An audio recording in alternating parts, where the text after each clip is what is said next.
start recording. I'm gonna mute myself. That's cool. I think, have I got my video on at least? Yeah, I Okay. can see you. Cool. So at least you guys can see me. And yeah, well, I thought I'd just start with, so it's a completely blank project. The only things that I added was these two folders, which are, I downloaded these two because they take both about like 30 minutes each. So rather than just looking at a green bar as we try and do, as I try and make this, we'll just skip that bit. So it's been started to that extent.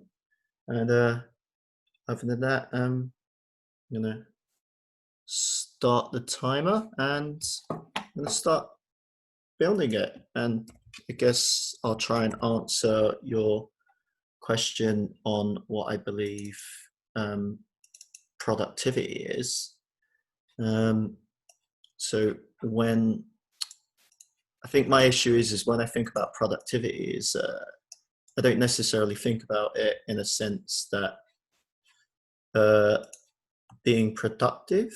So maybe I might think of it in a very different way about like how I measure my productivity. And like, I think I measure that by what I actually put out for others to see, as opposed to what is available to me. So if I make something and only I'm the person that is able to access it, is that actually a successful use of my time? Because so at least we got a floor there. Just trying to figure out what to do with this time, because it is quite a difficult time to be in, and I don't know to what extent some people have been affected by it, but everyone's got their own reasoning behind what they're doing with themselves, I guess. I don't it's an interesting one because I've been busy every day, but from that piece of text that I know some of you had a chance to read,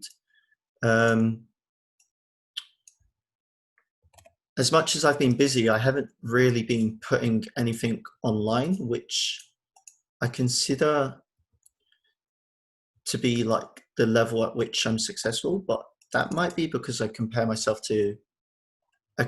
this work to that of other, like my film work, but this has a lot more of a complicated output to it. I hope that could I just get a quick, is this nice and clear? Like, is everyone seeing this nice and smoothly? Yeah, seems great. Great. Planes. So when I'm making this kind of work, like right now, this bit is quite mundane and straight to the point, and for me, it's quite satisfying, the level at which like it's nice and consistent. What's that one? Have we got two there? And then, yeah, like that, we've just made like a whole land. And then if we were to duplicate that again, now we can click that there. Yeah. And it's just like that, like the form of escapism that I think I experience when I'm doing this kind of work is being able to create something that I've not necessarily been able to do before. So for example, if I wanted to, I could put like a little pond there. Lovely. We set that to 0 and just align it in a way. I think this is the main reason it ends up eating up quite a lot of my time, is that I spend so much time making the ins and outs of the project and like trying to build an environment that it's quite the opposite of what this kind of platform's about, because from like the last few months of doing this kind of work, I've noticed that for a lot of developers, it's mainly to do with the code, which we will spend some time doing a bit of code. But at the same time, from my personal point of view, like it's fascinating to work with code, but it's not really something that I necessarily enjoy doing. It's actually quite stressful. And I think the challenge is that I end up comparing myself to those that like have actually had an education in code. As someone that hasn't had an education in code, it's quite challenging to deal with that kind of comparison, especially since it's what most people do when they make this kind of work. So end up with a lot of questions and wondering, am I doing things right? Is this what I should be doing? Is there a better use of my time? But at the same time, it is something that I enjoy doing a lot. So I would say that I'm productive in the sense that my time is being used properly because I'm learning something, a new skill per se. But am I meeting my own personal goals? I think is the question that I repeatedly ask myself. And if I'm not, what can I do to improve on that kind of aspiration? So, and even like just here, like you can see that it's not too complicated right now. I just want to include a lake here, which that isn't the right tile for it. And we want a valley.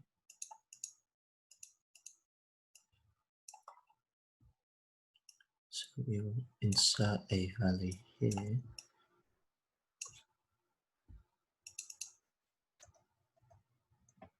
And then rotate it the right way around.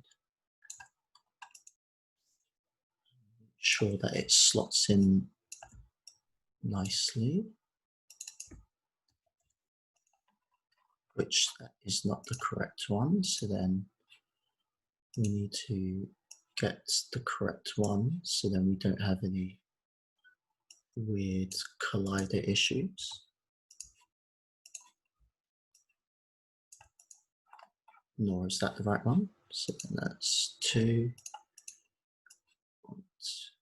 3, move 3 off of there, change that.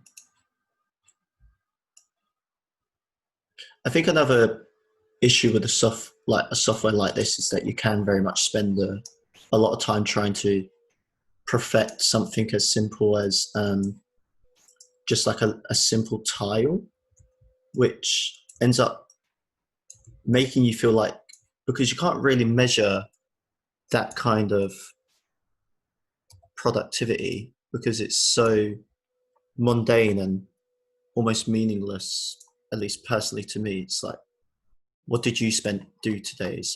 Well, I spent majority of my time aligning tiles so they don't look out of place as such.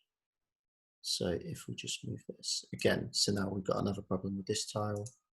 You can see there's that weird gap, which as someone with OCD, I well, not diagnosed, but you get the gist.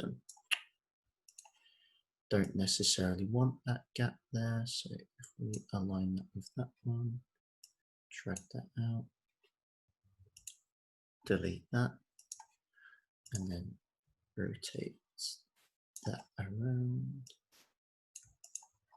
Again, that's even worse, so that's number 1, so we try 3, take 3 out, delete that, and it's definitely not 3, so it must be 4.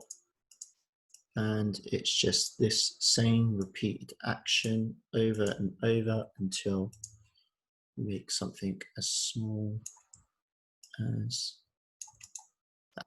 Lovely. Now that one's there, so then we can very simply duplicate that, duplicate, line it up, duplicate, line it up, and duplicate and line it up. Then duplicate that, minus it by 6, and line it up there. Lovely. And duplicate, line it up, duplicate, line it up.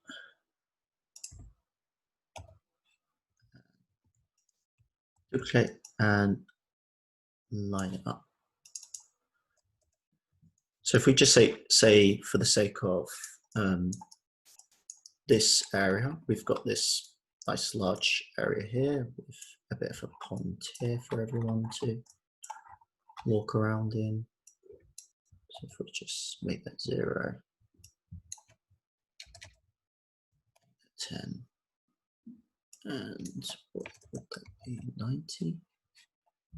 So then minus 2, minus 1, yep. So personally, this is more or less what I've been spending a lot of my time doing. And I think although I've learned quite a lot doing this kind of thing, I don't know where it leads me to. And because of that, I don't know whether I'm happy to continue doing such a thing. But that said, I don't feel entirely comfortable with going out and filming like my previous practice. So I've just like raised a lot of questions for myself in choosing to develop a practice in something that I wasn't necessarily 100% certain that I wanted to continue or start yet, if that's entirely what I've done here. I'll just shove that on.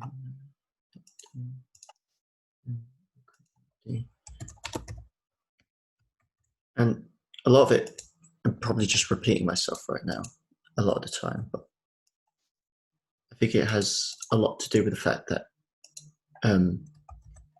recently I have just been repeating the same process over and over and trying to make the same thing over and over, and then inevitably it's not going anywhere necessarily, but at my own fault to an extent.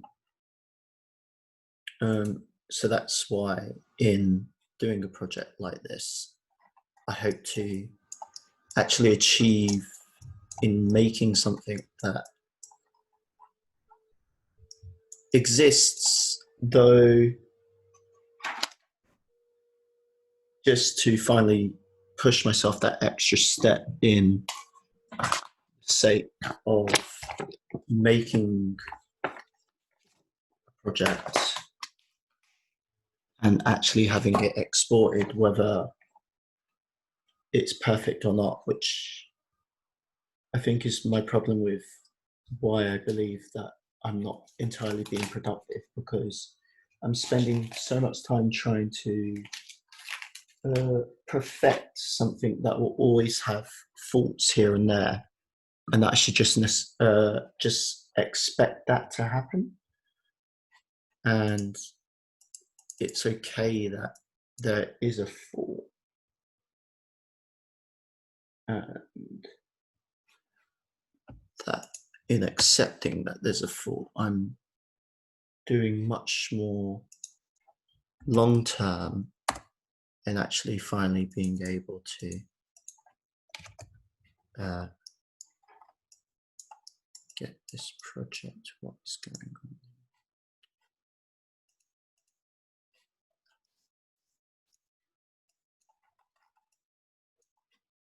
Actually getting this project running and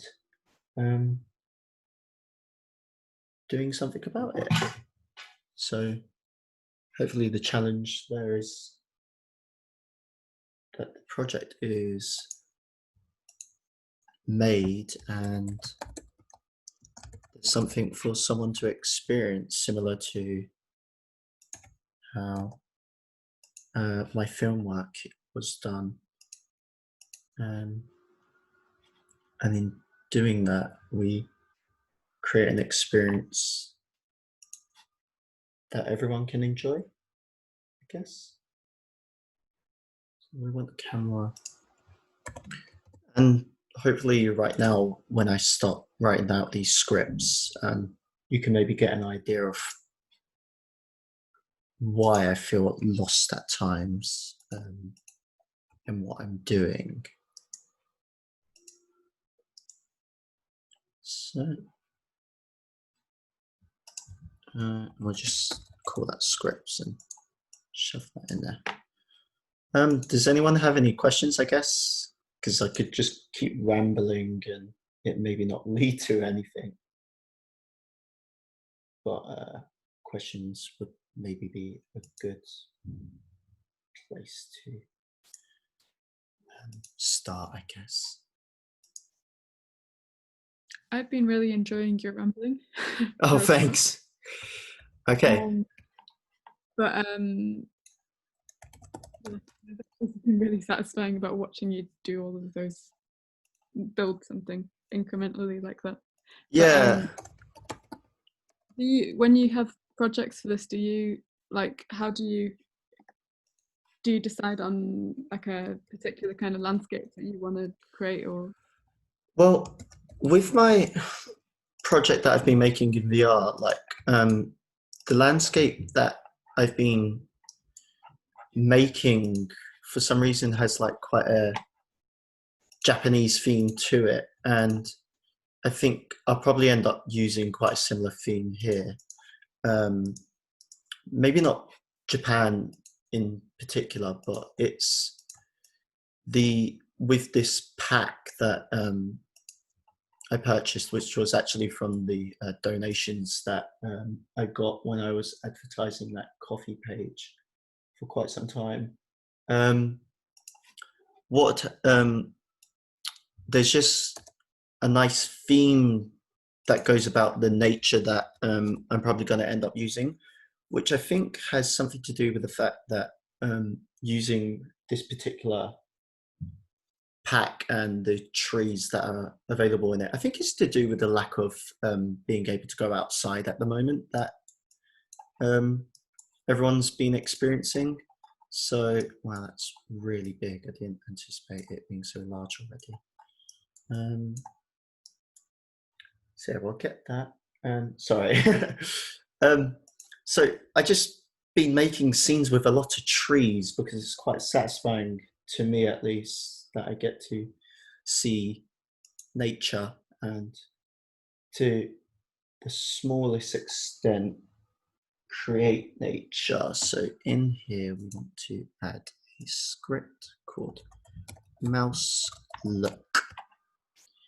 And once I've created this bugger at least, and I'll take this all out as quickly as I can, and maybe try and do my best to explain it all. Is that there's a certain level of freedom that I do enjoy in making all of this, which why is that? Why do I enjoy that freedom? I guess it's just creative freedom, though what I end up noticing is stuff like that, all of that, which we're about to type out right now, can get in the way of such creative freedom, which, though at the same time, it is probably the educational aspects of it, because without this aspect, which I'm showing you right now, the other half of these projects wouldn't exist. So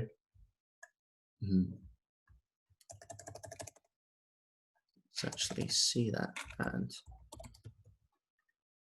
this is really the ins and outs of the issue here, because stuff like this it's educational and probably a good skill to have long term, even though I don't necessarily understand half of the stuff that I'm typing out, because I read it online and just watched hundreds of tutorials and then took note of it all.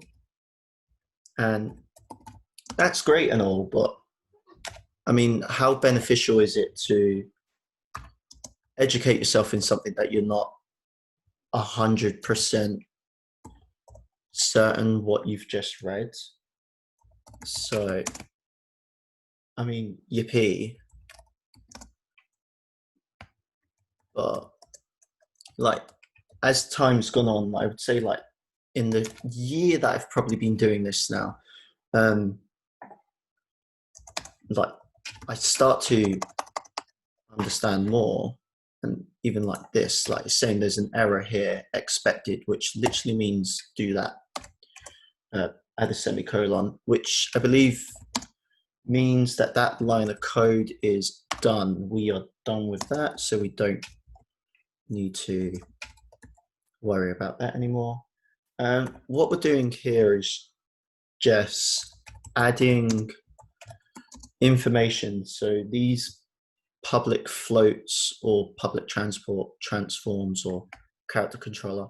So where it says public character controller, we're looking for that. I think I know, but I think at the same time. And then here we are writing in core information that it will be using at a later date. Again, I've got the semicolon. And without any of this, what we write in the bottom half will not work. So like a public a layer mask is literally a type of layer that we will be calling upon for the player itself, which I did quickly make that layer there. I don't know if anyone spotted it. So that's there for all of us to be ready and view. And wow, we're already 30 minutes in. Fun times. And then we want vector free, which I'm not 100% sure what vector free means, but at the same time, I think it has something to do with the fact that we are checking for your dimensions in the world. So lovely, done that. Now we go to start, and very simply we want character collider, which is your like human entity, I would say. So like as a human being, if you walked into a wall, you would hit the wall, it would hurt. And that's what we actually have to write here. So if you, the game object, collide with a wall, we are getting the component character controller, which is what we also are. So the character collider and you, the character controller, which we will assign, is there. And then that's it for that. Now in the update, so is grounded. So to that extent, we're literally creating gravity right here. And I've tried to do this without gravity and it goes horribly wrong because all of that floor that I just made, we will just fall through it. So that would be a complete waste of time if we made all of this only to just fall through it. Ground check, which we created, dot position, so where we are, and then comma, the ground distance, and the ground mask. So the, how do I explain that? Right, anyway, the ground mask is what we will be setting everything to that we want to walk on, and the ground distance is the distance from the camera to the ground. So if, now we're setting up a condition, if we are grounded, which we pretty much always will be, and the velocity is y, so our height, something 0, but I don't understand 100%. And then we set up what happens if we are there. Velocity dot y equals -2f. Done. And then while we're still in here, we are putting, so this allows me to move back and forwards. Input dot get axes. So the axes is actually the buttons themselves, and luckily, through some research, horizontal,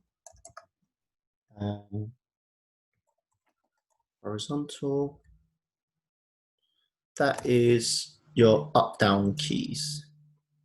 Now we can just copy that and paste it. It says that we've duplicated it, that's okay. And now we want it to be on the z-axis, which is our left and right, in a 2D respect or 3D respect. And no, in both respects. And we set that to vertical. Lovely. Now vector 3, because vector 2 is 2-dimension and vector 3 is 3-dimension. Move, we want to move. And how are we moving? We are transforming right, whatever that means, again, star key times by x plus transform times by z. And before we forget, it wants to know what we're doing, and forward. Lovely. Control dot move, brackets move, times speed, times time. This to this very day, I never understand why time has to be times by delta time. I don't know what delta time is. We all know what time is, but what is delta time? What does that even mean? Delta time is the time it took since the last frame.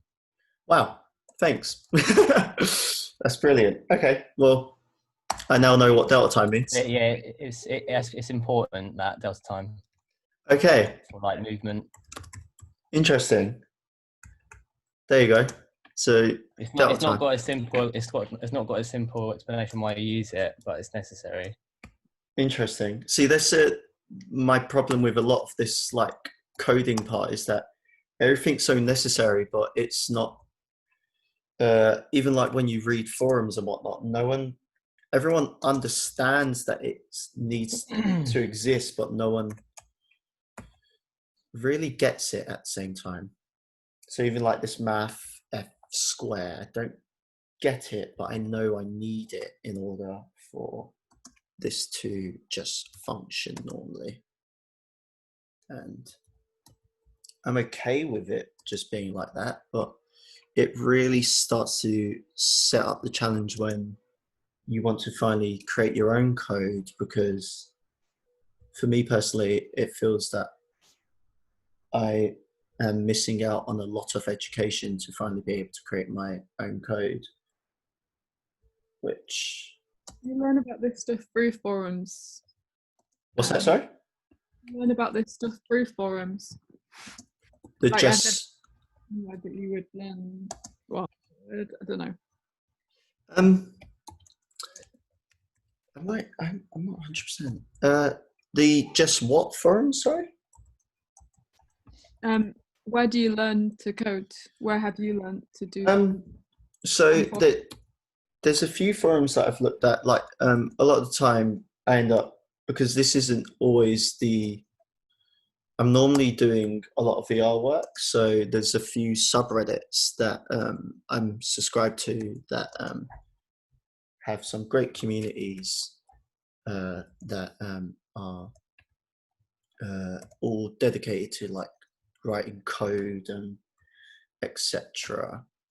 But at the same time, a lot of the time there's a lot of them link themselves to these YouTube channels that they've obviously created, and they create a code, and sometimes it works, and if it doesn't for one particular reason after following like an hour tutorial doesn't work, and you try and flag them up on, hey, it's not working for me. One time I got a reply from an individual who just went, well, it works for me, so I can't help you there. And it's just an annoyance to have an individual just tell you such a thing. And I spend most of my time just on YouTube, learning bits and bobs. And one thing that I have noticed is stepping away from doing VR work and trying to make something for just a mouse and keyboard controller has taught me quite a bit more about code than I originally anticipated, which was great. Yes. Okay, cool. So that Sean, was... I think from my experience, it's generally been better to have learned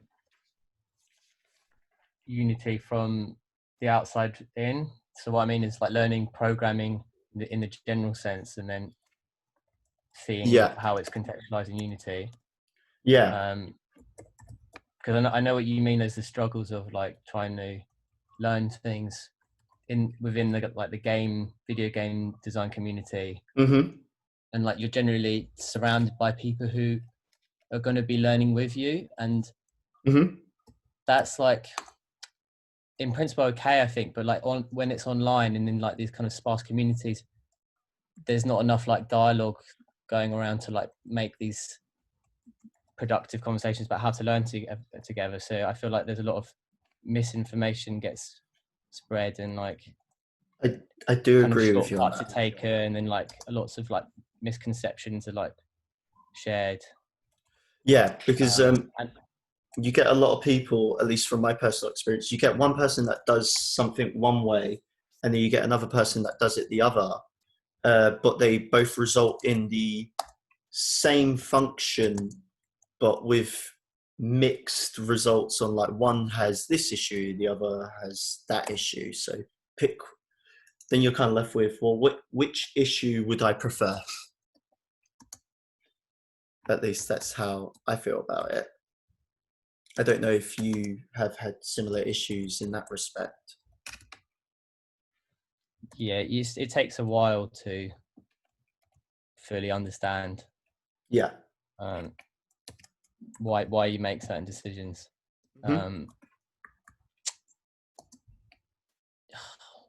Yeah, it's really hard to talk about, I think. Yeah, I really do agree. There's a lot of the times where I'm in forums and people have just typed out a sigh because they don't necessarily know how to go about having a conversation about.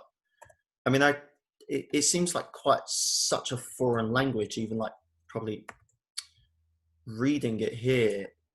A lot of the time, like, it can make sense if you try and explain it, but it's much easier to just not try and explain it at times. It's like, I can explain that, like, this X means that I'm moving the mouse like that, and Y means like that, and the sensitivity is what was setting here. So if I want the sensitivity to be slow, it'll work. If I want it to be fast, I put that number up. But then a problem is once I upload this onto like a web browser, this sensitivity is completely irrelevant. It doesn't follow that. It sets the sensitivity to like 500. But that doesn't mean that I could get rid of this and this, because it, for some reason, relies on this in the code. So there's no point trying to be like, oh, well, let's remove it. It's just easier to just accept it there and just be like, well, it's a shortcoming, but at least it works. And that ends up being one of my complaints with making work in such a department. But at the same time, everything that I've downloaded right now is all completely free for anyone to try themselves. So if you wanted to do something similar to what I'm showing you on the screen right now, it's completely free and regularly available to get into. And if you're like me, where curiosity kills the cat, you can't help yourself but to want to learn something new, especially if it's free to you.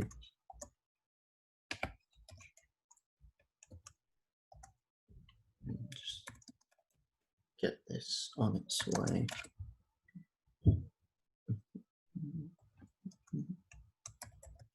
And player body dot rotate vector free, and we are right on our last bit of code. Actually, vector free times mouse x expect, and done. So that is our player. So now if I go here, it's now given me all of these options. So we need to drag that there. I'm going to set the speed to 3. I don't like that. I don't like that being that high. And that's our ground check. We are checking for the ground. And then if we go to the camera, did we ever actually add the mouse look? Mouse look. Again, the player, and boom. So now if I go to game, it's probably, there you go. We can move, we can look up, we can look down, and we can walk. And jump isn't working. Crouch is working. Jump isn't. I wonder why that is. That's not good. Why isn't the jump working?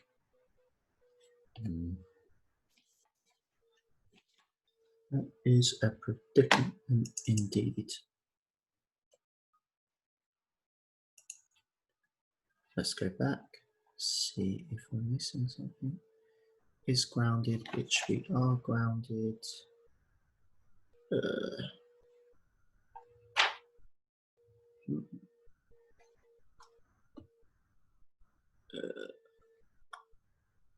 Did I miss something? Updates. Yep, that's right, that's right, that's right. Space, velocity y equals square.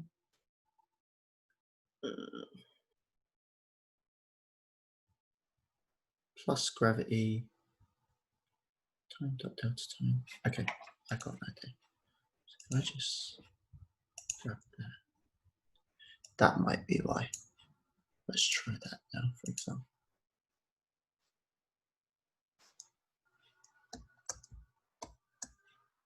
No? No jump? If I set it to like 3. No jump.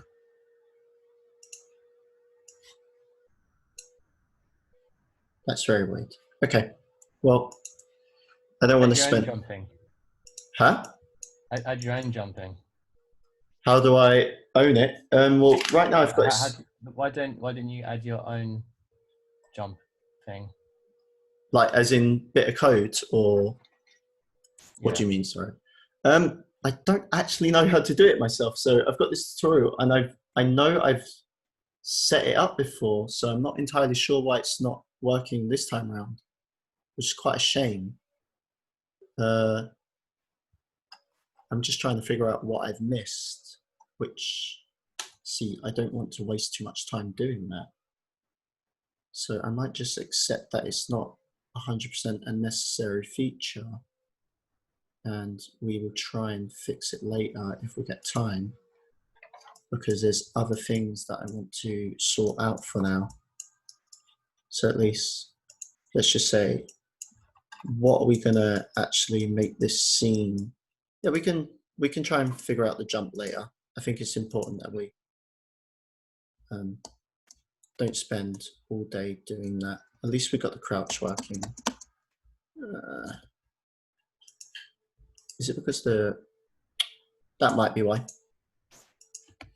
Let's change everything to ground. There you go. And just like that, now we've got a jump, because we forgot to set the ground to ground. And yippee. Fantastic. Okay, so now we can jump everywhere. That's great. So now the next part is what do we actually want this to be? So I guess I would like it if we had a tent. Let's start next to a cute little tent, which we can have it that color. That can be our happy little tent. Yay, we live there. Fantastic. Set to 0.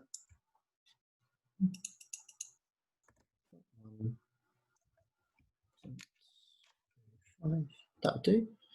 And we'll set it to 55 by 50. Nice. And then we can put the player next to him. So we'll go 60 by 60. And just so we don't lose the player, we'll write people. Man.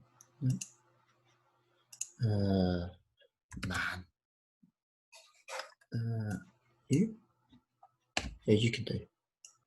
You can go on the player. We'll reset you. Cool. So we know where you are, and we'll drag you to the ground. John, what's the apocalypse folder on the? The apocalypse folder. Where is that? Here. Okay, 1 second. So if I write let's make sure that we get the right one. It's full of stuff like girders and barrels and patches of blood. So Should we have a couple of these items scattered around somewhere?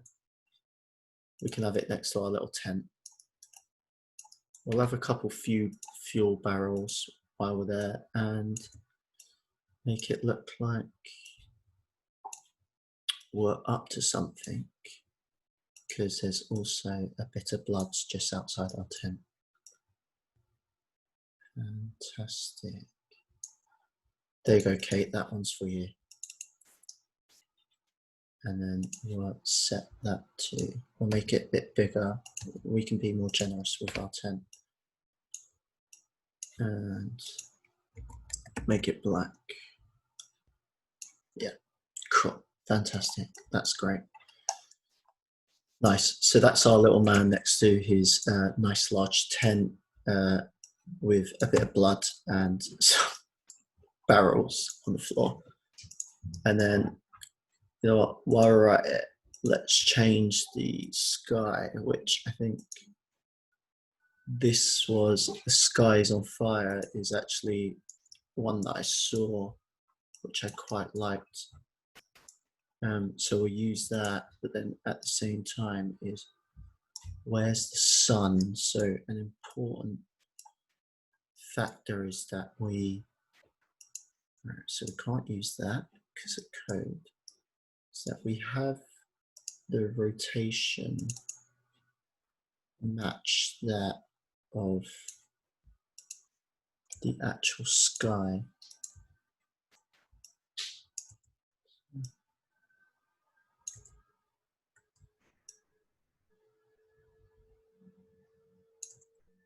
That will, yeah, that'll do. I'll leave it like that for now. So we've got our land here. That'll do. And let's start adding some kind of environment to this place. So some trees, just throw a bunch of those in there. Just anywhere and everywhere. Some birch trees, but make sure they're not these ones. So just if you see me deleting a tree and then adding a new one, it's mainly because I'm looking here, because what I don't want is the low poly trees, because those, when you try and add a color to it, it doesn't let you, hopefully, yes, sweet.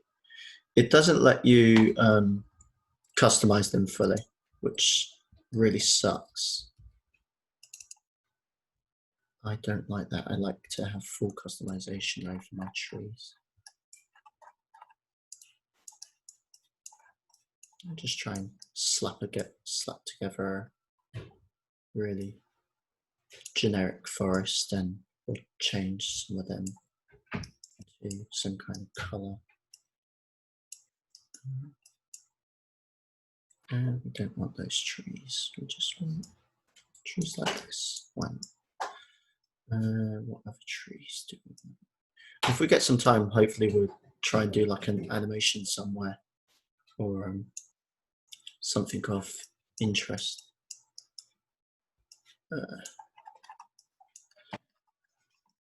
Yeah, we'll have some bushes involved, maybe stump, couple stumps, logs. We can actually put that next to our little apocalypse environment over here. So we'll have some logs, and I think there's a fire. Campfire, that would do. Sweet, lovely campfire. And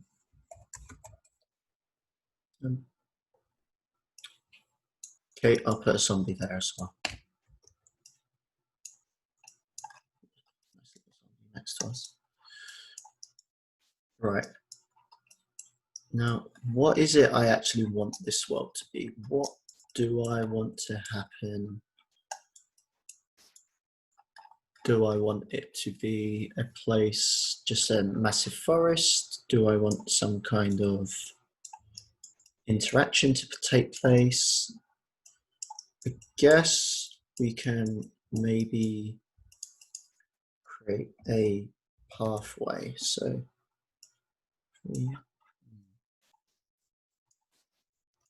you know, if I do that, I'll have like a brown path, maybe, and that could lead to somewhere. Maybe then, so if I get all of that, this gets very messy. Let's create another empty so I don't have to look at all of that. Put all of the trees in there. Grab all of that. Minus that bit of land. All of that and put it in the trees. Fantastic. Okay, what do we actually want to do with this, generally speaking? Because there's 101 things we can do, but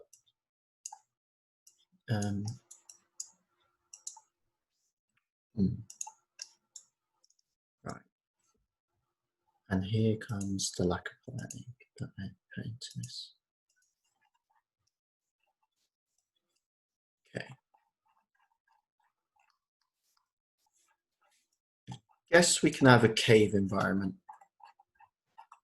That might be interesting, or something that when you walk through it, it takes you somewhere else. So if I was to grab some rocks, which we don't have a lot of. Stones. Yeah, I guess that can do. If we make that larger, make it 5 by 5 by 5. Okay, 20 by 20. Not making it 200 by 20. And we got that, and we kind of just like made some kind of quick. And I hope to hopefully if I get enough time, make some of this a lot more tidier. But for principle here, we're just gonna stack these together and just make it where it looks like a cave entrance that you can walk into.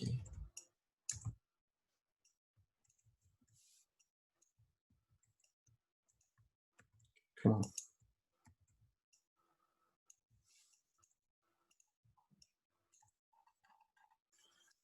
And we can put something there to make it a bit more tidy. So let's make that 5 by 5. And that one can go over.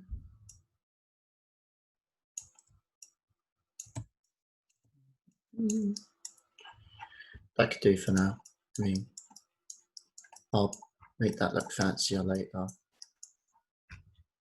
Again, now what we can do is grab all of those, create an empty project and call it cave.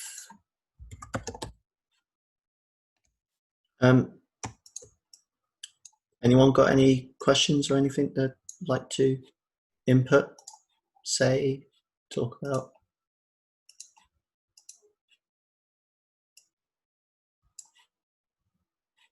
No? Okay. Right.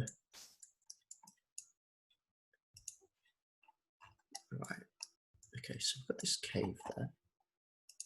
Guess we can focus on that a bit. Put a rock pillar there.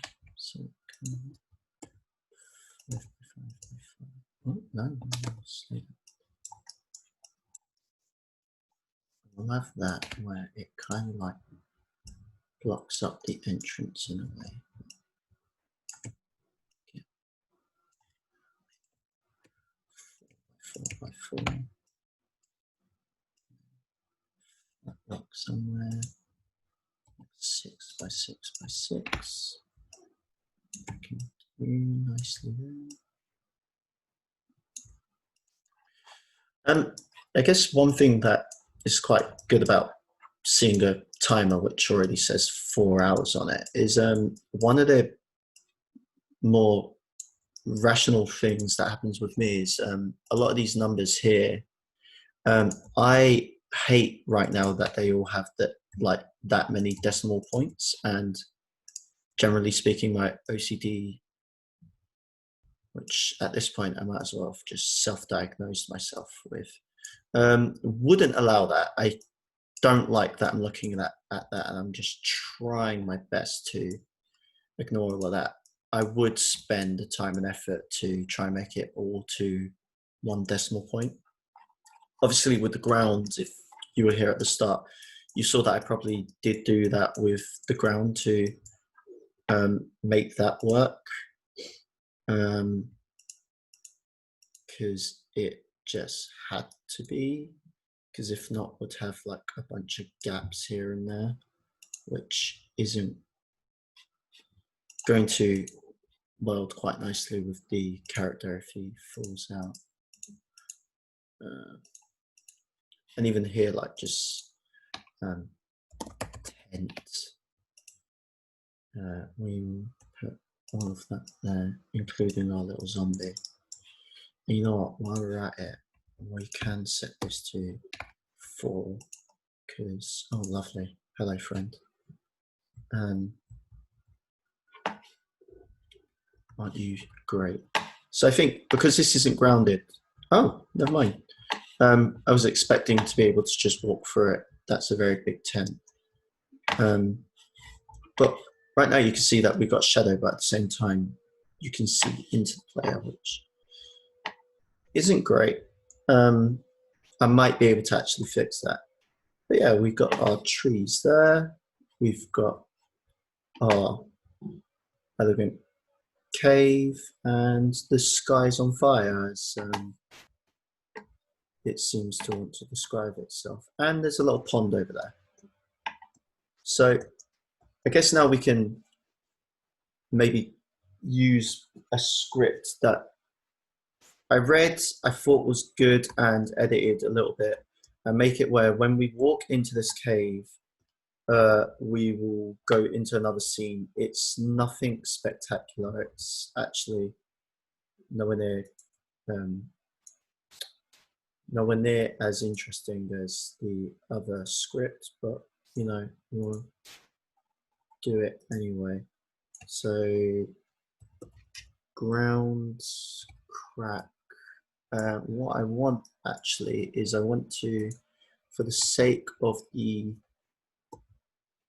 objective that this would hopefully be played by some people in a bit's time, is that anyone that's still here,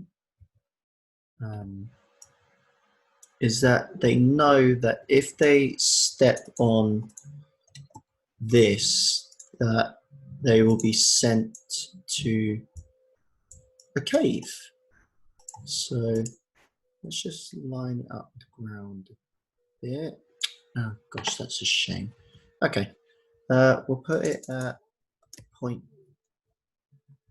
No, what do we want here? 0.1, 0.2. No, 0.5, 0.2, 0.4.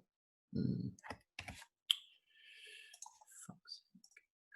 Pardon my language. That'll do. That'll have to do. Okay. Now, if we create a cube on there, lovely, and just raise it above and make it 2, 3 by 3 by 3. No, slow down. By 3. Take that out. Oh, okay. 8 by 8. Fantastic. That will do. And then remove the mesh so it's transparent and make that to a trigger.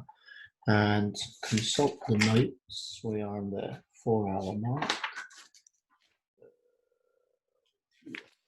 Scene teleport, lovely.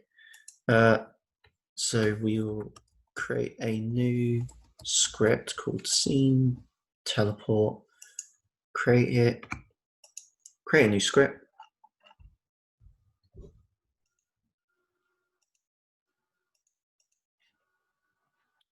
Open up the script. This one's actually really simple in its nature. So one thing that we need to do is call upon a Unity function called Unity System Manager, and the only thing that I've noticed with this script is that when we use it, I believe sterilize field could mean a number of things. But one thing that I've personally noticed from working with this script and my VR work is if I've made any edits to the world and then I leave that particular area and go into another one, is that all of those edits would be completely reset. Now, with my projects, it's probably a lot more prominent than other ones.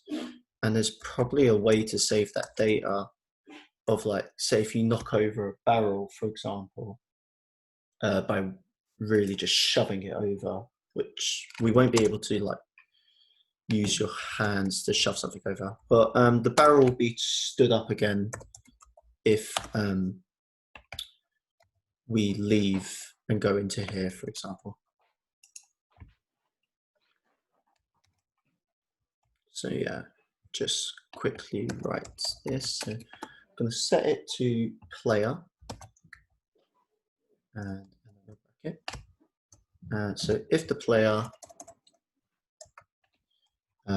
walks into what we are creating as this collider, we do scene manager dot load scene. I hear voices. Hello, if you've just joined. Hello. Hi. Who is that? That is It's me. Joe. It's Joe. Hey, Josh. Yeah. Hey, Joe. Hello. Hi. I'm just creating another script right now. I assume you've just joined. I can't actually see anyone at the moment. So It's all right. I'm at work and I've got a moment, so I thought I'd drop in, but I'll probably come in again later to see how it all ends up. Very nice of you. We're already an hour in. So what I've done right now is I've just created this cave. It's very mundane and slapped together. And we're just creating a collider here. So we've set this to a trigger, and we're going to very cheekily duplicate this whole world. And what we'll do is we'll rename this one to cave.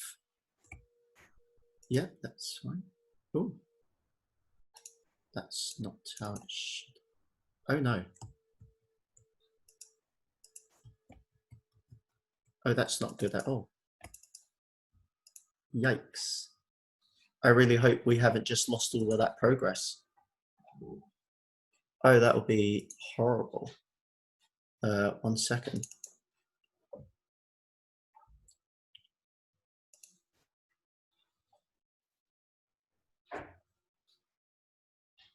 Oh, that would be a real shame if we've lost all of that.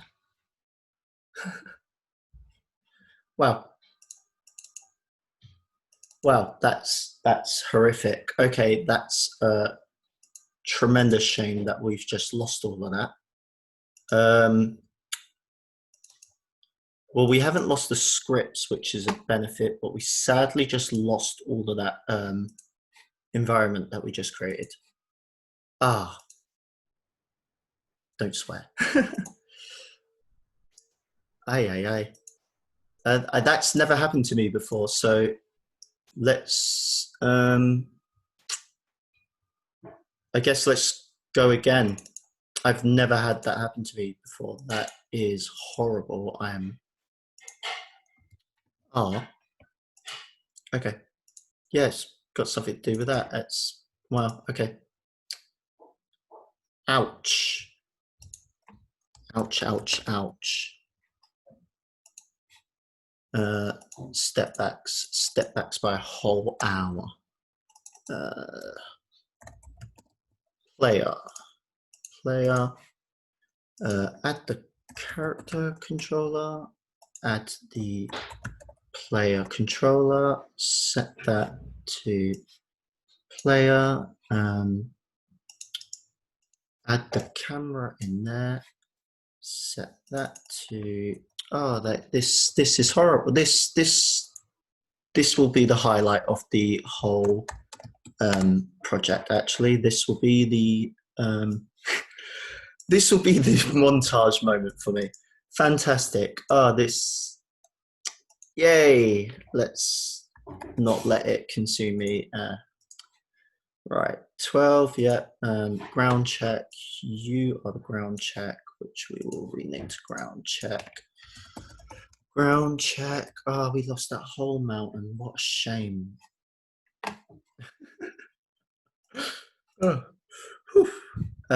Yeah, cool. 1 and 4. Joe, I hope work's going well for you because it's going pretty great for me. I feel bad for you, man. Oh no, it's all right. This is the moment that I'm definitely putting on Instagram. Yeah, the stream went great. Just lost an hour's. Well, to be fair, we didn't lose an hour because we still. Okay. Okay, it's okay. It's okay. We can do this. We just lost a mountain. That's all. Right, let's reset all of that. Go back to the other notes. I'm really relieved that we didn't lose the scripts. That would have really upset me because I would say that would took up at least 30 minutes of the first half. But wow, I've never expected that before. I've never experienced that. Reset that, and we will set this to, what do we set this to again? The camera, where does the camera go? The camera goes to 0.55, and then the ground check goes to there. Oh, yeah. And I guess this all goes back to how productive do I see myself when I'm just repeating the same tasks over and over. I mean, pretty goddamn productive right now, right? And set that to ground. Thank goodness we didn't lose that. Let's add the 10. Okay, I promise you I'll add the zombie back in all good all good course. Gosh, this made this a whole lot interesting. All right, let's see. How good are we? Can we jump? Yeah. This is. Can we crouch? We can crouch. Yeah. Okay. Stop it. Thank you.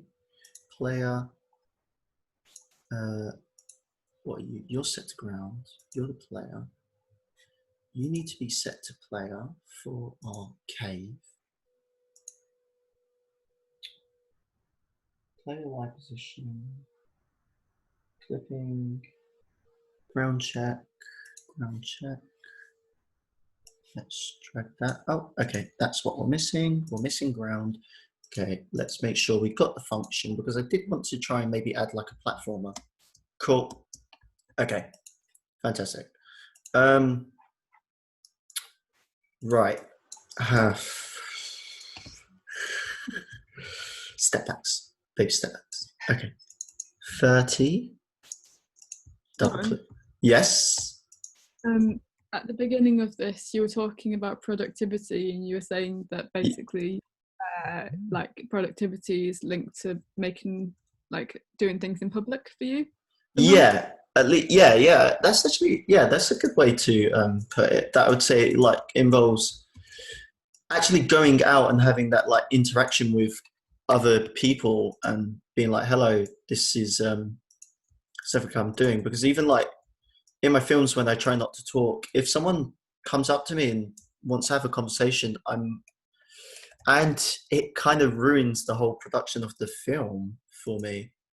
I still want that interaction, even though I don't want it recorded. Whereas I guess for me right now, this would maybe be the most productive I felt in a while, because there is that interaction going on with all of us and how we're having that open conversation and how we are talking together and having an open discussion about something that we might not all share a similar knowledge on, but potentially a similar interest. And I don't know, maybe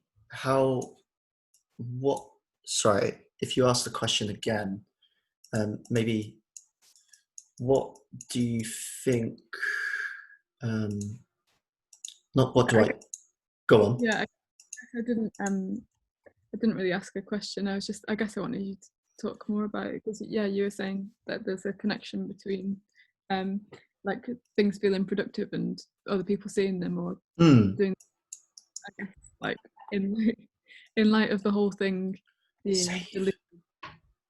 Yeah. In light of it, like all of this happening before our eyes, I don't know, like, isn't it still productive for you somehow? Oh, thanks for the tea. Yeah, no, I mean, I guess it is productive for me that we are. How am I answering this? Okay, I guess I find that I'm being productive right now, and like when I'm in the actual act of doing everything, I am being productive. But right, hold on, let's try something. Control T A. Sorry, I don't want to lose everything again. That was okay. Fantastic. I feel productive when I'm making things, but gosh, how do I feel when I think my problem is that I've spent a lot of time at home. We all have been spending a lot of time at home. I don't know how many people have actually started work yet. Kate, have you started work yourself? What kind of work? Like, as in, like, back at your job, for example. No, well, I was working in schools, so no. But also I'm in Manchester still. So, yeah, basically the answer. Okay. See, for me, like, I know a few people that have worked at schools and they've all started work again. And I think one of the biggest things that I had to come terms with is that since isolation began, is that though it meant that I had a lot of creative freedom, at the same time I felt very limited by what I was allowed to do. So before, like, if I had a day off of work, I would take that opportunity to go out and make a film, which would be great. But now I feel like I can't do that because of isolation, which is a shame, a real shame. Don't want that. Because I want to be able to. I want to be able to do that stuff, because that was how I measured my productivity. But at the same time, spending like interesting. Sorry. Spending all of that time going out and going to work every day, doing the same mundane. It all felt lost because I wasn't doing it, and because it felt lost, I had to come to terms with the fact that what used to be something that I did every day no longer is something that I did every day. So I had to try and find a way to fill up that time with something that I didn't do every day. I mean, I must admit, like for the first month of isolation, I very much spent it every day at home playing games because I felt a bit lost, which was okay at the time. But I realized that I couldn't just carry on like that, because if I did, I really wouldn't have accomplished anything. Obviously, we all are dealing with the fact that for me personally, going to the studio was that place where I could get on with work. So once I finally got over myself and got on with trying to be productive at home, I realized that my home was not at all fit for work, if that makes sense. So I had my living room, which that is like a VR space for me. It's large enough, but at the same time, it's not what I was hoping for. I don't obviously want to do VR in there. I don't remember how big these were. This is such a horrible moment. And yeah, I mean, like, I felt my most productive when I had traveled to the studio to do some work. And when that went for a time, I felt a bit lost. And that sounds really poetic when you think of it like that. But I mean, it just is what it is, I guess. Like everyone, I feel like productivity can be quite subjective, because at the same time I've had this, I've been working on a project with someone, and it's very much in his work, and I've learnt so much from doing it with him. But I don't know, sometimes it just feels like, oh, am I doing enough? Like, am I overthinking things? And I tell myself I can do better, blah, blah, blah. And the reality is that I am doing okay.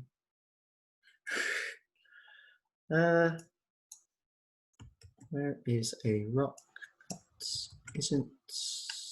Oh gosh, what are these called? Stones.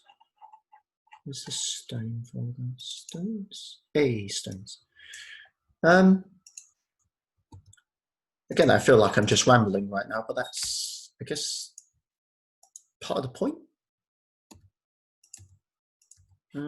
How did I make this? This is a real shame. How much time do we have left? I was hoping to have a lot more done by here. Small rock. 8. Oh gosh, a big rock when you're 8. So that's 5, 5, 5. Oi, oi, oi. You don't really work there, but actually where you do probably work really well is over here with another one and another.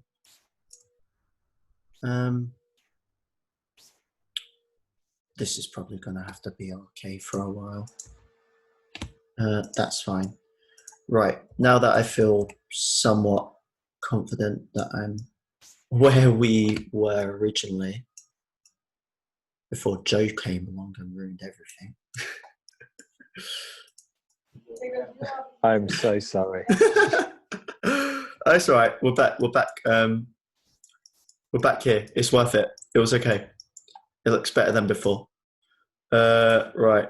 What was it I was doing? I was making a cube, so we can teleport to another scene, and that will be 5 by 5 by 5. Lovely jubbly. Throw that there.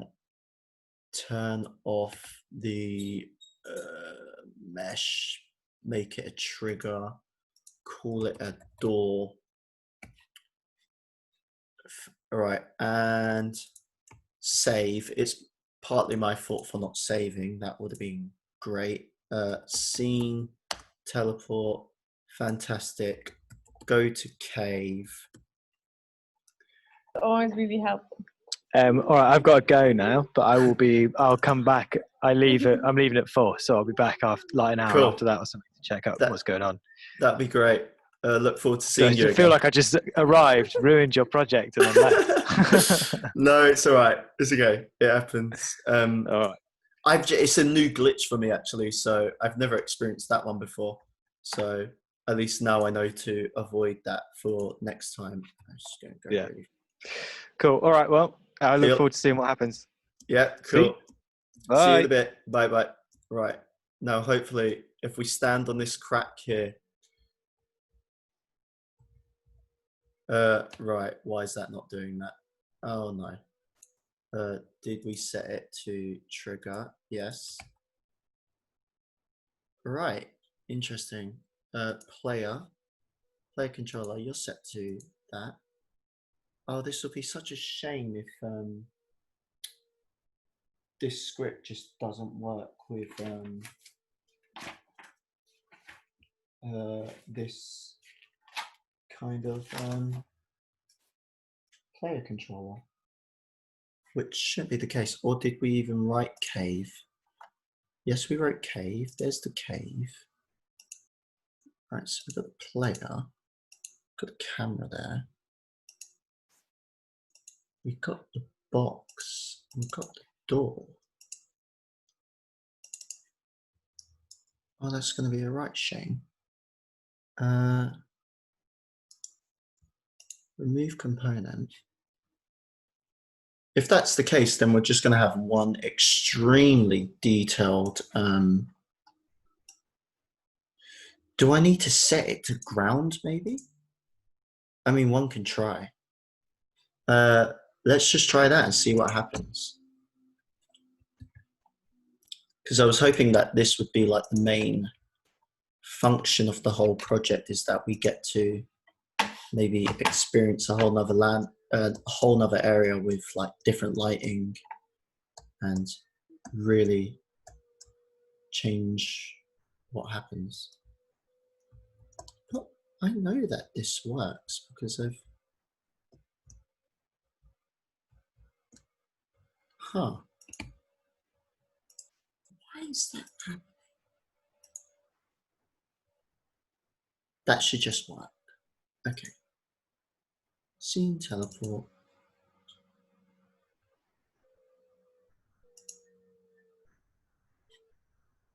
If player, does it need to be other maybe? Let's try that.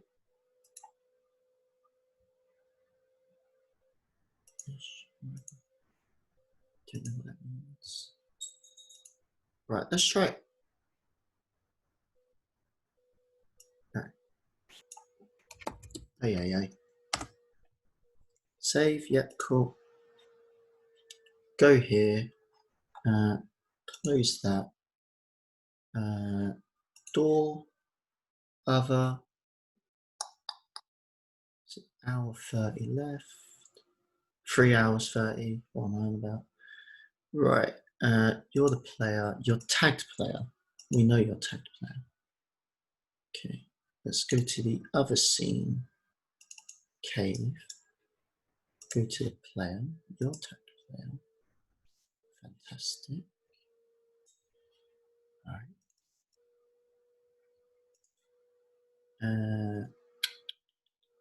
Let's make you nice and fast because I'm fed up of that. Door. Yep. Trigger. Is it too big maybe? Do I need to make it small? And rotate it around. Let's try that. Let's just try that.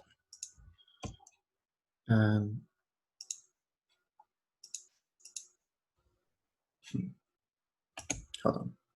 Don't rotate it because that might cause a glitch later down the line.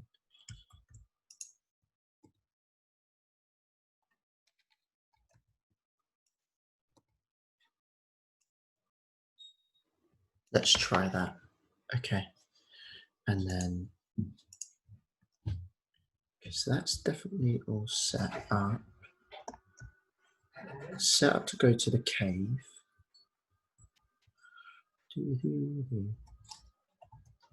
And nothing. Damn it.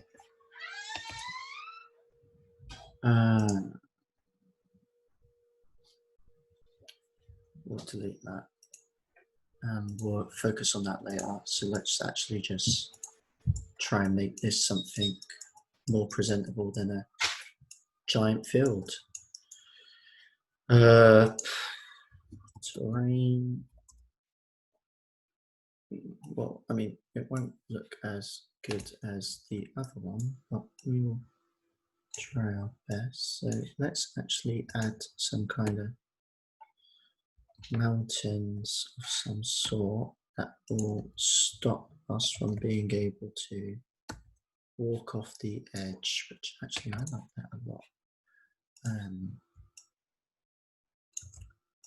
Now we are running into a lot more issues than I really hoped.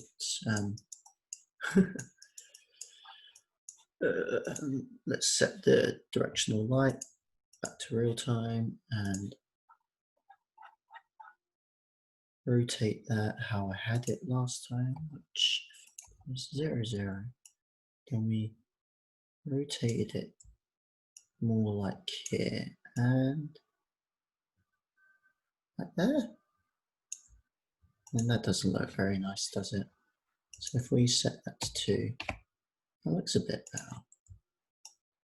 And it's giving off quite a nice shadow there. Stop game.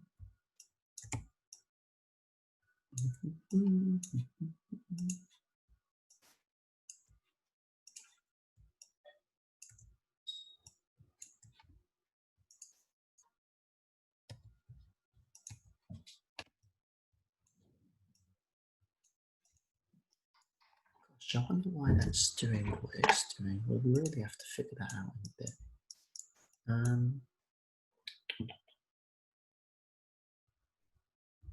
Collider, entre enter, if collider. This is definitely a collider. It's got a. And again, is there a collider on it? That's a good point. You know what? Let's try adding a capsule to it. And we'll just call that collider. And we'll remove the mesh. And we'll see what happens now if I was to go back to there, add a cube, make the cube a box collider, remove that, make that 3 by 3 by 3. Make it a bit higher up. Maybe I just have to remove the mesh render altogether. Add the scene, teleport, and go to cave. Please just go to cave.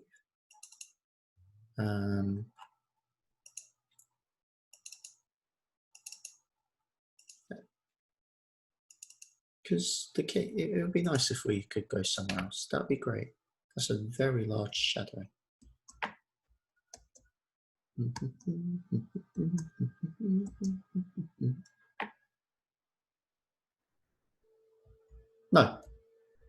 what a real shame.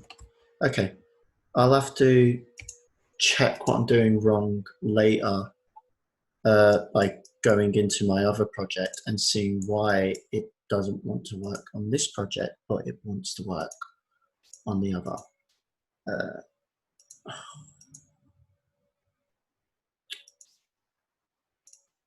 Is that why? That's why.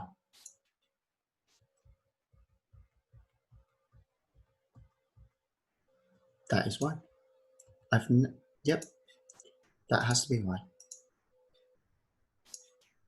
You're not a player and you're untagged.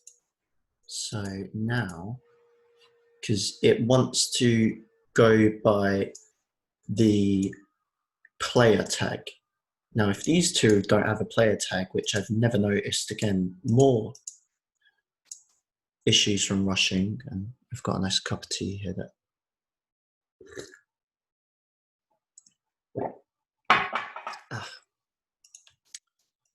tea. Please just work now. Jump, jump, jump over there. Come on. You know you can do it. Oh, for goodness sakes.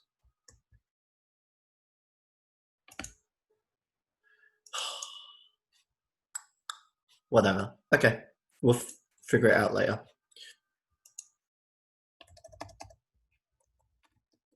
Nope, we are adamant in figuring it out now. I feel like at this rate, I probably won't have time to make 3 scenes like I hoped. So I might just stick with only making 2, just based off of the time that we got, which is okay. We can have a cave.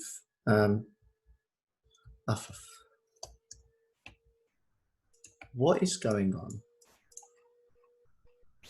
with you that you don't want to work? Oh well. Oh well. All right. Save it for another time. Let's make this. We had a lake before, which I kind of want that lake back. So if I go to planes, wrong planes, planes. Now, it probably won't get to be as nice as the other lake, but again, we'll make it work.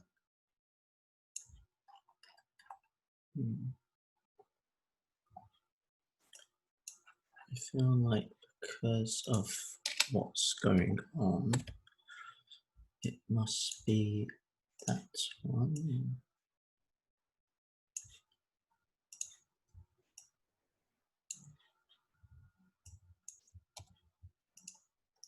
No, right, what are you? You're number 4, so we want number 3 probably.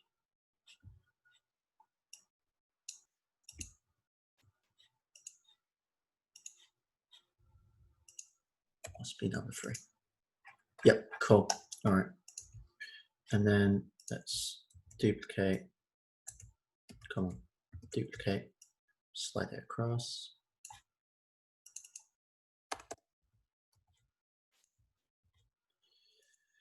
$60, 90,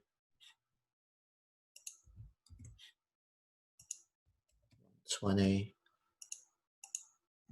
and 150. Then the valley. Yes, that looks like it would do if you just actually go there. That has to be the right one, I imagine. 0, what are you? You're minus 120 by 80. That lines up nicely. Cool. How many people we got?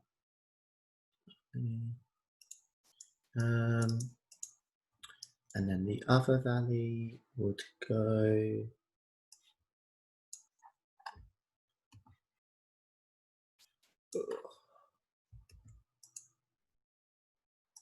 D1. For goodness sakes, if it just went where it went. Okay, 1 second. Valley 1, valley 2.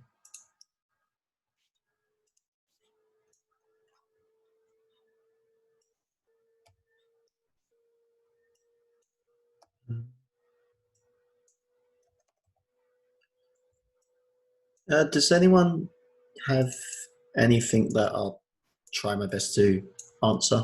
Any questions at all? Or any requests?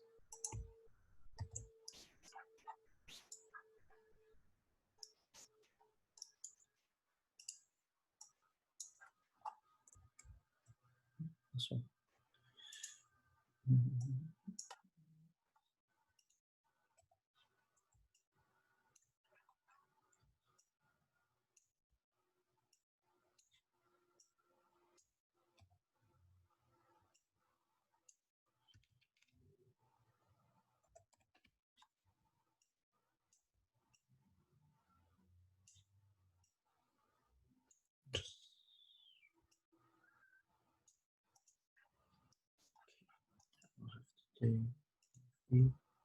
Grab one of those, bring it over, make it 6, -6, please. No, no, oh.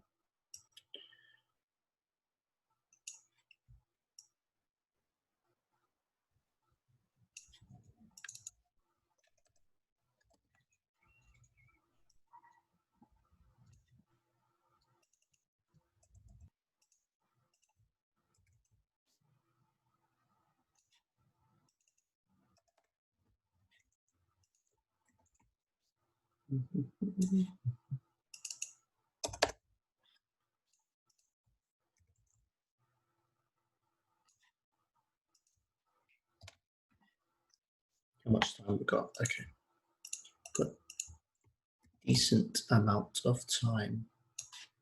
Hopefully. At this point, I just kind of hope to accomplish making a nice terrain where something is viewable or movable, and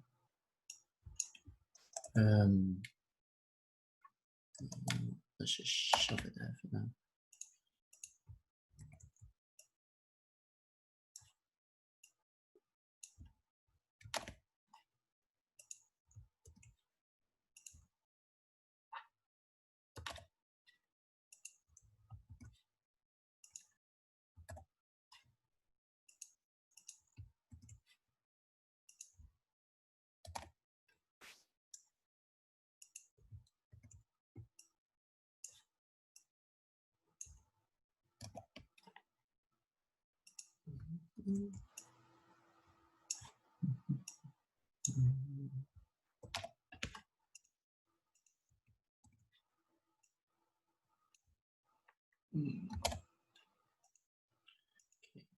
Okay, are these all water? That's all water. And you. And oh, that's very satisfying to do. And tremendous. Okay, fantastic. That'll do for now. And then I'm going to just grab another bit of large terrain.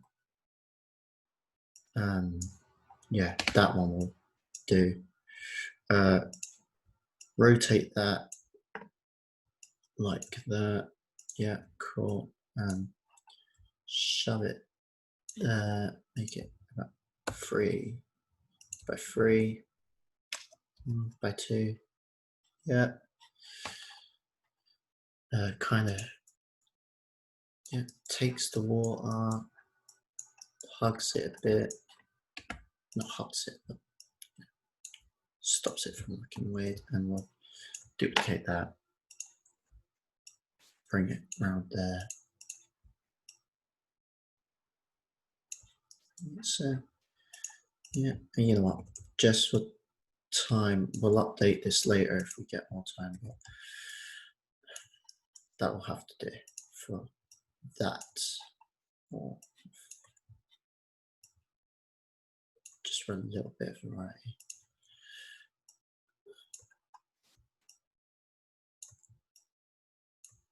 Cool. Right. It's coming together.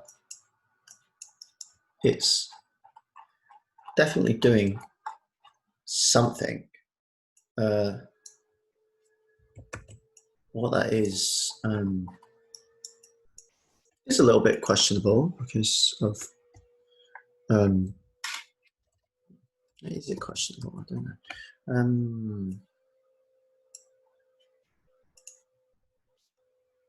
Now, like, am I enjoying myself? Am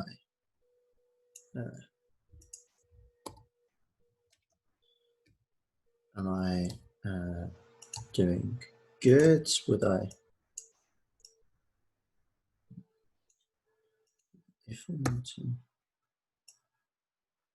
could I be doing more? No. Nah. I think we're doing pretty good. That's a funky looking mountain, but I like it.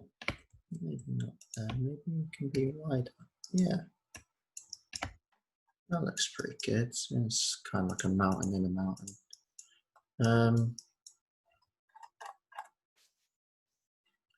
We can rotate that a bit. This can finally be where we put those trees that we sadly lost. So, what color is the ground? This is a green.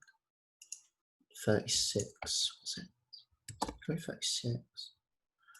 Make everything consistent color because it doesn't. It's a bit boring because of the consistency. We'll work with what we got. We'll go to trees again. Where were the trees last time?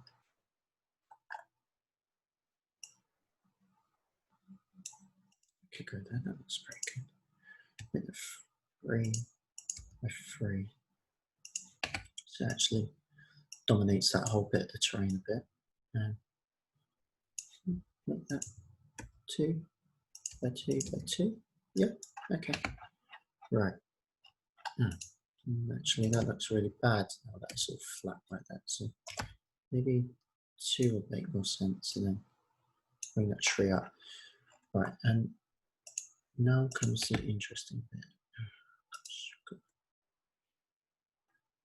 Swallow all this somehow. Right. Quickly grab that, throw it in there.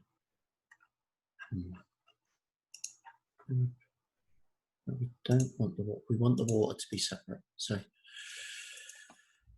water. Grab the water. Put it in there. Is that all of it?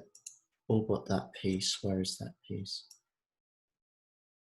Because what we don't want is when we set everything to be able to be walked on, we don't want to actually walk on the water, but we do want to walk on all of the terrain. So including any this stuff here, yeah, we want that to be in wild. What time are we on? I mean, we've got something nice going on here.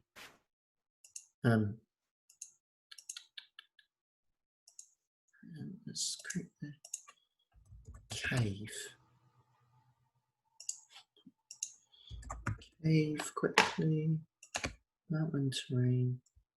Now we've got the chance to quickly organise things. We can stop opening that. That's really frustrating. Okay, don't change the cave. That's fine. That's nice. Rock pillar.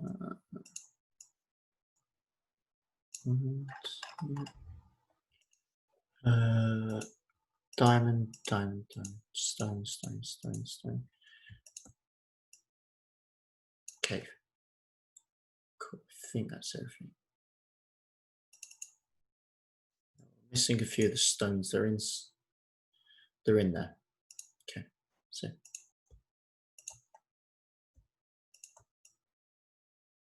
let's just tidy things up a bit. Cool. And where are you? Yeah, cool. You're in there. Fantastic. Set this to ground again. Change all the children. No. That's the one we don't want to set to ground. That's water. So we don't want to touch the water anymore. We want to set this to ground. Change all the children. Right, cool. You're a player tag, you're a player tag, and you're a player tag. Cool. And we still have no idea why you would walk through the thing. Again, that's okay. This doesn't need to be tagged anything, does it? Collider, save. Private load string, on trigger, enter. It is on trigger, enter. Collider, if Collider compares tag. Yes. That should just work, and I have no idea why it's not.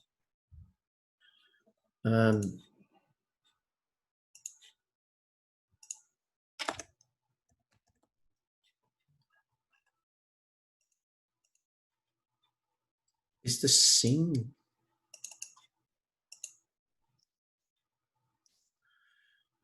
If I just rename it to 1.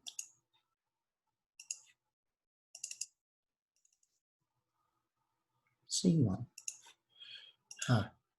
What about you? Is it because you aren't all set to player? It has nothing to go to. Player, player, player. Yeah, okay. Right. World. Let's try the queue. You're going to 1. Please just go to 1. Queue. Door.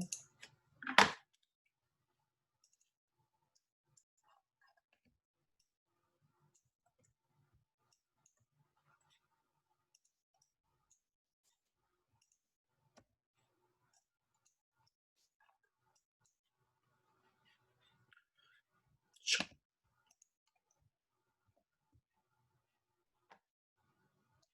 That looks pretty nice. I bet you I can walk through it. No? Great. That's good. Can't jump up onto it yet. No, you can. It's still really obnoxiously fast. Still nothing. Whatever. Okay. We'll sort it out later. All right. I want to focus on making this area a bit more pretty. So does anyone have any suggestions on what they would like to maybe see?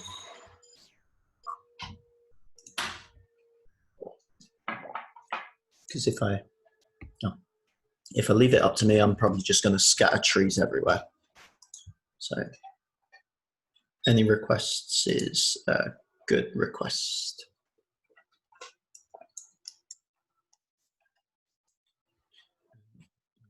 Let's just say, sec of doing this as quickly as I can. Scatter them particularly on this tile, because what would be cool? Just mute my phone. Okay. I'm gonna scatter all of the trees on this tile, and then that way, if I get the chance, I will make them a bit more fancy. Make them a color.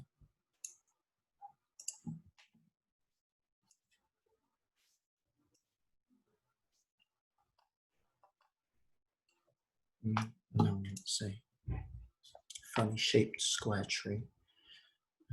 It's just not a tree.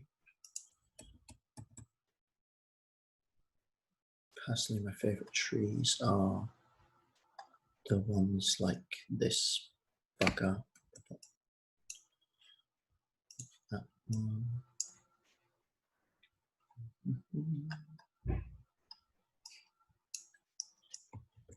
I'm gonna put that over there instead of this thing.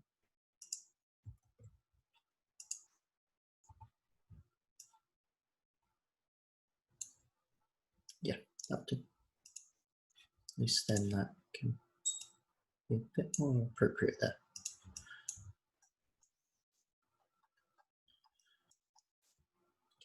And some more of these, because these are just your generic flamboyant tree.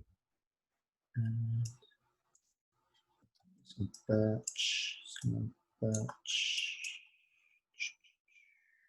What other trees do we got? Fine, just the one. Just the one would be nice. Got one little tree. Got that. Yeah.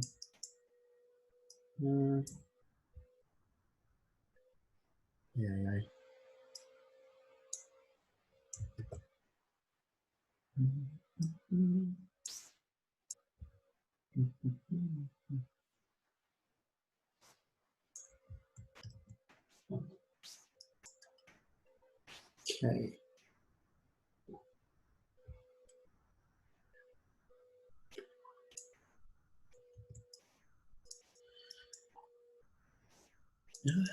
That makes for a good thing. One thing I don't like though is that we've got two different colours.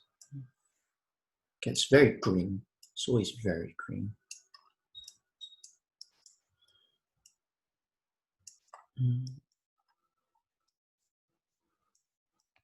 It's quite good, yeah.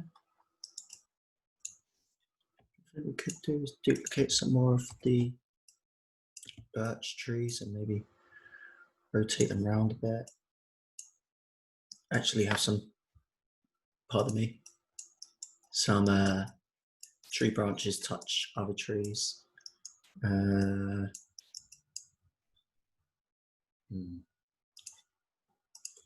Let's throw that one over here a bit, rotate it around, duplicate one of these,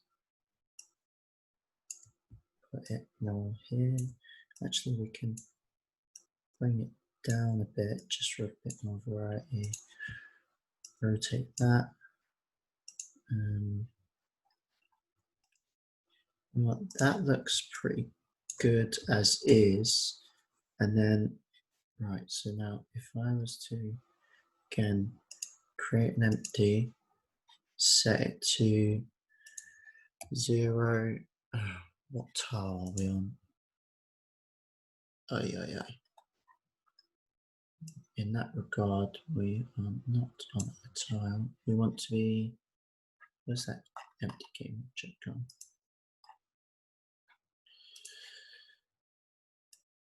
-90 by 20.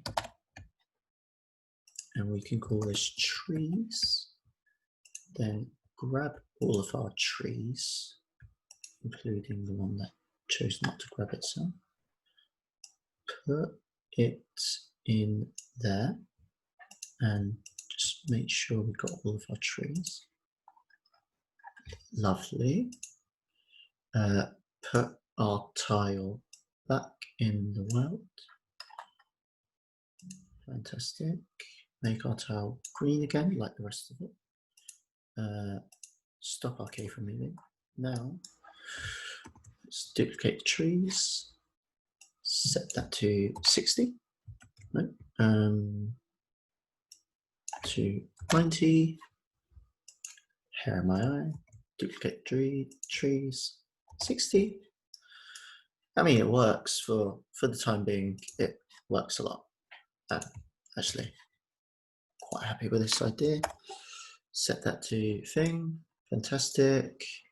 And oh gosh, oh, it grabbed all of these trees as well. Not what we wanted, but whatever. Let's take that tree out of here. And yeah, okay. Shove it in the world.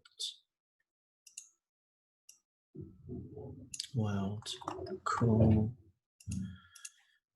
Double check that that's set to ground. Pardon me again.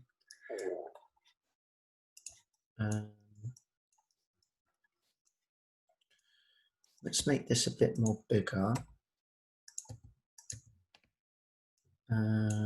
Cool. Yeah. Go with a nice. Why not? It doesn't actually need to follow reality. I mean, yes, trees are different colors in real life, but you know what? Make it purple. Have a nice purple tree. While we're at it, let's put a campfire next to it. And that's a bit of a big fire. Let's keep it at 1. Okay. Emission. Let's emission 1. Duplicate that. And let's make a purple fire. Why not? Let's do something different. Let's be a bit fun. And yeah, nice purple fire.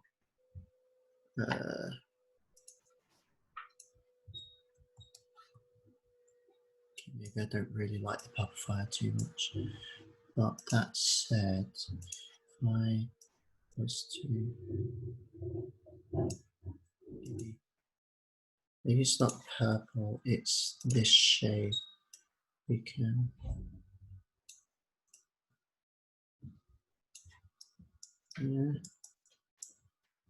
why not?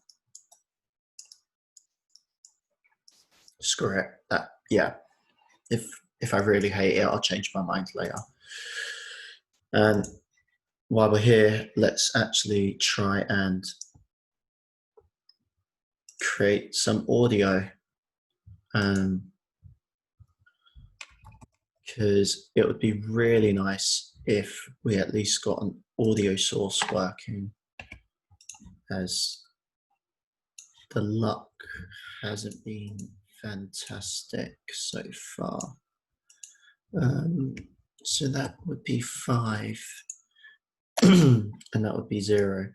So as long as you're around here, so we crank it up to 8. As long as you're in this bubble, you should hear the fire. That'd be nice. That'd be nice. And though you can't theoretically sit down, we'll put a few logs here as if to suggest that you could sit down using the crouch button. So that would be fun. Why not? So if all else fails and we can't seem to go to the cave, at least we have a campfire to sit on. Right, game objects, audio. Now again, similar to the other part of all of this, I've done this before, so it should work. And it'll be the first time that we actually walk out of here and go into some folders. So where do I keep my music? Sounds. I don't know who's watching right now. No, Phoebe and Matthew. Not not conditions, even though that's your username. Scene 1 cannot be loaded because it's not added to. Oh, for goodness sakes. Well, there's our answer as to why we can't load scene 1. Ah, yeah. Let's add the scenes to the build settings. Oh, gosh. And let's open up scene 1. Build settings. Add to there. Now, any money, if we go, right, first things, one thing at a time. Fire, game. You know what? I'm actually quite glad that we lost everything because that's going to make an amazing moment. I think that's going to be my most favorite moment of this whole thing. Hey, now you can hear our lovely pink fire underneath our pink tree or purple tree. Ooh. And I don't know if anyone's wearing headphones. I can hear it from this ear. And now, if I can get up there, I can hear it from that ear. So that's quite nice. That's cute. Now, I bet you this will load into our cave.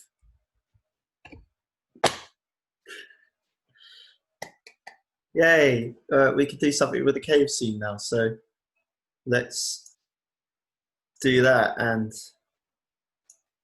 not stress out because there's a timer that's 3 hours. Oh, yeah. All right.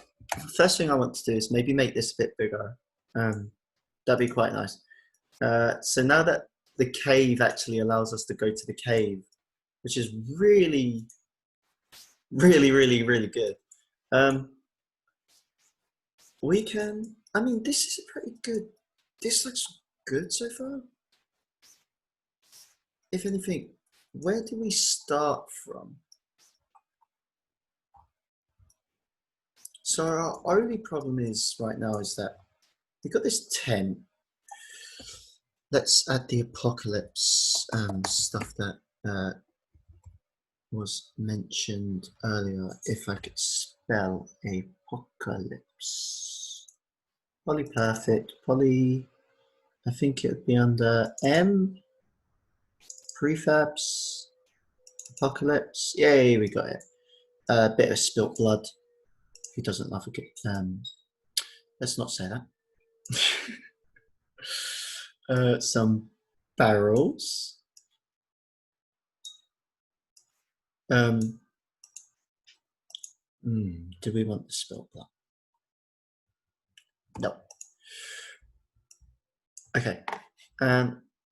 What I would like is if actually at some point, if we get a chance, I will make this tent where you can actually maybe go inside of it and we'll have a table with some food. Why not? And these are our barrels that, I don't know, they're just our barrels and our, there with our broken car because we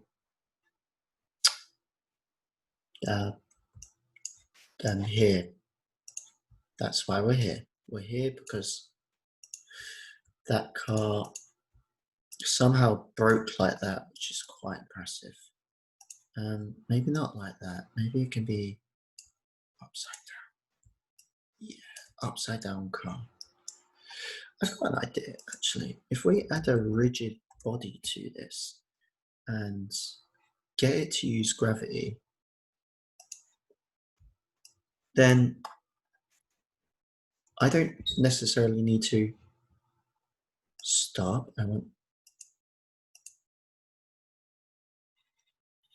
oh gosh, and it falls through the floor. Okay. Now, why do you fall through the floor?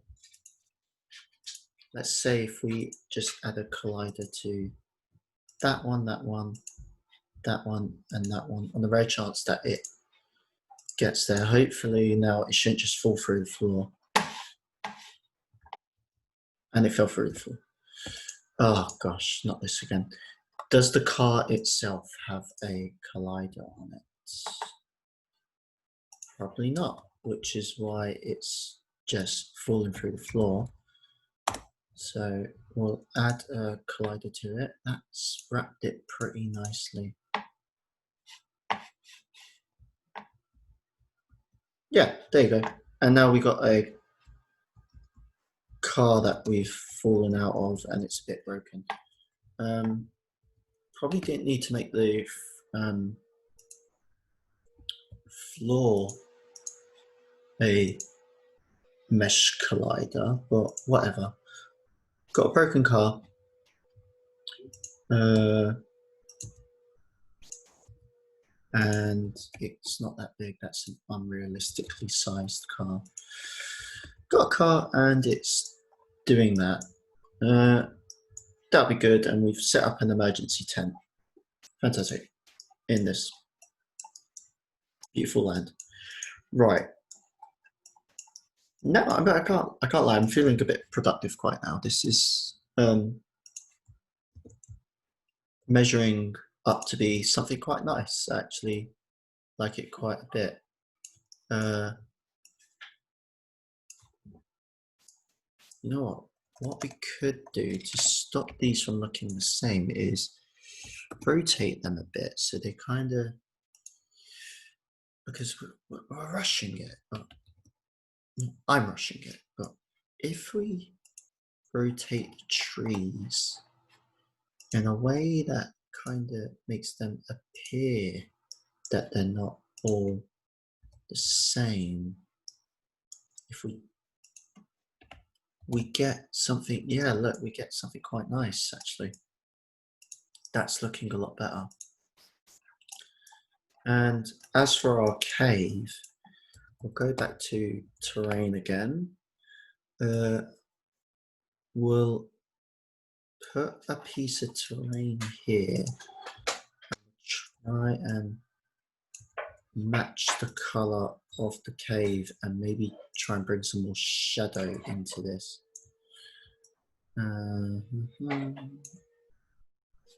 And then maybe we can add another script that lets us go to the 10. So, okay, 0.2, yeah, that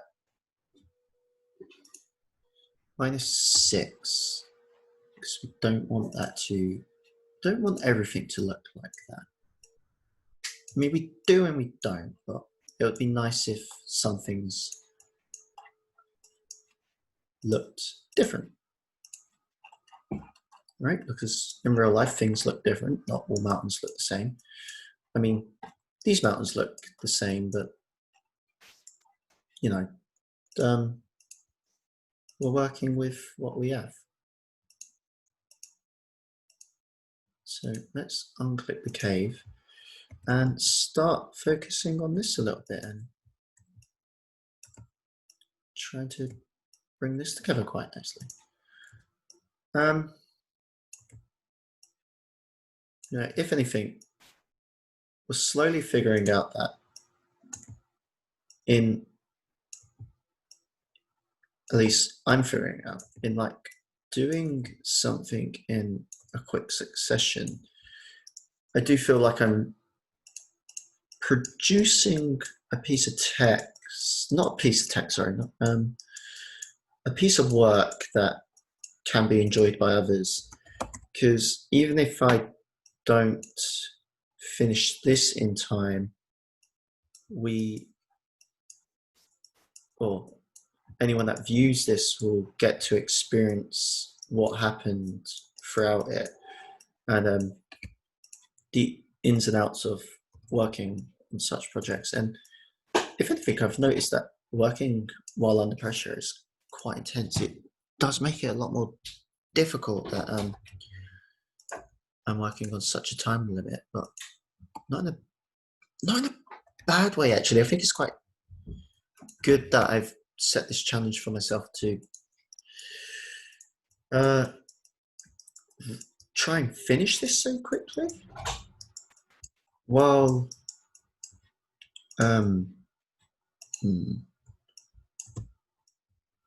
well, accomplishing something, because it's quite, I mean, it's come together quite nicely. I mean, what have we got so far? We've got a bunch of trees in like a weird foresty. We've got a footpath, which I'm gonna put some shrubs here and there just to not make that such like a distinct footpath. It's massive, and a river, which we can throw a boat in there. Why not?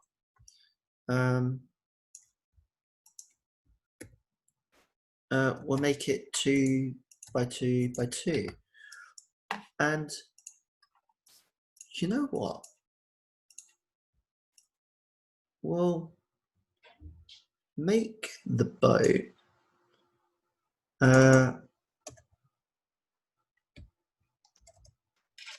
we'll make the boat where we'll put a little man in here.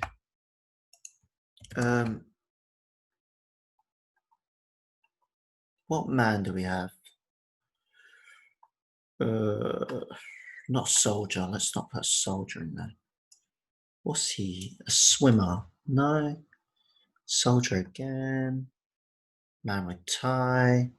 Zombie. Tank. Fantastic. Zombie again. What is that? Swimming zombie? What the hell is swimming? Oi, oi, oi.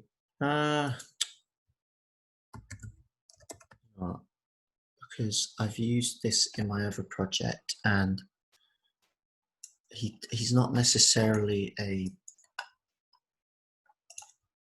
It's not that he looks like a salesman. I know he's called Samurai, but one thing that I like about these particular men is that they just kind of they work.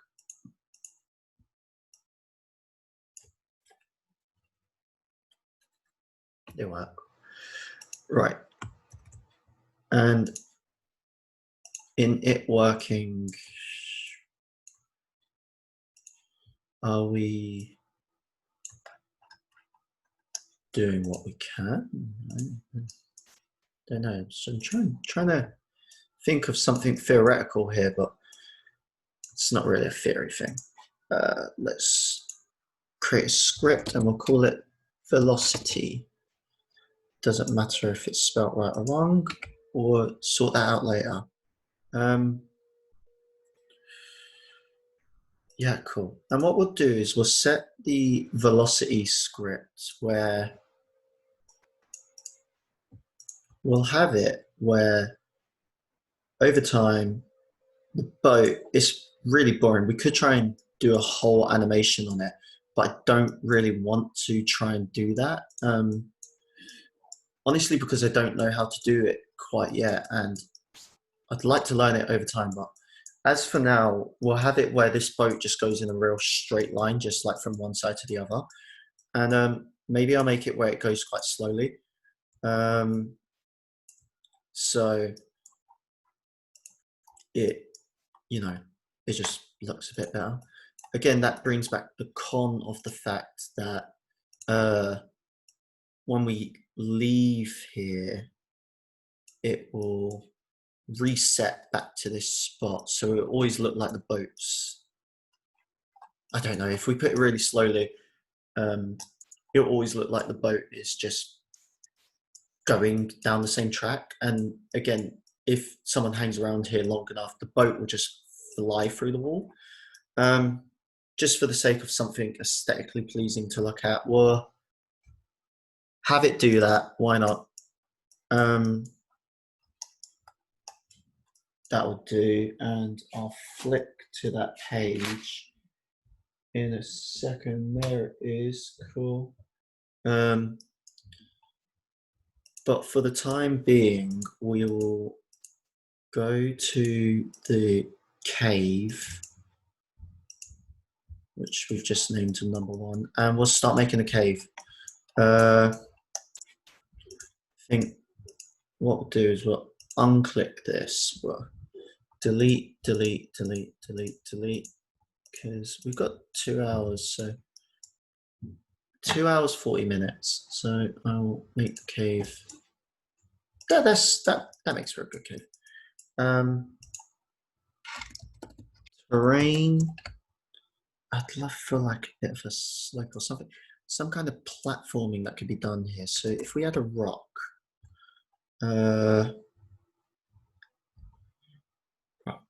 oh, we could add this again. Okay. Where's the player? Player's there. Wow, big cave. Right. Big cave. Too big. Right. Running out of time. Yep, that'll do. That'll do for a cave. Right. Pillar. 10 by 10 by 10. We'll rotate it 90 degrees. No, 90 degrees. Nope. 90 degrees. Cool. And we'll do that.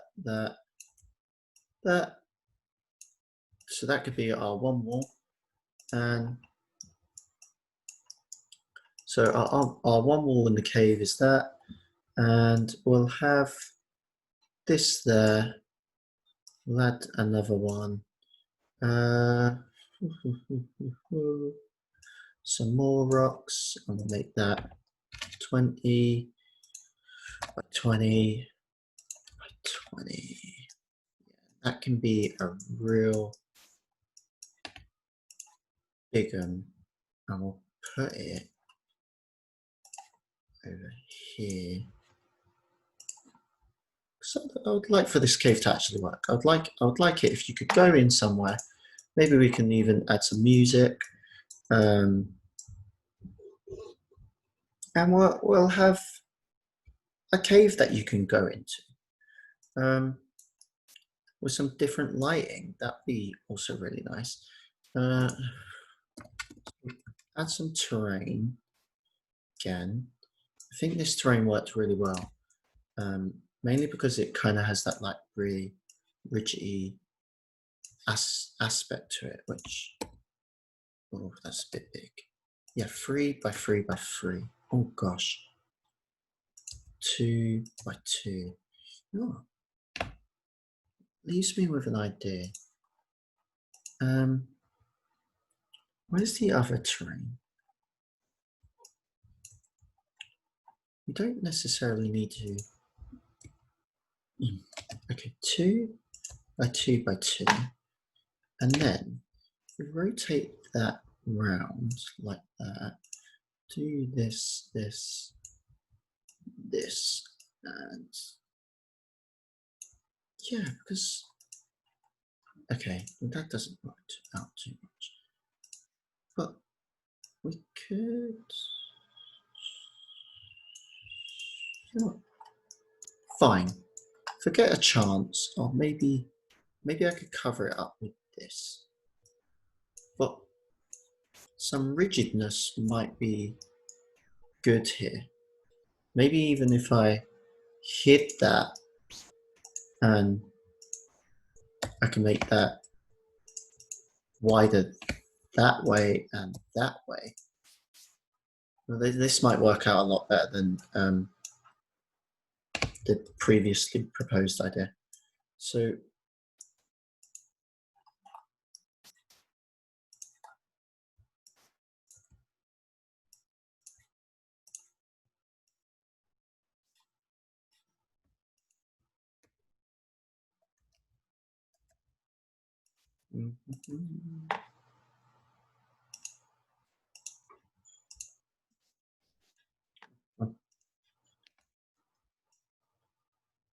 at this point,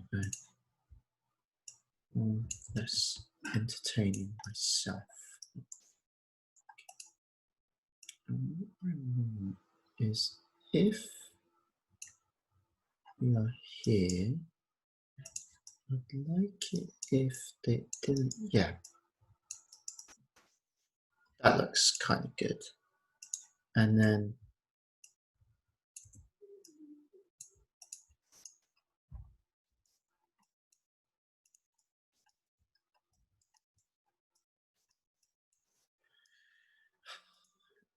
2 hours, 40 minutes.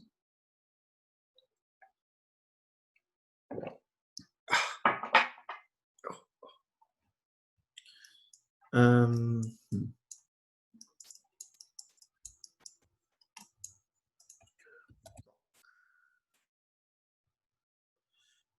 Okay, I got an idea. I've got a asset pack which we can go through. Assets. Where's my rocks assets? Rocks and flowers.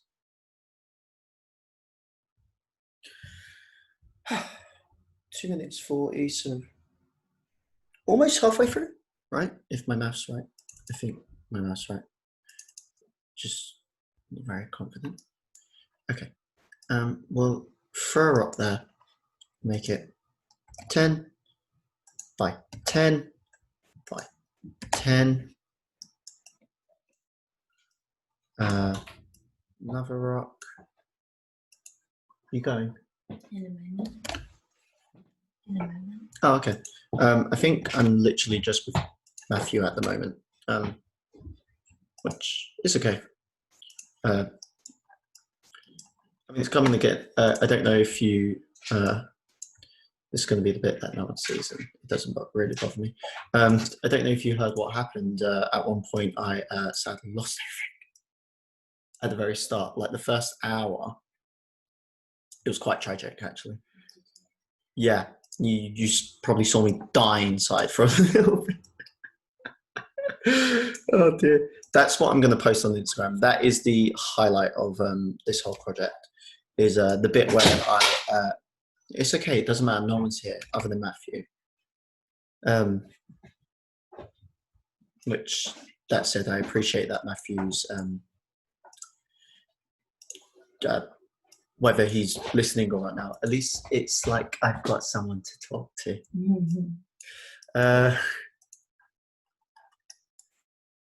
But yeah, it just I think I pressed reload rather than ignore because it happened another time, and I think in doing that I accidentally yeah, but I've never had that issue before, so I just kind of died a little bit when it happened.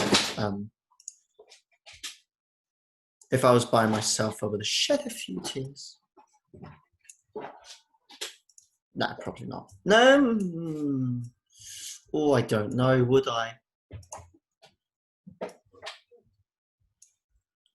Really just going haywire with this. Do you know, I think what would look really good right here is one of those. Do you know how when we did your project, we I've got an idea. You know, when we did your project, we put that area light. I think that would be a perfect way to make this cave look really intriguing. Is that if it had like a area light somewhere? Because right now it's looking a bit, especially that what I'm doing right here, is have some kind of like crack in the sky. That looks all right. Yeah. Anyway, so you're going to work. Okay. Go be productive. Love you. Love you. Mwah. Isolation buddies. I mean, it's all right. It's coming together. The first project looked really cool as well. That one looked really cool. No, not an area light. What was it? A spotlight, was it? I think it was spot points. I can't remember. Anyway, I'll see you later. I'm leaving in about 5 minutes. Oh, So I've still got 5 minutes. oh, my apologies. 100? Ah. 1,000.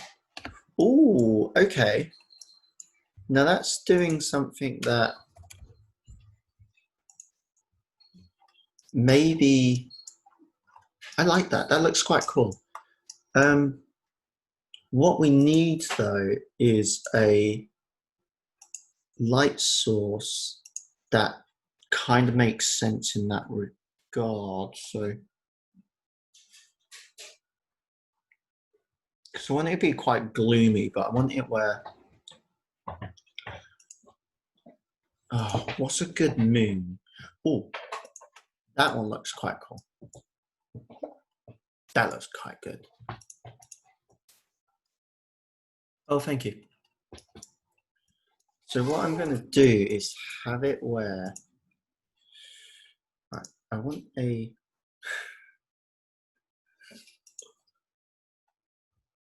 right, hold on.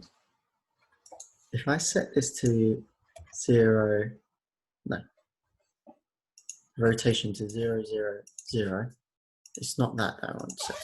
0, 0, 0. Okay. And I want the player. Where does the player see light? And where it sees light is where we'll have, okay, so I do want it to be able to see the moon, which we can't in this one. So if I set, while there's not a lot of people here, that's horrible for audio, but I want it to be dark. Not too dark that it looks, that's too dark. But I want it to have a mood.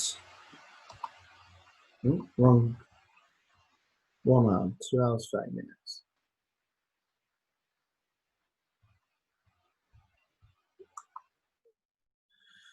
I want it to have a mood that when matched with brown light,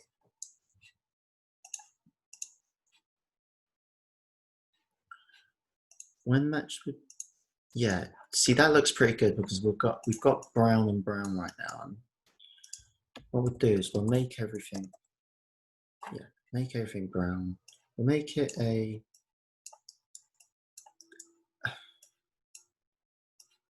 earthy brown. Dark brown. Darkest brown? Darkest brown.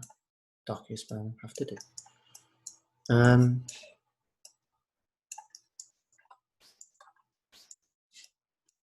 But that can be that shade of brown. And the light, because let's say in theory, you've been here for ages, and because of that, now you can see the, you can't jump quite yet because I need to set everything to grounded. But okay, so we're seeing the sun from around there. What was the moon one? I don't want that one. I want the one where the moon's really high. Oh, is this? This is a nebula. This doesn't make sense.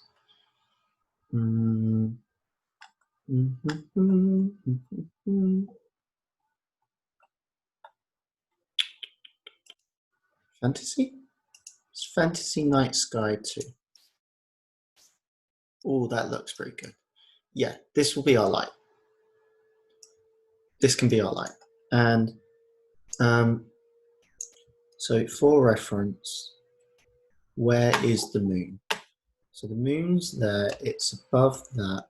So we'll try and make it where,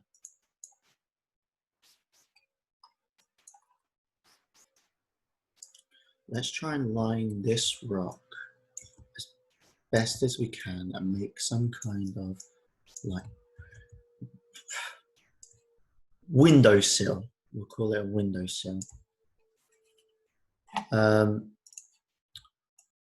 For the moon.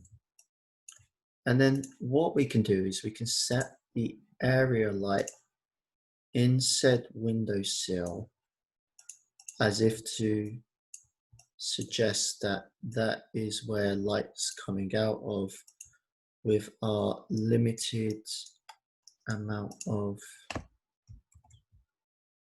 resources that we have and time, and our limited amount of time. So we'll set that to 10 and 10, but I want it to be quite weirdly long.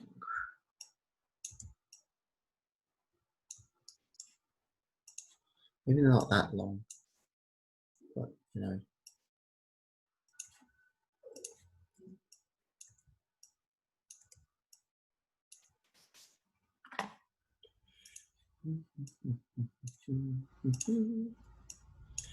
I think I'm gonna reuse some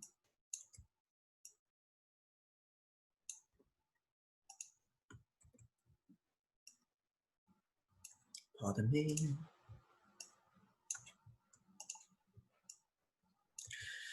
I'm probably going to reuse some audio from a previous project. Okay, so that's pretty good. So now, yeah, you can see the light coming from in there. So we'll move the light over there and we'll try and put this all together as quickly as we can. So we have something just because escapism, which, and that's a good way to start that conversation. And David's here. Hey, David. You should be able to unmute yourself.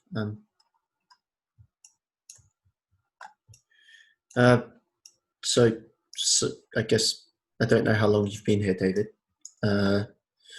Just right now I'm making a cave, which ended up being a bit more difficult than it should have been because of the time constraint and rushing rather than spending time and just enjoying the work ethic, but that is totally fine. So what I'm doing right now is I'm just making a cave environment that you should be able to walk in and out of, and it's just merely for aesthetic, but just, I don't know, it was the first thing that came into my head. It generally is. I feel it's probably to do with the fact that caves are quite an interesting experience that I like. Don't get to do enough of. You know, it's a good excuse to make something different, I guess, something that I'm not entirely familiar with. But in doing so, we've got to like throw together this environment as best as we can.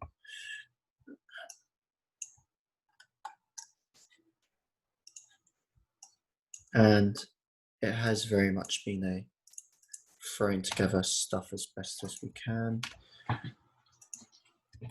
See you later.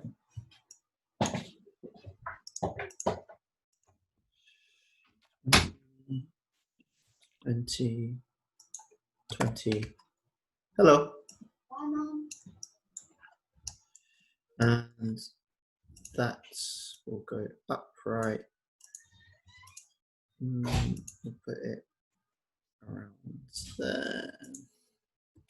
50 by 50 by 50. Okay, maybe not by 50. That could be by 20. Don't really need that one because it's not very pretty neither. And then we'll rotate that like that.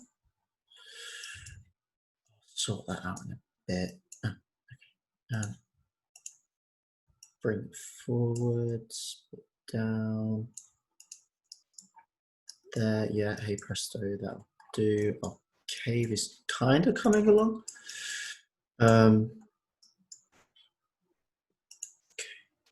Fantasy Sky 2. I want to write that down so I don't lose it because I want to change to a different type of lighting because I can't see anything. Fantasy Sky Night 2. It's all well and good working under certain lightings, but I can't see anything. That'll do. Nice and obnoxiously bright. Makes 0 sense.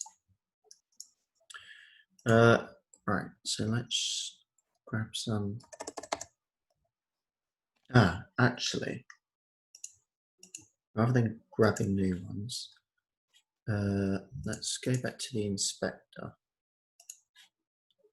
Move this really bloody far. Okay. And use that just to throw some walls together. Yeah. You know what? I can live with that. Okay. Now, duplicate that. I'm hoping in doing this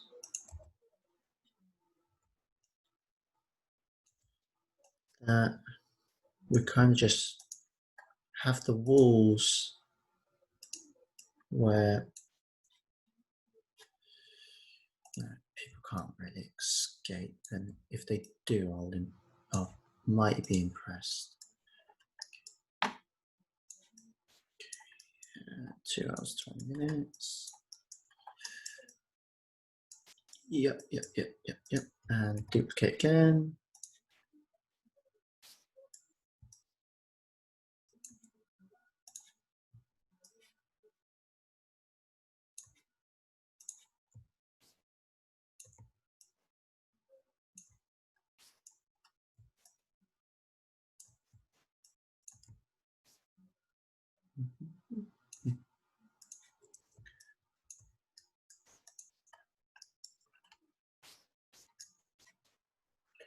And then let's make our sphere like 20 by 20 by 20.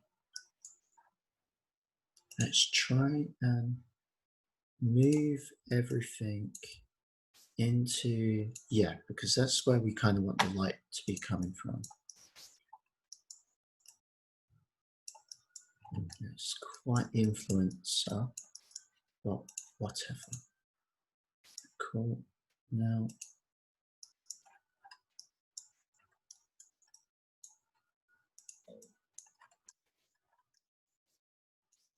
what I don't want is any sort of way of escaping here.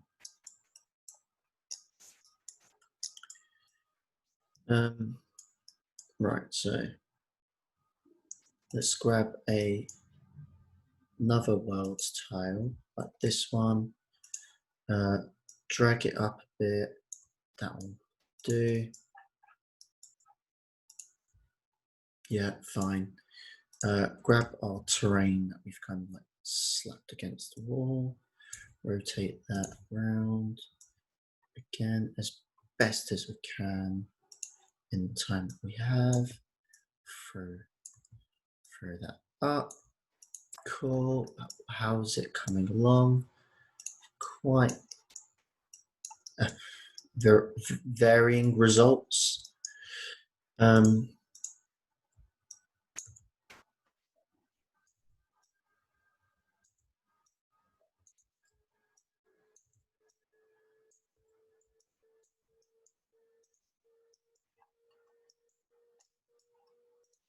Grab another pillar, set that to 0. Yep, that can cover up that, but we'll make it 20. 15. Yeah. By 50. No.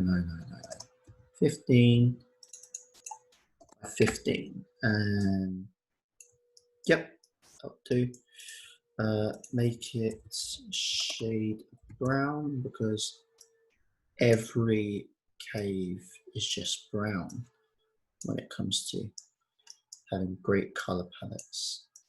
And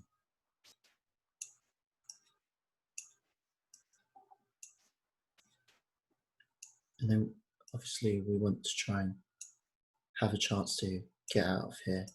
So what I'll do is, I think this is the perfect time to use our obnoxious skull.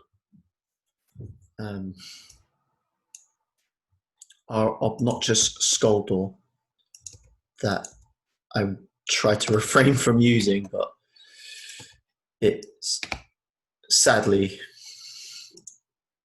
just, how can you not use it? I mean, look at it.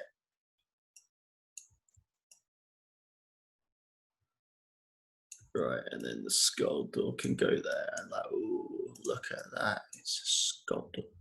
Can I have static? Light mapping settings are currently,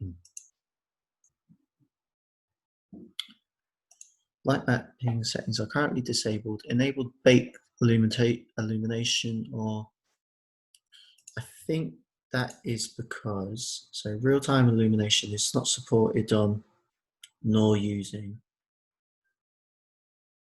So I think we genuinely just can't use that. So sadly not. Okay, that's fine. Screw it, let's throw in a human skull somewhere. So it looks like someone died in our cave.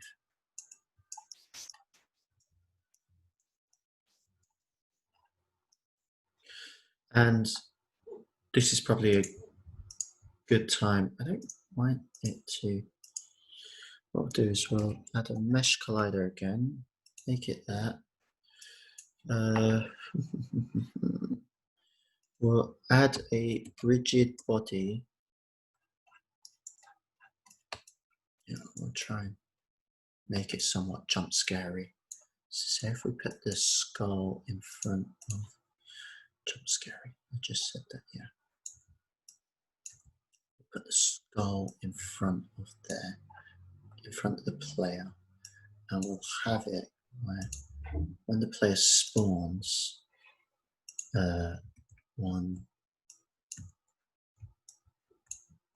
2, bunch of skulls just randomly fall out of the sky because why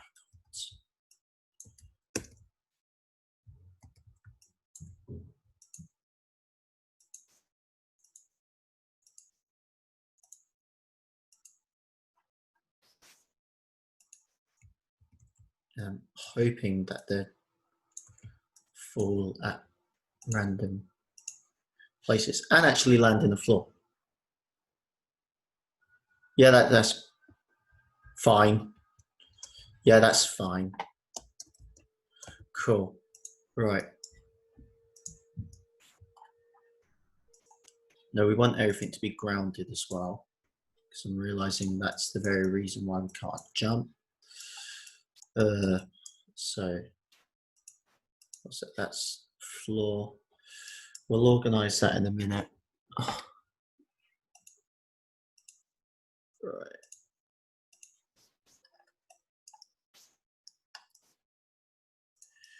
Funky looking thing. Terrain again. Yeah. Now, I must say, I'm not saying that this is the best cave I've ever made, but it's definitely a cave I've made. Yeah. Now, I think one personal criticism I have of myself, I guess it goes back to me feeling like I'm not productive is overthinking the aesthetic of an area. Like, because the way I see it is like each individual tile, but I doubt when we export this that people are going to focus on that entirely. So they'll see it for what it is as opposed to how it was made. And because of that initial perspective, it makes me see the whole thing completely differently.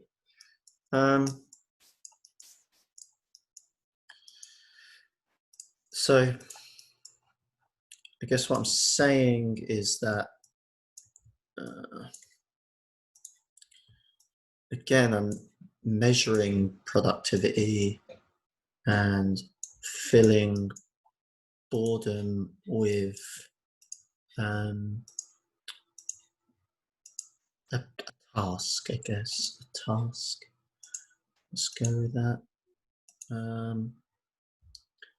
Because I mean, it's going pretty well actually. I quite like the look of it. But, I mean, I've got to do something about that. And I like that the cave will have like a bit of an opening. Right now it doesn't really make sense there, so I should probably get one of these world tiles that I've just made, these flat grids, rotate it upside down, put a lid on it.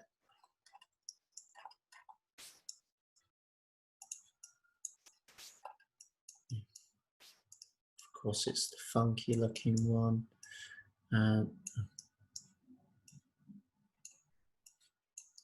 You know what, it would be quite nice if the player had like a bit of a pickaxe on him or something. Not that he'll be able to use it because I probably don't have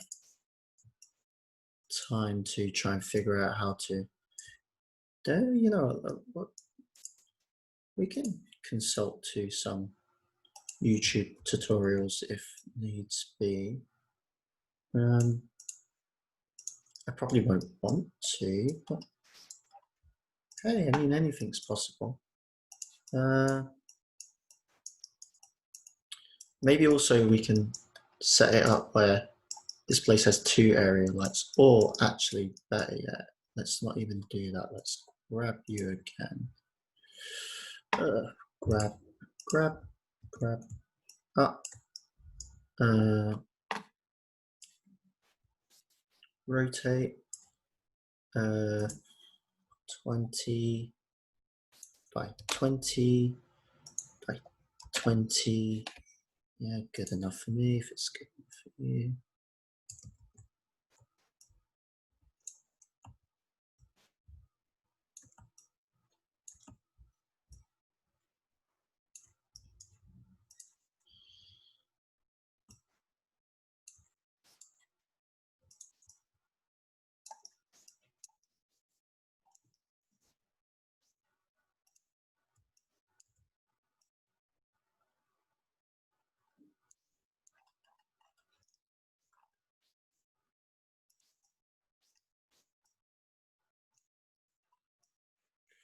It's very important that we see it from this perspective, because I mean, that looks pretty good.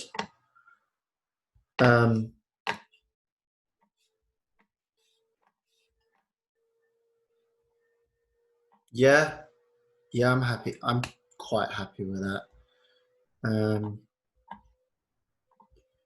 The initial skulls falling out of the sky, that's a thing. You know what? Let's just make it brown. Go back to the other lighting now, which was, where did I put that sticky note? Oh, fantasy sky night. Yeah. Now, Yeah, that's looking pretty pretty bloody good. And then we've got that light there. I think. Right, so we've got some light. We've got some, it's quite dark, but I think what would be good is that if we create the illusion that there's a couple gems like scattered around the place that are also providing a sort of light of some sort.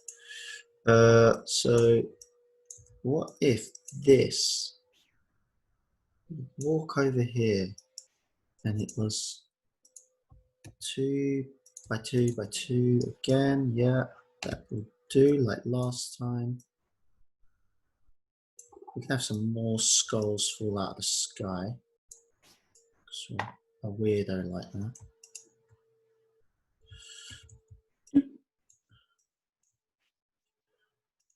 Why not? Who doesn't love a few bloody skulls just falling out of the sky?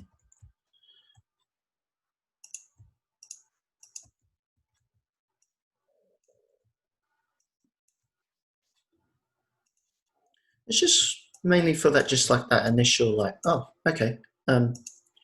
Well, there needs to be some sort of interaction in this to make it somewhat of a, and they're all rolling around and everything. It's like, oh gosh, what has happened in here? And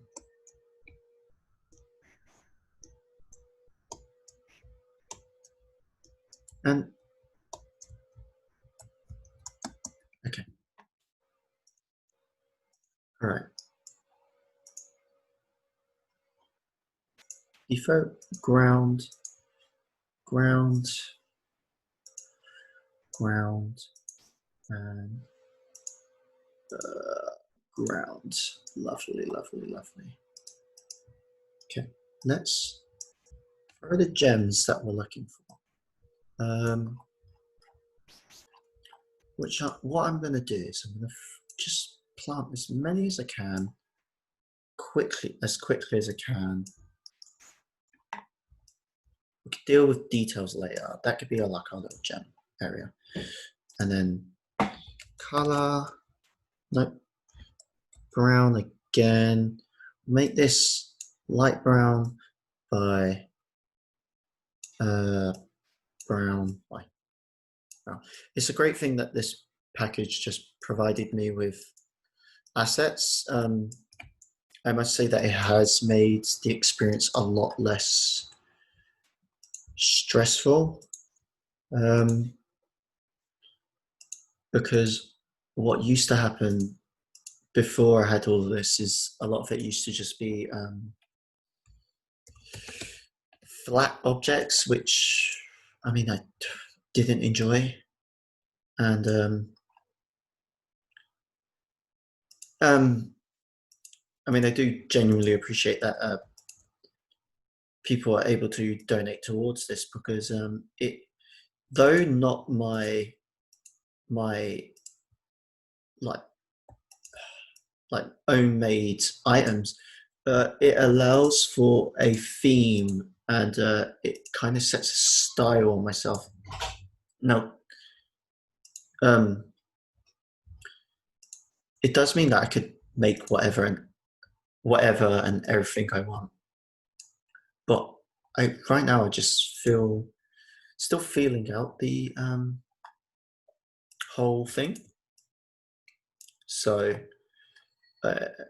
it's quite good to just learn it for what it is and get a feel for what I'm actually investigating, I guess. I don't know. How do I put it? So a good example is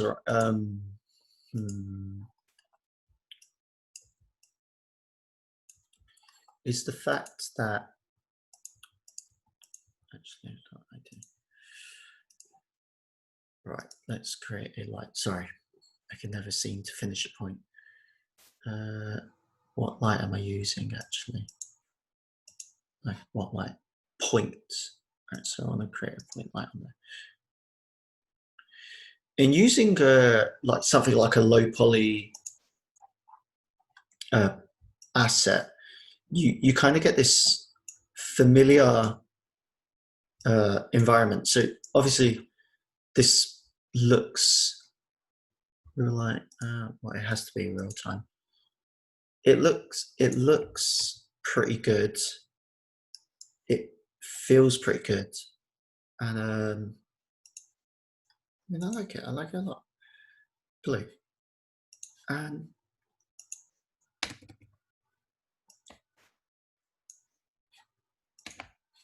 at least for me, one thing that I've noticed is that the whole lighting. What am I talking about? That works. That's kind of what I was hoping for.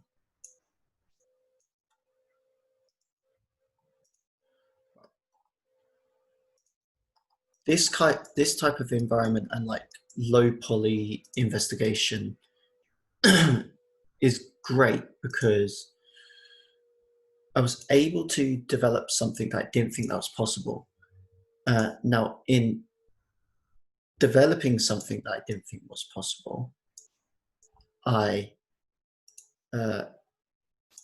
can spend less time stressing about what I'm actually making and actually put a bunch of materials together and create something. I think personally what I've noticed is that I've spent a lot of time making the same kind of thing. I think that just generally speaking, like landscapes that are aesthetically pleasing, look exactly like reality. I think that has to do with the fact that we're spending a lot more time at home. Now, I'm not blaming the fact that I'm at home all the time on the fact that I'm making something, but I guess this will be my first published project that's in response to an experience of isolation, which is okay. That's not a problem. That's not a bad thing. That's just how I feel. And I think because of the common cliche of trying to be unique and do something different, I've realized that I was trying to make something that was the opposite of what I actually am feeling. And I'm not gonna lie, I just kind of want to experience outside. So in making something that kind of replicates that idea of the outside, even though we're inside a cave, you get something quite fun and ambitious. And you know, and yeah, there's raining skulls and they're rolling around and it doesn't really make sense, but then you get this really nice light, and just gotta make sure, let's seal that up. No, we've got this great environment right now, and these, yeah, it's kind of being a bit weird, but who cares? Look at it, it's our weird. Blender could not be found. That's good, because I don't know what that means. What do you mean? Whatever. Excuse me. No, hey Doro. So there was a few issues that I came across because I was rushing. I don't know when you're using Unity at all, if it feels like you end up rushing a project because you kind of you feel that you've done something before, and because of that you end up making the same mistakes that you've made before? I guess I'm asking you a direct question, just like your personal experience of like, how do you pace yourself so you're not just rushing everything because of the repeated mundane feeling of making the same thing over and over? Or maybe not making the same thing over and over, but doing those same few initial steps that like need to be done.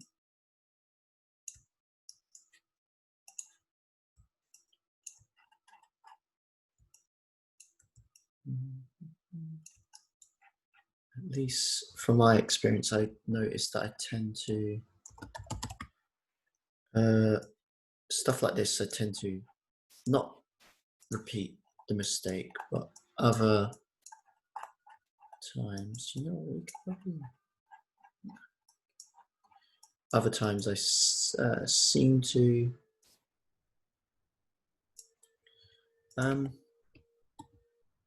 not want to do everything all over again, and because of that I rush it and break it and never really finish it. I don't know, I guess. You hear me? Yeah, I can hear you. What did you say again? Like, do you ever feel like that sometimes you're just like so when you're working on a project, I imagine like you must have like several Unity projects opened at once, like several different projects that you're working on at the same time? Right. Or do I do that? Yeah, do you do that, or do you seem to just have like one project and that is the one that you're working on like for that month period? Or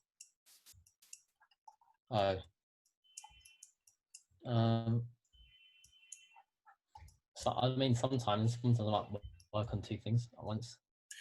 but yeah, do you notice that you sometimes will be making like mistakes because you've done like a set of, like you've set up the project in one regard and then you are on another project and you've got to do all of the same setup, and because you feel like, oh yeah, I know how to do this, blah blah blah, let's just get through it as quickly as I can, that you end up making the simplest of mistakes because of it? Oh, what, because you get cocky? Or yeah, you get cocky.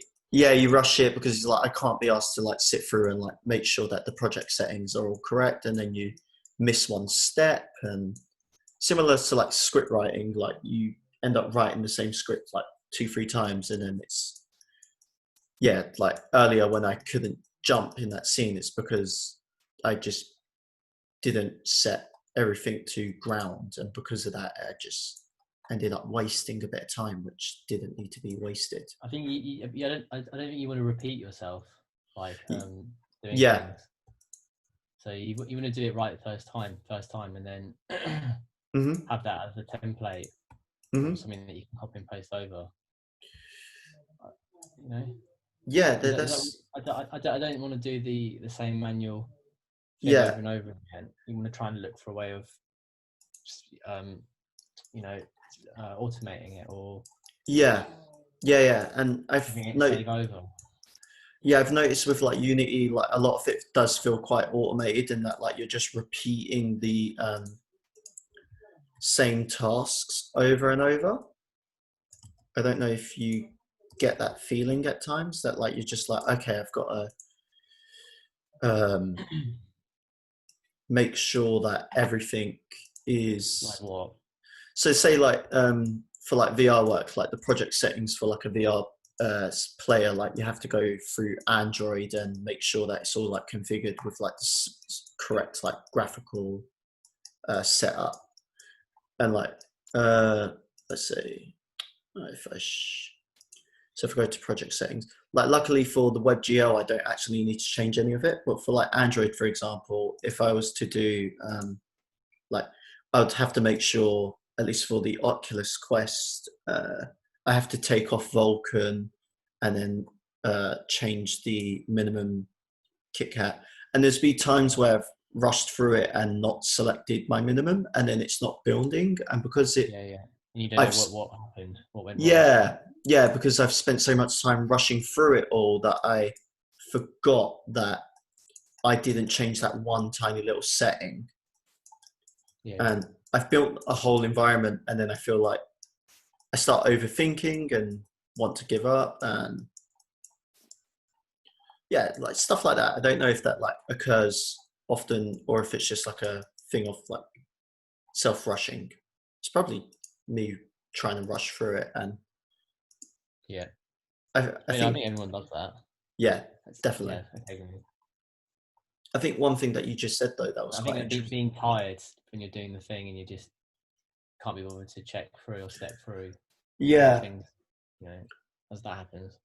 yeah, because right now I'm actually working on a project for a friend of mine called Callum, who for some reason, like before the video plays, you know how you can just like create an object and put a video player on there, like video player, and it should be that simple. But my problem is right now, for some reason, the video when I load it onto the VR headset, it's not playing. It's stuck on the first frame, and yeah, it's just like one of those things that I know I've done before, and I didn't make a note of it all that time ago, and now I got to try and figure it out. And also, I know from like looking online that apparently the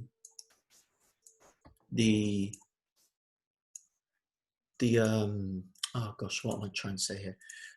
Video players don't work on WebGL, or at least they're not initially supported. And again, there's someone who said that there's a script that sorts it out, but then the person that posted that didn't provide the script, and yada yada yada.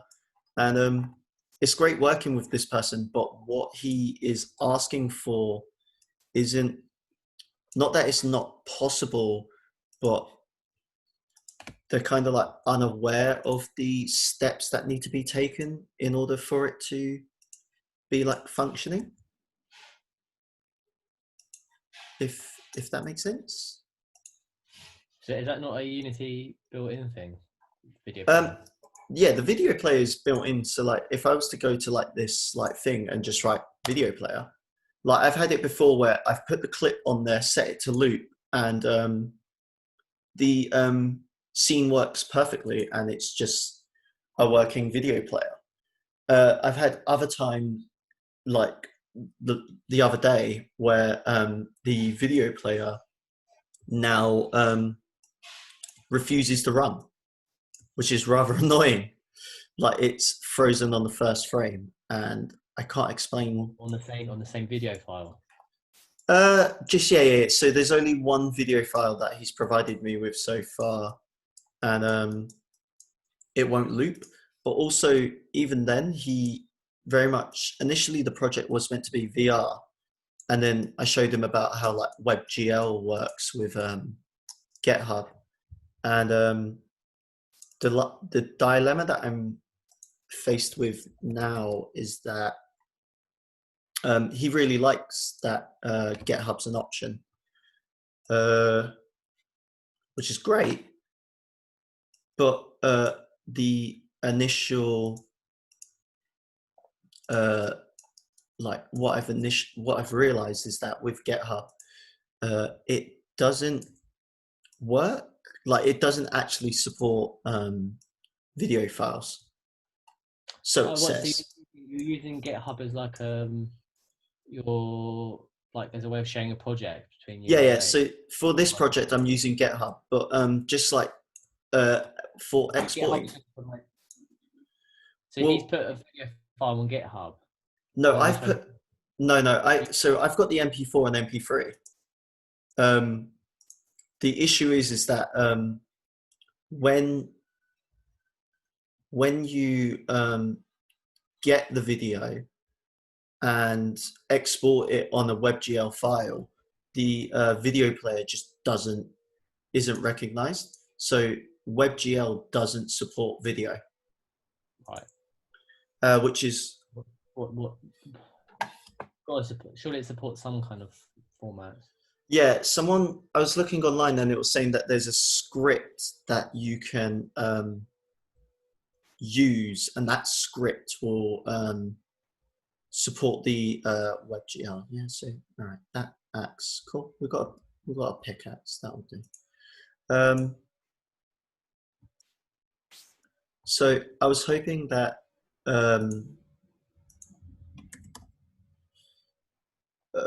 like hopefully sooner or later I'll be able to find where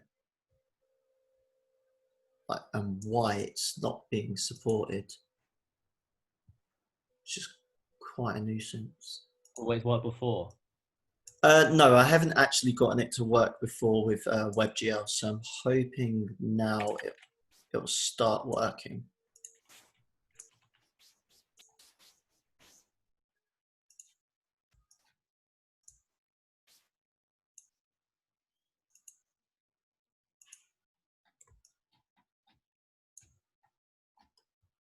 There's a video file called WebM. WebN. Yeah, so I think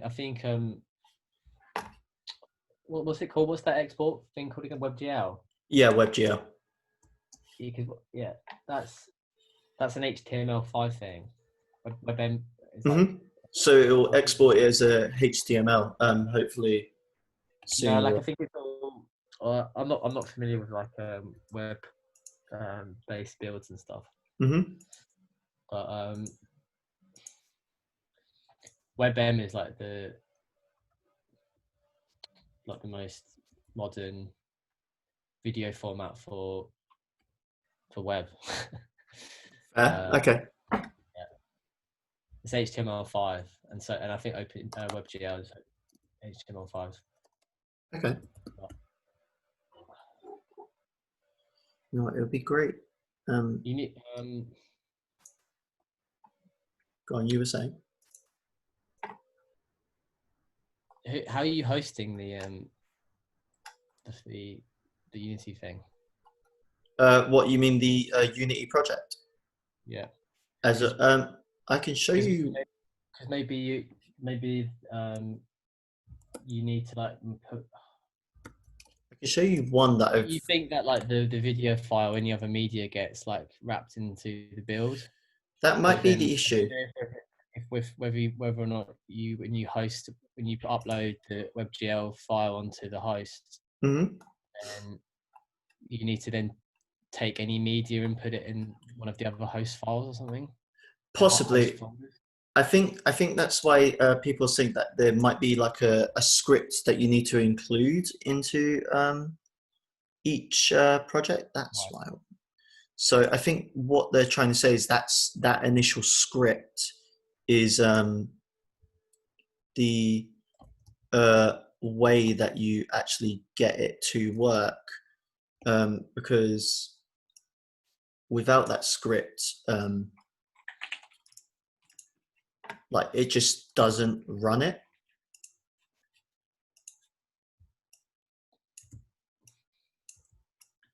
Yeah, I don't know. It might be an HTML thing. You need to put the right HTML.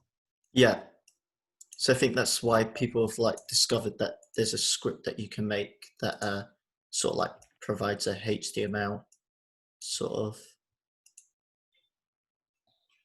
Well, I kind of want this.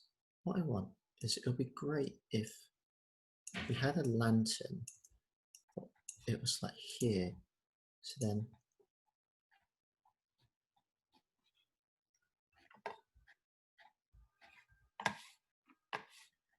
Yeah, so at least then when you look down, yeah, you got that there. And maybe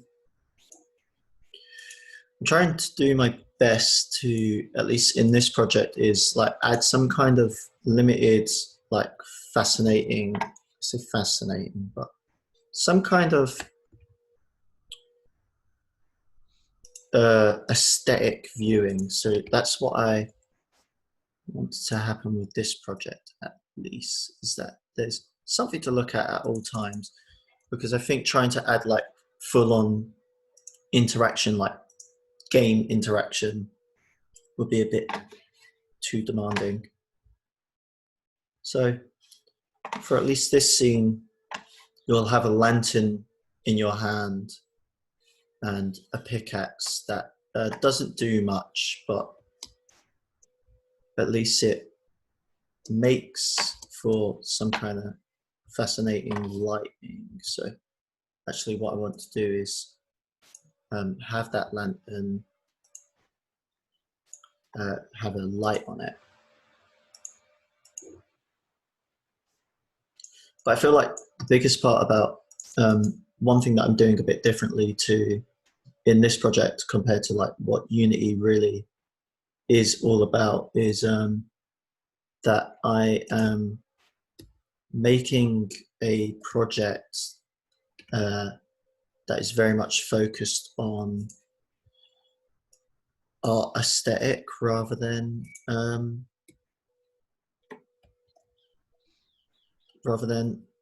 what Unity really is about. And I feel one thing that Unity really is about is like 90% of it is like code, really, like just coding documents, and that isn't necessarily what I'm doing right now. Right now I'm just making a fancy project for the sake of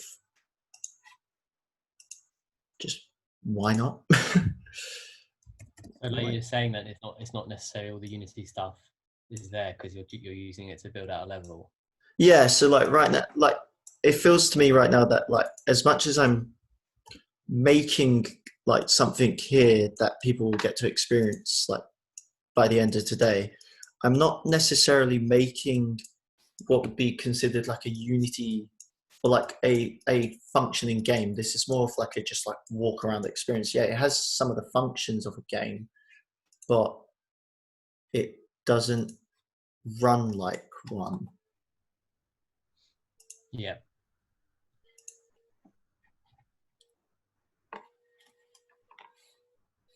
Yeah, okay. And that's a shame. So that at least that lantern, it provides light somewhat, but you can't necessarily see the light. Hey. It's just like, I feel like one thing about this, all of this, is that it's like I'm making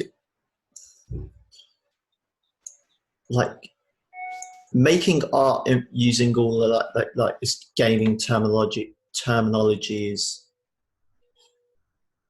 really weird because it's not necessarily a game that I'm making right now, but I think I'm just gonna have to deal with the light being like that, aren't I? Well, what do you think's important then? Well, yeah, like for me, like what I find important is that there's like some kind of experience to enjoy. But I think my problem is that comparing it to like video game developers who strive for this like ridiculous level of like perfection and like having no glitches whatsoever, and that I think I get a bit lost in like the making of the project and like trying to strive for that same level of perfection because of the fact that I am using the same software as they are, that I forget that I'm actually genuinely just trying to make something, like just make a general game, not even a game, like an experience, sorry. And because I'm too focused on trying to match that level of perfection that these developers go for, and obviously it's very easy like to, so I don't know. Do you know the game Animal Crossing at all? From Yeah. on Nintendo. Lately, that's been like quite an I wouldn't say odd influence, but it's been an influence on my work at the moment. And I mean, comparing myself to like a game like that is the opposite of what I should be doing, because obviously that has like a massive team working behind it, whereas I'm just the individual just trying to make something. So how are you arranging this like level then? So What's your I mean, approach to it? so I kind of just approached this with the intention of, I'm going to make something. I want it to look like this. And I didn't really have like a massive plan. I just kind of wanted to make it and see how it goes. So I think the reason I just chose a cave right now is because I know that I could just kind of not slap something together, but make something that's like, it's quite nice, if that makes sense. So Like, well, you're treating like a landscape drawing. yeah, like making a landscape drawing. So, but not necessarily from like the drawing itself, but from memory, I guess would be a good way to say it. Memory of what? From memory, because I'm not really using a landscape per se, because You're inventing something, yeah. yeah, I'm inventing something from like just general mindset of like, I think this looks good here, or that looks good there, and just seeing what comes out of it really. So like some of it doesn't even have to make sense, but I think that's like one of the It's nicer definitely things. got a very like video gamey aesthetic. Like, the low I've- poly thing, like very popular. Yeah, it is very popular. I'm reading this like a Minecraft thing. Yeah, it does. It does give off that like vibe of Minecraft, and I think that again like has to do with the fact that right now, because of isolation and my workplace, every day I get a new update that it's not going to be. We probably won't be open till like July 31st and all of that.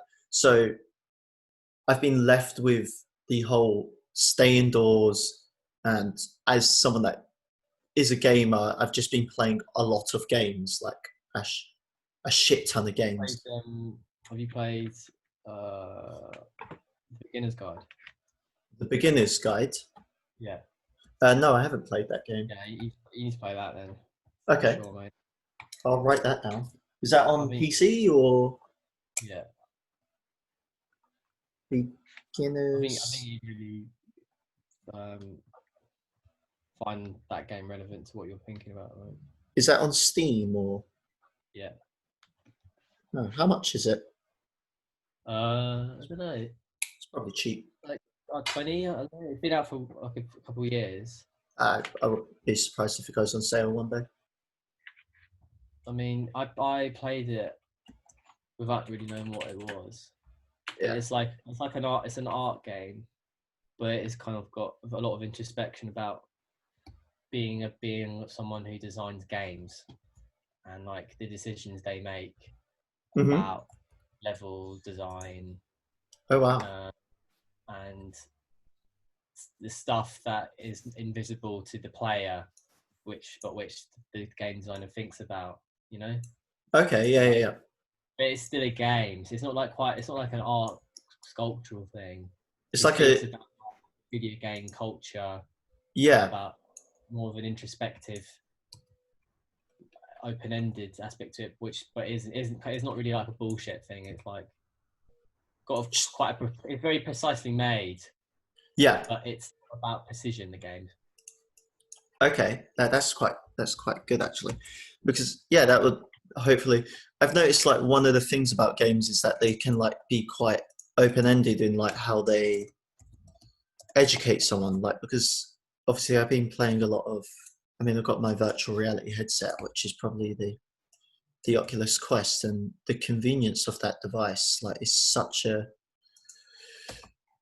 there's so much freedom behind the Oculus Quest right now, where it's just like the portability of it is almost surreal.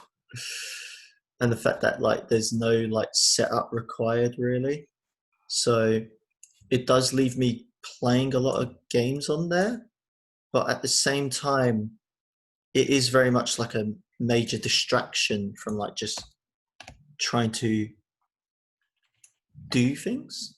Well, Sean, I did some work with Richard a couple of weeks ago. Oh, yeah? I think Mozilla Hubs, and they've, you know, people make Firefox. They've made this virtual 3D space, Okay. web browser based, and it's like an open chat room, and you can invite people to it. People play as an avatar, but you know that's not like a weird idea. But it's the fact it's being made to be really mobile. Okay.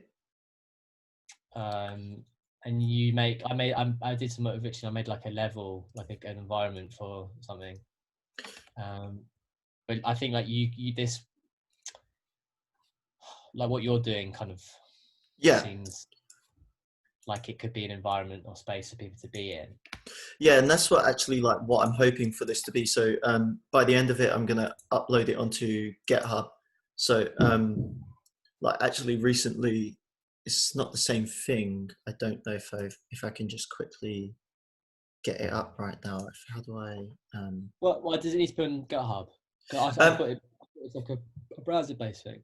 Yeah. So when you export the WebGL file, it needs like a host, and I found that GitHub, as long as one of the files, hopefully, as long as the file's under 100 megabytes, I can host it on here for free. So then I can just send everyone this link rather than you guys have to download it, and it will be right here like this. So this. Oh, right. Yeah. So GitHub will just be like the means to just have a host. It hosts all the assets as well. Yeah. So all I do is, I can't see because of this in the way. Is there are all of the assets uploaded all in one place where I can just create a master branch for it, and at least that way the project's available for everyone to just open up on their computer, which makes life a bit easier. Yeah. So it's just a means to the end. The only thing I hope is that this project stays under 100 megabytes, because lovely. Okay, that one's really fast. So I mean it's coming together quite nicely. We've got this whole forest here that I kind of just slapped together. So I think one thing, you know what might be a good idea, is if I'm gonna actually export this whole project right now as a quick break, and then check to make sure that one file is under 100 megabytes. Because if it's not, then we got not that we got a problem, but it just means that sadly people won't be able to access it today. So if I do that, let that run, and I've got an hour 30 minutes left. I'll be a minute while I'm gonna pop off now, but I'll catch up when you. Yeah, definitely. Final export, right? Yeah, definitely. You should have a look at this then. I put in chat. Oh, fantastic! You can essentially make what you've done. Yeah. A level. Yes. Right. And okay. then it's got multiplayer built into it already. Oh, fantastic! So then, like there won't, because that's one thing I've noticed, is that like multiplayer experiences seem to always work better, especially in this like day and age. Everyone wants that multiplayer game, and like with Unity again, 90% of the coding, like you have to code in that multiplayer experience. So to have something that hosts that information already, that might be a good thing to step aside to, and like experience that makes something like that. It's like how right now I've moved away from the VR sides of thing to make something like this. Yeah. Yeah, I'll have a look at that. Thanks for that. All right. Cool. I'm gonna be back. I'll see you later then. Yeah. All right. Nice one. You too. See you in a bit.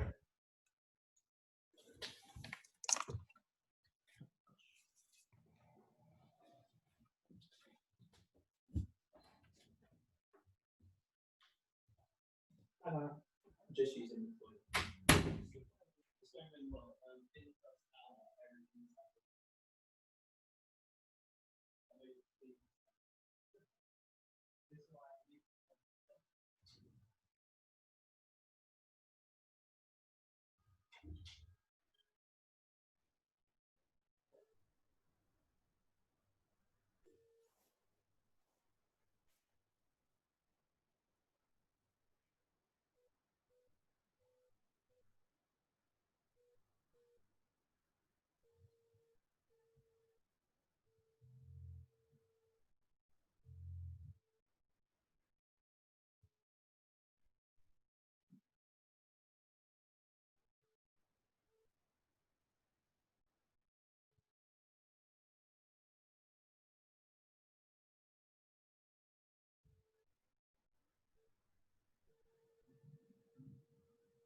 Yeah, I've got like an hour 30 left.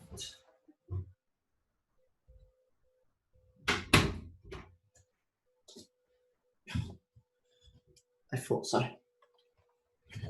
I thought that it wouldn't be done yet. Yes. Literally cooling upon the internet. Let's hope that this doesn't take too long. I should have maybe saved before I did this. Not my wisest of decisions.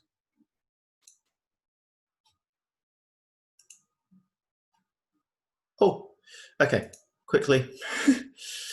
I almost had another panic attack. Save, fantastic. Wow, and right, so at least we got our tent with the broken down car. This is still set to really fast. And let's see if we at least go, when we go in here, that we, oh lovely, we've got the audio there. With an hour left, we've got some time to just like add some music.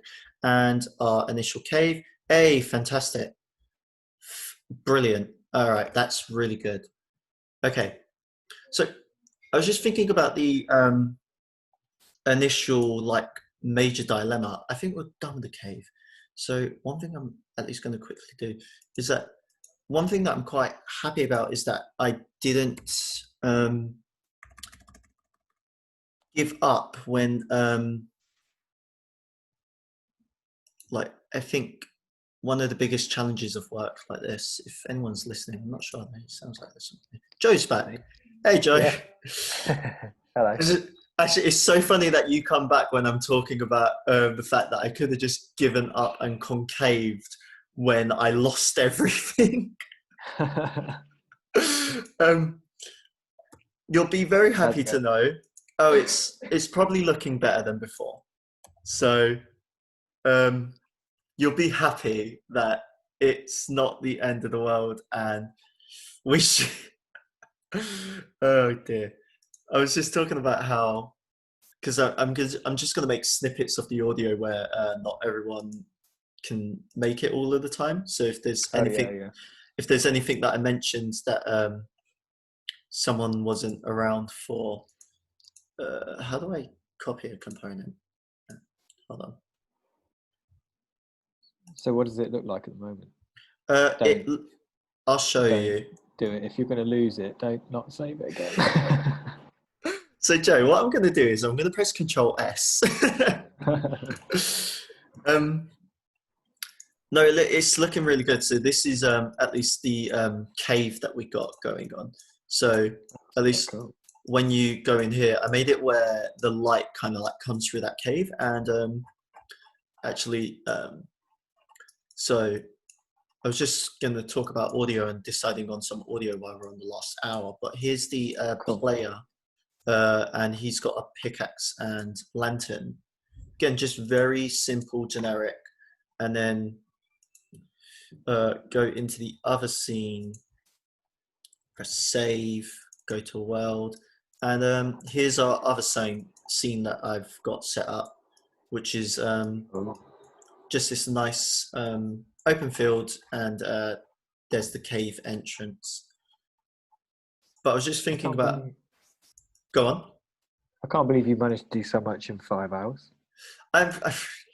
Yeah, I mean, there's been a few mistakes along the way, but hopefully, if I get enough of a chance, I can maybe refine it a little bit. So, like, one thing that I would like to be able to maybe try and do is have it where when you leave the cave, actually, when you leave the cave, that you come out around here. Rather than what happens right now is when you walk into the cave, you and then walk out, you go back to the tent, which is, I mean, it works, but it's not what I'm hoping for. I'm hoping that we can maybe have a bit more of an interesting environment in that sense. Cool, man. But yeah, I was just going to make a snippet of the audio about not giving up, and how sometimes things can be really difficult, and you can very much want to give up, but it might be better keep going. to keep going. Yeah, definitely. And how when you do actually realize that there was nothing to really stress about, because turns out the second attempt looks better than the first. How did you watch the sky? The sky looks amazing. So luckily, someone when I bought this pack, I've been working with someone else, and this sky pack was on sale, and if you see where it says all skies here, these are all different like HD quality sky backgrounds. That is cool. So like, for example, if I was to, let's just say I could change it to that, and now we've got all the lighting looks completely different. Could change it to that one, makes it different again. But for the sake of this project, I just chose the Sky is Fire, because I've always kind of wanted to make something with that lighting. It looks quite nice. It is. It's just very lively. You know what? I should have enough time. What I'm going to do is just, again, because I've repeated a lot of the terrain, and we're approaching the hour mark, so I'm gonna reset. Okay, reset this. Where's it gone? So a lot of it, I gotta admit, a lot of it is like the way it looks, because I've just kind of duplicated a lot of the objects. So like, for example, like that wall there is just like this area here, that and that is all the exact same. I mean, you could kind of tell by looking at it, but I mean, it serves its purpose for the sake of this project. And now that rock can just go there like this, which that'll do. I'm totally expecting someone probably to be like, well, what happens if I jump off the edge? Which, you know, that's going to be inevitable. What is going to happen if someone jumps off the edge? Or you'll continue to jump off the edge and have to refresh the page unless I get a chance to write a proper code. So hopefully no one tries to jump off the edge. Right. So let's set that all to ground again because we've added some new bits and bobs. And I think one thing that would be nice is if we actually add some motion to this boat finally. So just, I don't know, were you there earlier when I was doing some script writing at all? Sorry, I was muted. No. No. Okay. Well, I mean, you don't really miss much, but say like the first thing I did was write out this script, and this was mainly the chunk of like the first hour because it's just up quite a bit to write. But this one, on the other hand, is going to be nice and short. So we're just going to do, I'll try and explain this one because I kind of know it. So what's happening is we're transforming. So this object, we're going to transform its position on the Z. So transform position. So yeah, that makes sense. Time dot delta time, which Durrell actually explains that delta time is a necessary component, and I don't necessarily understand what it means, but pretty much every time you write time, you've got to put delta time next to it. And we're going to do it where vector free, so on a 3D axis, and we're going to have it where it's going, it's not moving in that direction, it's not moving in that direction. We only want it to move on the Z axis by 1, let's say 1. And I think what it does is by saying it's 1, it sets a speed. I kind of want to set it to 0.5, but I bet, yeah, I don't know how you do that. I don't think you can set it to a point. You know what, let's take a gamble and see if the screwdriver knows how to. Yeah, no, it doesn't. So we're going to set it to 1. Right, so that basically means is the object's going to move in real time to a new vector free of 0.1.1.00001. And then now that boat with the men inside, if you look at it. Is that you moving around like in game? Yeah. So I'm using the keyboard to do that. So now the boat's moving. That is cool. Which is nice. I mean, it just kind of adds to the. Yeah. What computer are you using? Are you using a really powerful computer? No, I've got a MSI. MSI. Hold on, it says it here. There it is. GE63 Radar. Blah blah blah. Bunch of gibberish. It's just like a gaming PC. I got it at a good price during Black Friday. Yeah. One thing that I do think would be nice is actually if now, so this is looking pretty good. I'm quite happy with this. Maybe we can add a clump of trees over, you know, let's just put it really dispersed and like, let's kind of scatter them a bit as well. But I think it would be nice if I try and like incorporate some kind of animation now. So maybe, right, if I go to my folders, assets, let's include the animated fish pack. All right, and let's not put it in there because that is very bad. And then, now this can unintentionally consume a lot of time if I don't do it properly. So right now, all I've done is the objects that I've got set are they're set in a way that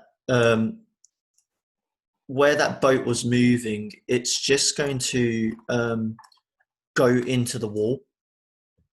Like it's not necessarily like moving perfectly, if that makes sense. Mhm. So when it hits the end of the wall, it will just fly through the wall and forever keep going. It's not going to like really have an end point, which I'm just going to accept because I don't want to try and get into animation, because animation can be like its own whole ball game, which again can be very consuming.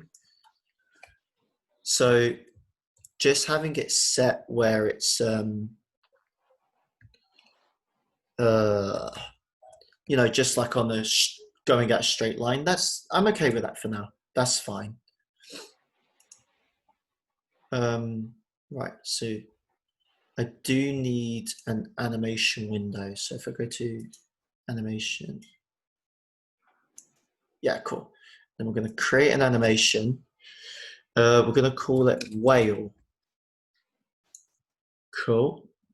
And I think now, so what we're going to do is we're going to actually get the animator here, and we're going to just steal the animation that not steal it because it's all for free. He puts it on the public domain for a reason. So where's the whale animation that we want? Here. So if you see down here, it swims a little bit. So we're going to drag that into the animator, delete that, set that to there. Lovely. Now that is playing that animation. Fantastic. And then we're going to, now that we've got a whale that's moving at speed, if we check it over there, it should just be flailing its tail but not moving. Fantastic. Cool. That works. So now we'll have it where, I don't know, how many whales do you think we should have? One or two? I like two. Two? Two whales. Two whales. They live. Whatever's, it's your project, man. I don't want to. No, overstep I mark. was hoping that people would actually have some input. Like I know Kate said that she noticed the apocalypse folder for, so that's why next to our little tent that we live at, there's a crashed car and some open barrels. And before everything got deleted, there was meant to be there was a zombie next to it as well. So I'll add that zombie again in a bit. Now, if we go to, where's the script gone? We're gonna, so we got that open. We're just gonna create another script because sadly I can't necessarily duplicate it. So we'll call it velocity minus, oh actually, we'll call this one whale because that's where it's going. Open that. It's actually come along quite nicely. Copy that, open whale, just paste that there and set it to -1. So now the whales will be going on the minus axis. I'm quite impressed at how well my laptop's done this whole time. I was really expecting it to crash at least one point. I wonder how hot it is. Wow, it's actually, Zoom's actually a very well optimized software. So now the whales should, okay, some of the trees are floating, but at least the whales are now swimming in the opposite direction. Very nice. Very nice. Sadly, again, the water, like, I mean, right now it's kind of made in a way that you can walk straight into it, which just gonna have to accept. Maybe I could put an invisible wall here to stop people from walking into it. I don't know. We can sort that out later. I've got 10 things in the chat. But yeah. All right, cool. I'm happy with that. Right. Let's think about getting some music in here, or maybe some leaves. That's quite nice. I'd like it if there was a few leaves coming off of this tree that we could actually see. So I wonder if I set it to 2 by 2 by 2 and rotate it a bit and make it purple. Is that the shade of purple we're using there? Yeah, that would, you know what that would do. And if we set that to rigid body, I don't want it to use gravity, but I also don't want it to, and I think what I do is I duplicate it, but I don't move it. And then if I duplicate that, and then duplicate that, and duplicate that, what should happen is they should all freak out and like go flying.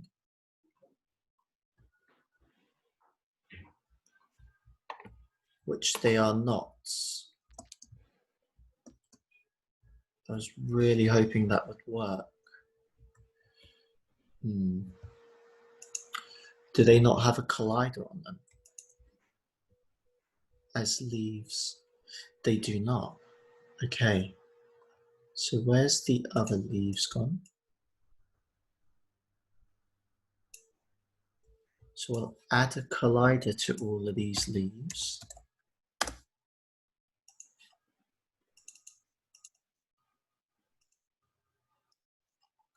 Okay, now they should kind of go flying. But don't really want them to fly in a way that forces them. You know what? Let's just see what happens.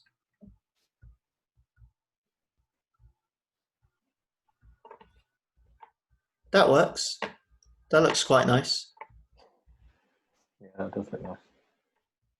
They're all kind of going in like a straight line, but you know what? That will do. Maybe what I can do is just add some clumps about everywhere. It's probably to do with the fact, so if I duplicate that lot and I put it somewhere else, I would like it if they're kind of like near the tree. And again, yeah, we could just really experiment with what these leaves are doing.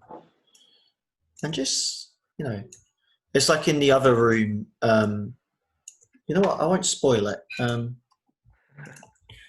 But there's a nice little surprise when you walk in.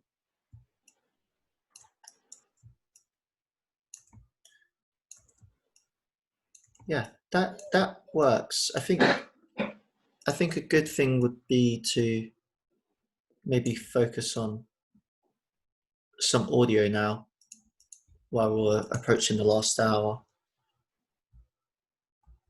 And how's that looking? Well, that looks great. That does look good. That is everything I kind of hoped it to be. And I bet you if I, yep, and you can hear the fire when you get near it. The leaves are kind of, maybe I should make the leaves a bit smaller. Maybe they're a bit too big. I'm going to make them smaller. So if I do that, I'll make them all 1 by 1 by 1. That'll do. Yeah, that'll do. Then grab that lot, duplicate that. I think one more club of leaves would be quite nice to start floating around here. I quite like what I've learned from this project because, at least from my point of view, it's added some new. So the beauty of this low poly, pardon me, the beauty of this low poly like asset pack is that it doesn't really, the textures and the colors don't make the computer or like the whoever's using it, it doesn't like, it isn't demanding. So then it sets a theme, which, I mean, it's an all right theme. I wouldn't say it's like the best, like it's not realistic, it's quite cartoony, but you can really experiment and mess around with what is available to you because you're not having to deal with a ridiculous amount of textures to load, which I like quite a lot, that I don't have to deal with such things, and that I can really just focus on the fact that I want to make something interactive for everyone, and I'm pretty confident that this will load on everyone's computer and that they'll be able to run it a bit. Let's add that zombie for Kate. There goes Kate, there's your zombie back. Just because, why not? She saw the apocalypse folder. It'd be great if we could try and get a sign that says for Kate on it. But yeah, anything you would like to add, Joe, while you're here? Not really. I can't wait to play it though. Yeah. Well, I think while we're here, right, because I keep saying that I'm going to do this. What are the possibilities of adding stuff? Well, I think right now, while we're in the hour, and this can take quite some time, is we can add some music. Have you ever used YouTube Audio Library before? No, I've never used it. All of this music here, and there's like hundreds, thousands, all free. Oh, that's great. And like they're like, you know, they're like your generic, how do you describe it? Generic royalty-free music, but I like to maybe go by like mood or like, so I don't know, what mood should we, so if we zoom out on the environment, I want it where like you know, the music's on loop. It doesn't have to be all that ambitious, but what mood should we go for with this kind of project? It looks like it could be either like really nice and calm, or it looks like it could be like full boding. Full boding. Bit tense. Yeah, but I don't know. What do you think? Well, there's calm here on the thing, so I don't know what song, what names shout out to you on these songs right here. My screen's not big enough. Hang on, let me drag my There's- screen's a bit over. There's inner sound. Can you hear the audio right now? Yeah. No, not from your desktop. From your mouth. Oh. How about now? Yeah, got it now.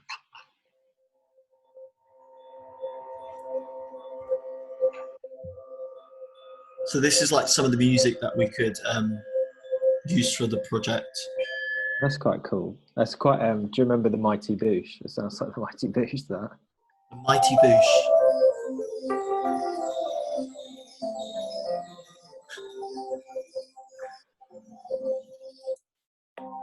We could use this one.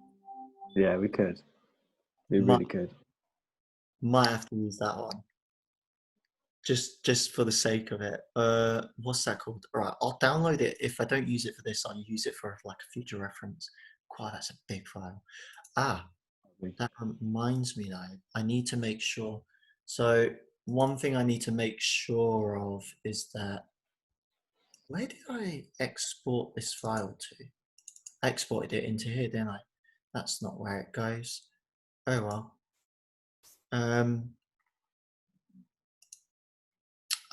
But it went there. Okay. This shouldn't be in here, but it is now, so we'll just have to deal with it. Actually, no, we won't. We'll cut it out of there because I really don't want it in there quite yet. And we'll paste it here.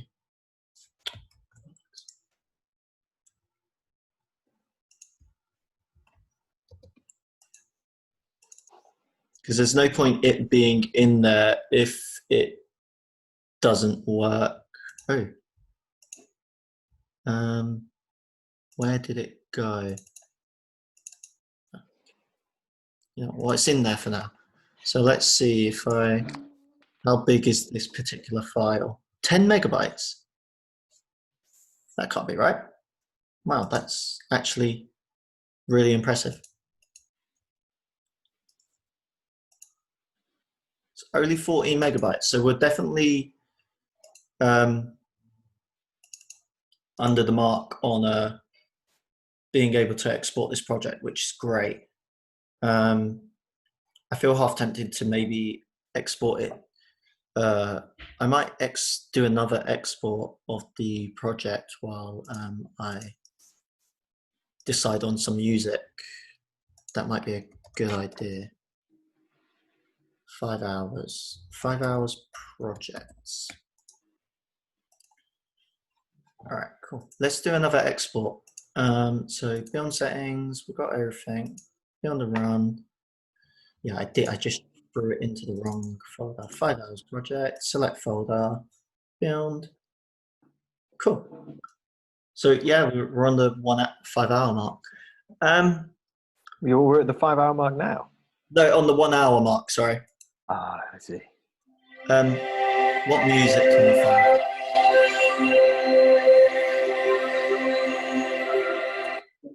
No, do not That's like too much. I do not like that intro at all. I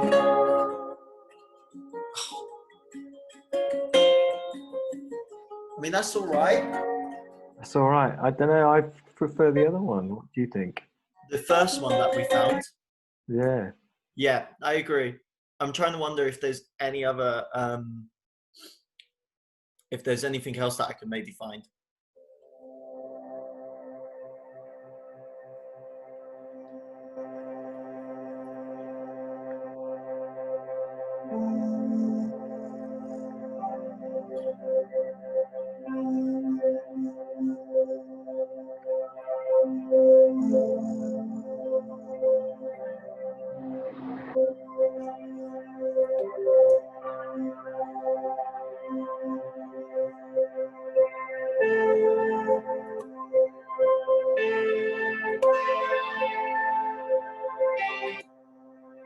I got an idea for this one if I get a chance to do it.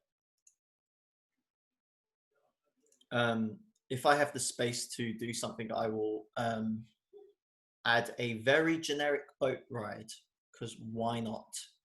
Why not? Why not? And I've got this asset pack, so I might have it where it could be in that boat. Yeah, I can do it in that boat. That'll be nice. I was also hoping to maybe get a chance where we're in the 10, which I think I can slap together really quickly as well. Maybe I can. There was a food pack somewhere which I quite liked, which I might download now that. Not that one. There's like a big food pack. Could be that one. Could just use that food. But there's more loading.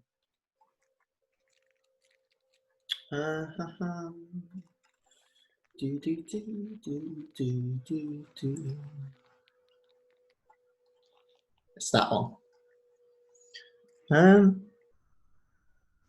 But that wouldn't really make any sense. Like, you know what? Let's do that one. we'll download this food pack.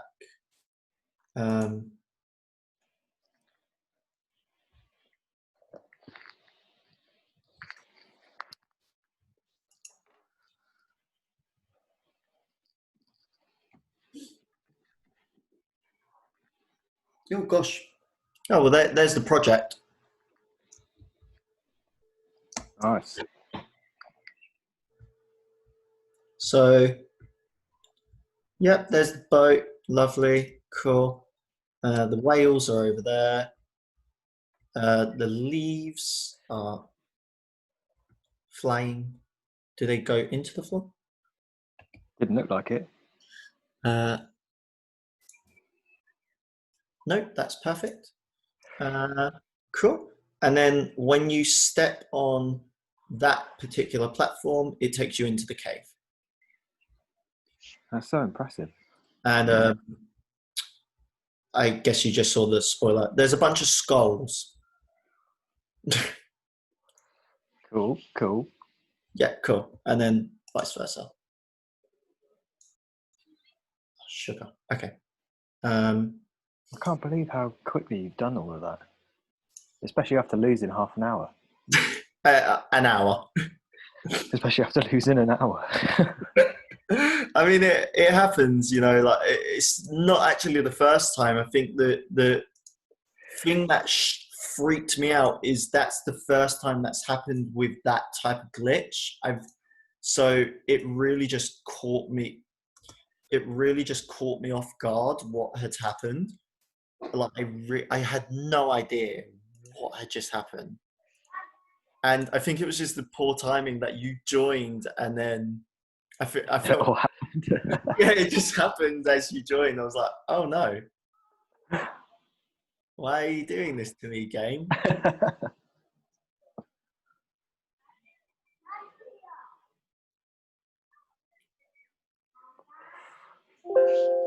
Okay, right. So we're on the hour mark.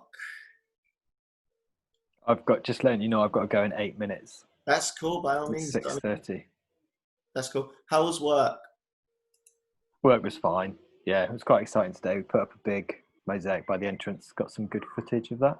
Oh, nice. That's really cool. Where are you working? London School of Mosaic. Oh, Just yeah, it's really nice. They're just starting to reopen again. So I'm going down there and helping out. Gonna do workshops and stuff, but also doing some filming. But it's just a nice place to be. It's half an hour walk from me, so I get to like walk in the sun there, walk in the sun Really? back. bloody convenient. Yeah, really, really good. It's really convenient. Right, so I'm just going to add all of this audio, and hopefully, I've already got one for the cave because I've got this audio clip that I just constantly reuse. It's called Cavern. Let's see. My laptop doesn't like that I keep adding new projects to it. It's quite a shame because I don't necessarily want it to slow down right now. Ooh, okay, and it's back. It's alive. Let's just quickly save. One more audio clip. Please don't die on me.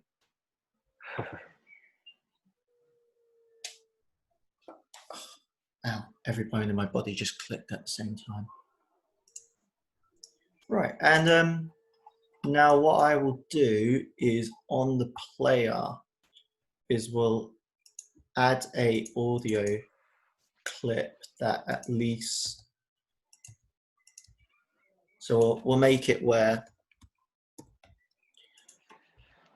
like when you join in, that song that we just heard will be the song that you hear when you're roaming around here. It's probably really generic. And Which one? The first one? yeah, that inner voice, the 15-minute clip. That was cool. Yeah, it's pretty nice. So we'll add that in there. So then we'll add a empty object to him, and we'll add an audio source, and it's called inner voice. Come on. Drag and drop into there.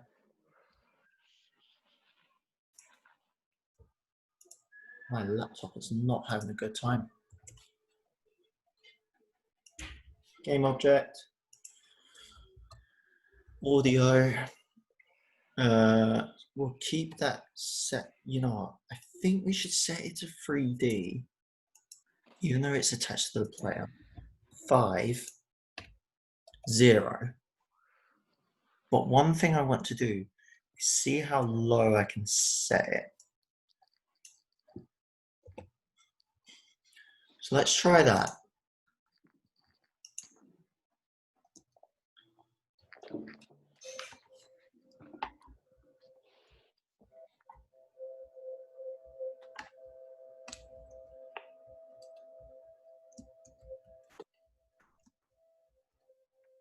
That's pretty good. Yeah, nice. Maybe a bit more ambient.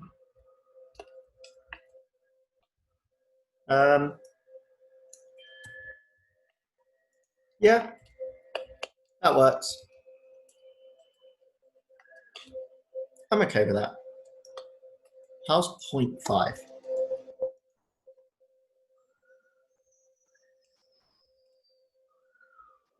The fire is making a noise. It's also a pink fire because we could. Cool. Yeah, and nice. The whales are moving as they should be. The boat's moving as it should be. Fantastic. That's all looking pretty good. Oh, yeah, your laptop. Okay. All right, I'm going to plug my headphones back in. Yes, please. Can you hear me? We can. Cool. Fantastic. Let's just do that because we don't need to worry about any of that. Save. Right. What else do we have to do to this project? Right. We need to copy this at least, and I will go back into the other scene. I think I accidentally pushed save. Go into the other scene. Yeah, cool. Save again, because I'm not having a repeat of losing everything. Where have I put this? So I've got an audio source. Well, actually, I just want to paste the one that I just created because I know I've set that up properly how I want it. And then I'm going to reset it. Cool, that will do. We'll go back to the audio and we'll set it to the cavern one. Yeah, that's pretty nice. And I will listen to that audio.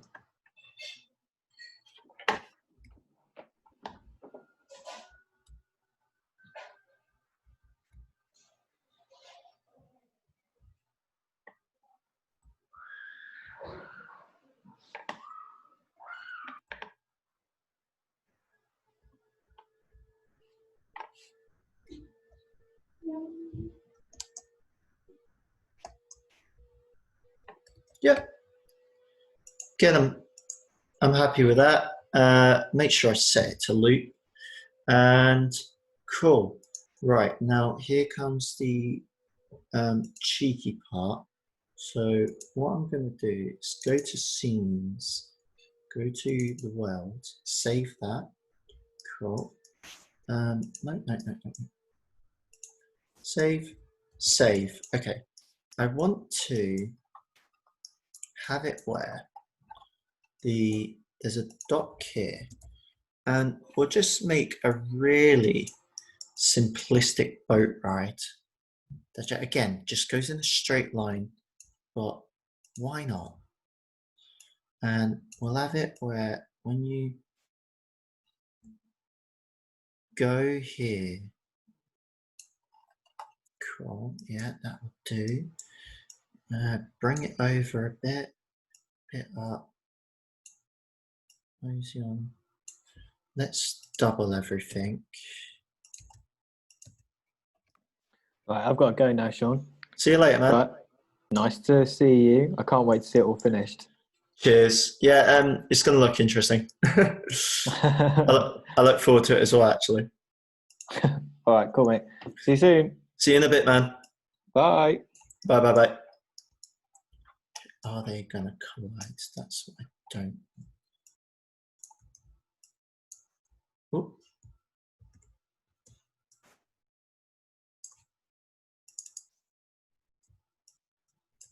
No, that's cool. Okay.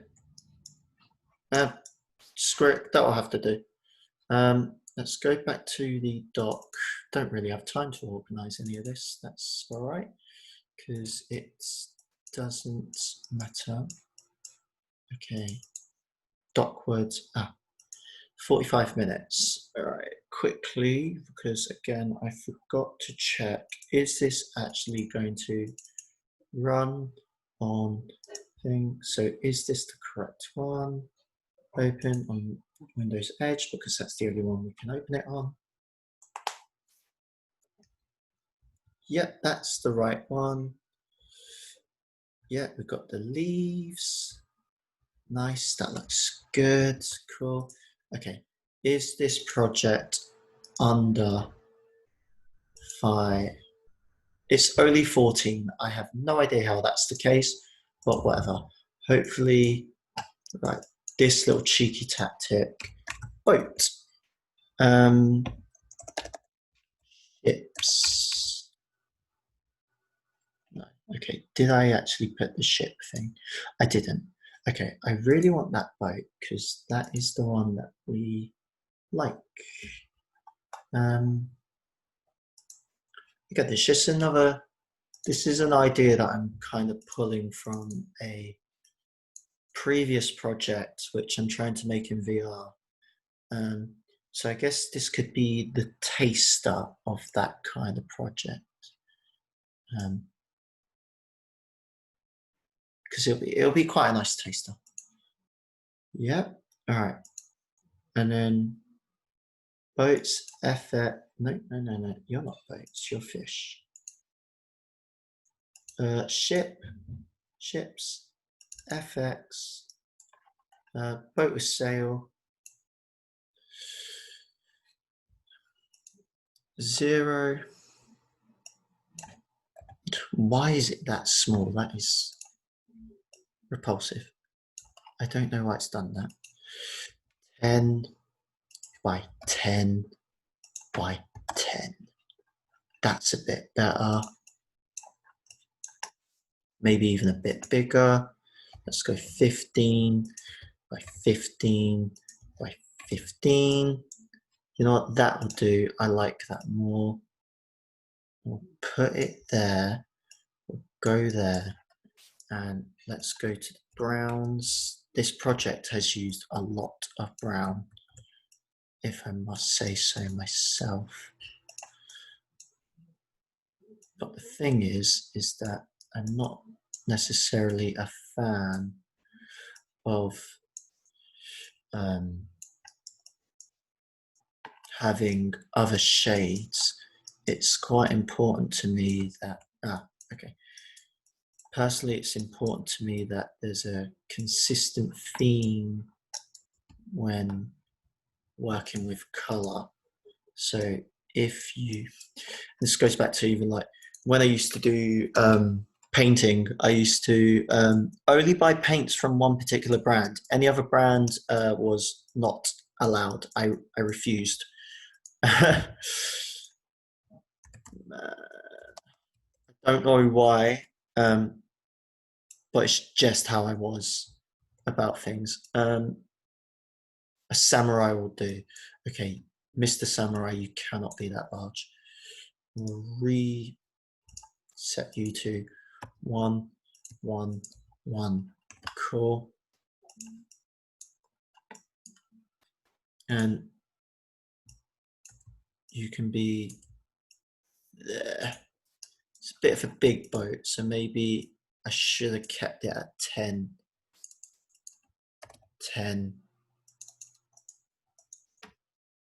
10. I'm hoping that if I can't do the 10, at least I'll have this, because this would be quite nice. And it's different. So it's a nice bit of interaction. So white, yeah, that'll do. Again, it's probably that shade because of the fire thing. Cool. Now, the thing is with this boat is what we want to do. Oh, no. Grab the whole boat, please. Bring it over a little bit. Okay. And can we walk on the dock? Make sure it's ground. Let's quickly check that with our speedy settings set.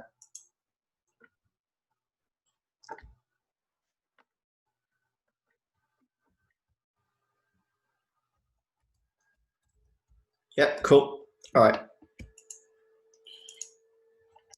Now, okay. Now on the dock, we want to add a cube, and that cube is going to be a very clever cube. So 1.5, yep, that'll do. 2, yep. By 2, no, 1. So then you go all the way to the end. Remove the mesh, add that. Scene teleport. Okay, now here's the bit where we're gonna be a bit cheeky. Is this scene, we're going to go over here, go in that one, duplicate it, call it that, rename this one to boat. Lovely. Now, in the world, where's our cube gone? Lovely. So our cube is on there. We'll put it there. We'll name it door. Fantastic. And door goes to boat. Boat, fantastic. Right, door goes to boat. And let's go to build settings. Make sure we add. Okay. Yep. Okay. Now we can go to boat. Fantastic. Make sure we add boat to the scene. Yep. I don't know why I froze there. Where's the player? So our player, we want our player to be with the boat. So if we were to put our player, where do we want him to stand though? That's the only thing. It's quite a nuisance boat. What's he doing right now? Okay, so you can kind of see all of that stuff there. So maybe that might just be,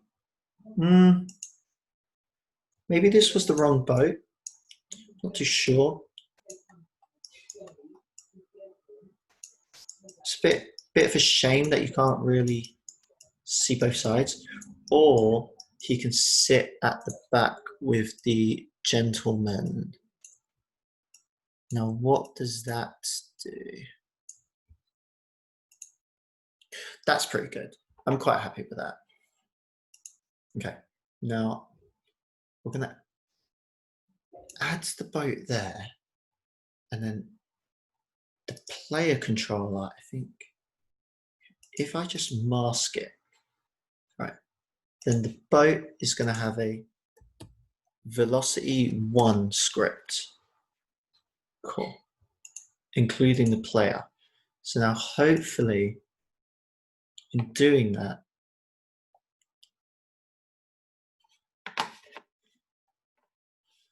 and I shouldn't, yep, sweet. Should just be with the man. Fantastic. Okay, cool. Yep, fantastic.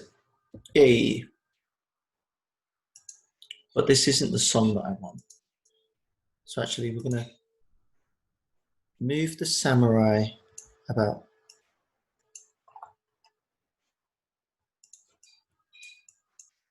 You know, we're just gonna get rid of the samurai altogether. He worked as a good reference, but he doesn't need to be there. Pardon me. Cool. Right, fantastic. 35 minutes. Okay. And then where the boat ends, which is along this tile. So if I make a cube, yep, perfect. Actually, that's a good size. Again, move the mesh.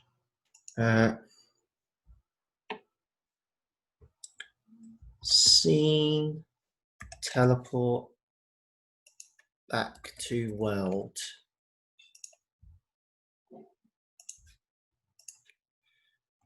Teleport. And let's just try it here right now. It's going to waste some time, but got to do what you got to do. So hopefully the boat will go into the scene teleport. But when I enter the scene teleport,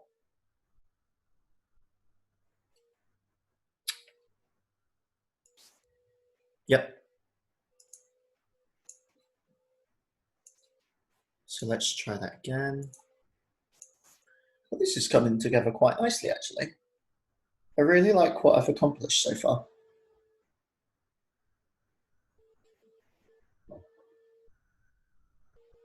And yep, fantastic. Yeah, that's cool.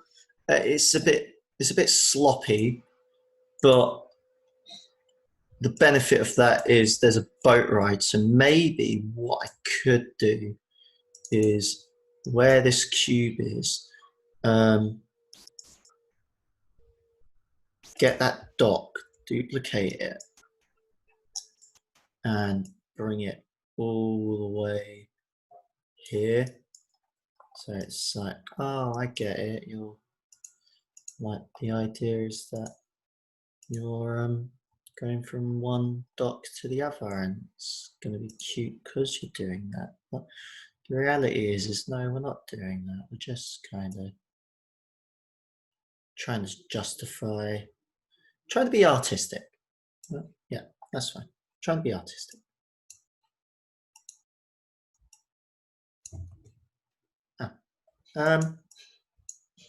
Yeah, right, cool. We'll line it up a bit better. About that would do. Yeah, why not? Bring it in a bit. Cool, I'm happy with that. It would be nice if I had a chance to maybe make it where rather than it brought us back to this dock rather than the what you call it, back to the tent. But we'll cut our losses at the tent. Player. I mean, I'm quite happy that I got to have my scenes. I got my 3 scenes that I wanted. Is it 4? Are we going with 4? Is that what I'm going with? Yeah.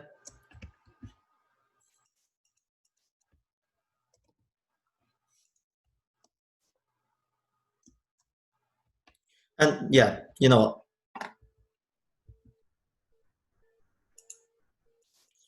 We'll go with 4 and we'll actually set this to 0.5 because that's better than nothing. And then this one on the player, where's the player? Other than it being right in front of me. I want to add that other song, the other cheesy song, which I think was Moonrise. Yeah, why not? I think it's important, even though this is like really generic music, but just to create some kind of atmosphere using audio, it just helps, I guess. I don't know. I'm all right with it.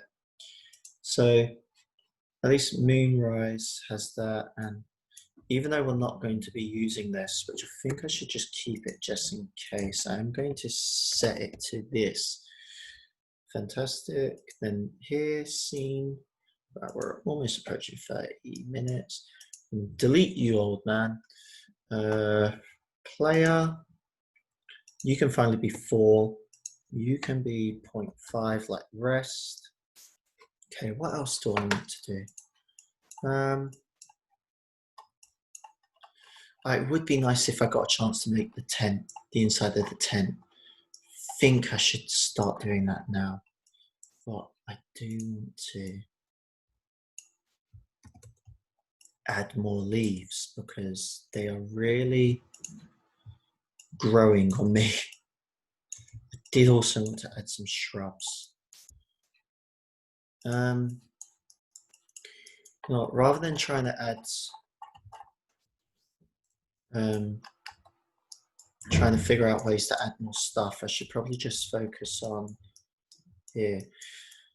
No, it would be interesting if there were some planets right far in the distance. So I wonder if I did that planets. If we put Saturn somewhere. So if we put like Saturn like 500 by 500, maybe not 500 actually, it would be 0 by 0 by 500. And if we looked up, I wonder how big that would look. It's there. It's doing something.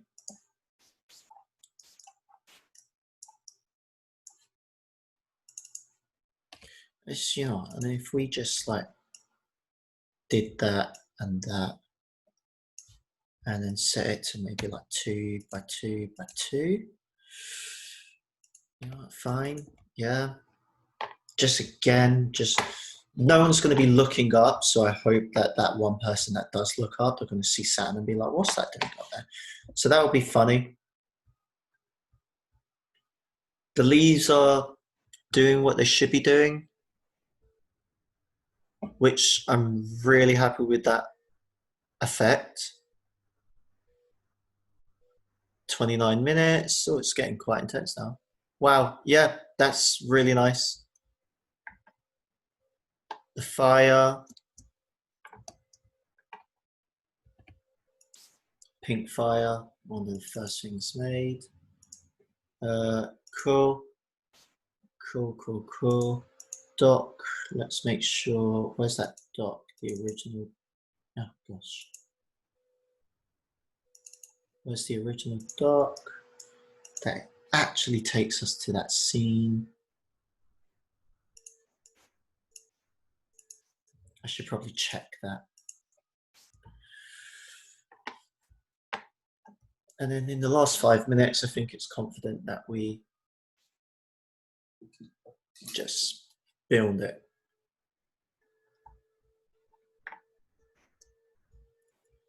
Maybe I might up the speed in this particular area, although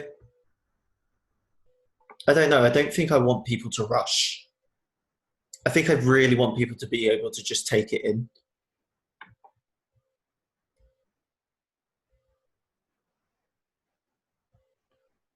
Yeah, cool.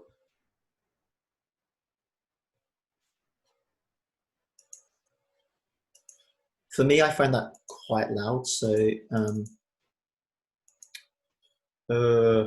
it could be because I've just got my headphones on 100 right now, but I'm not too happy about the audio being that loud. So if I was to just, no, yeah, I could just turn down everything, but just because of me being me, I'm gonna put that down to there. Yeah, that's fine. And I did this last time. I think I want to try and do that again. So I'm gonna create an asset. Oh, do I have time? I have time. Animated fish. We want the manta ray.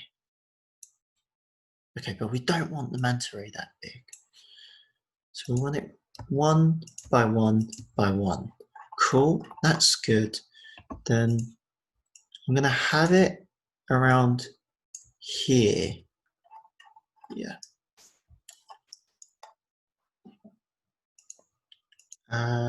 Gosh. Okay. Manta ray. Animator. No, okay.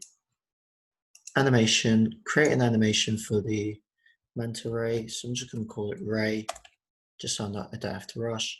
Yeah, there's the ray animator. Ray animator project, fish, ultimate fish pack. No, that's the ultimate food pack, damn it. Animated fish pack, that's what it's actually called. And we add the manta ray, we delete ray, and we end that to there. Cool. Who's watching? David's watching. Yep, that's cool by me. Let's see if that's animating.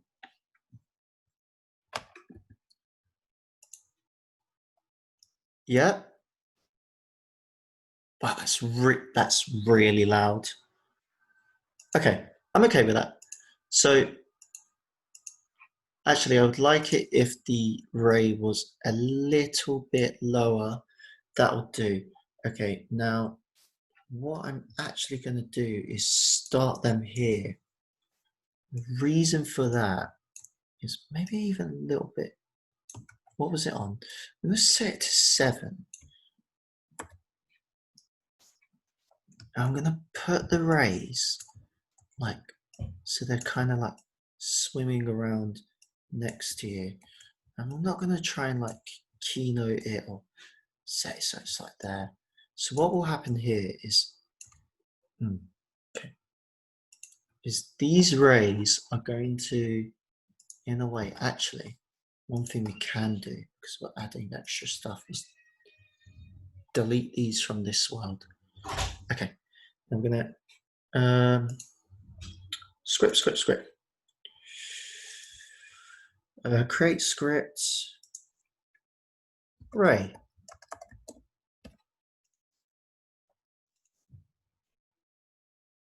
Again, this is just merely me being not lazy, but I find it the quickest way to do it. And we want velocity transform. I'm going to copy you.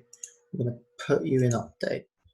Paste you there. We're going to set it to be faster, so then that way the rays overtake you and you can be like mystical, yay, and fun to witness.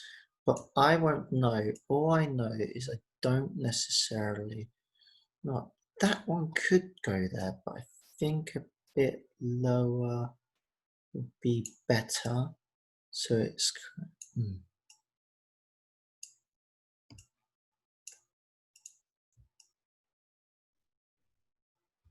Yeah. Right. Add the ray scripts. Bring him back. Add the ray scripts. Cool. And duplicate one of our buggers and put him like here. Yeah, you know what? That's fine.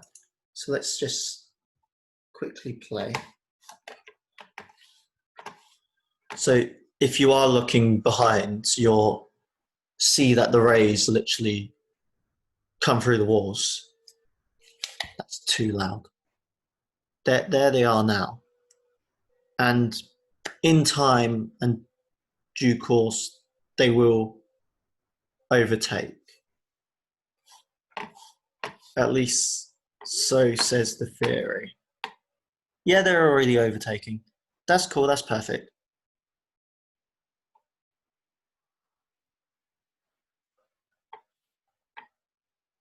I don't like that his arms flap into there. So you know what I might do? Okay, cool. Is he can be a little smush. A little smush, fantastic. He could be a little smush. 21 minutes. Little bugger. Little bugger.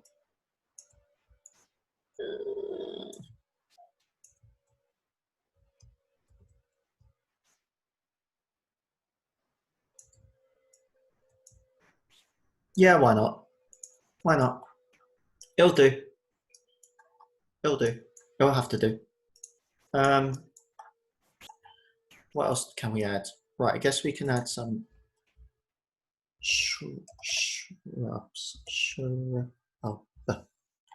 Ah, but now if I add anything to this world, sugar. Okay, well I'll have to, if I add anything here, I'll have to duplicate it onto the other one somehow. Yes, we are aware that the blenders aren't good. Okay, that's a shame. Because it won't really make sense if I do that. I guess what I could just do then is focus on the mountain. Oh, pardon me. Yeah, again. We'll take a water break. That might be good. Nice water break.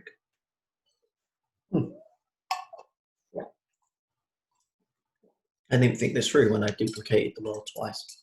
Okay. You know what? A nice feature might be to actually try and incorporate that weld selection thing that I wanted. So actually, now that I've got 20 minutes, right, we're gonna not cheat, but so one of the nicer things about finding tutorials online than just generally looking for assets is finding scripts online that actually are better than the ones that you had. Where's that done there? Oh, it's opened it here. Fascinating. Change scene controller, and world. Okay. All right. I didn't expect it to open up on this project because I don't think I even have the scripts. So what happens if I press?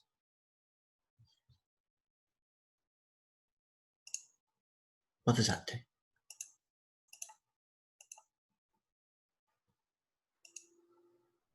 I don't know. Okay. Okay, not what I expected. So what I'm going to do is just copy. All right, we've got to be really quick. Scripts, because we haven't got a lot of time. So change scene.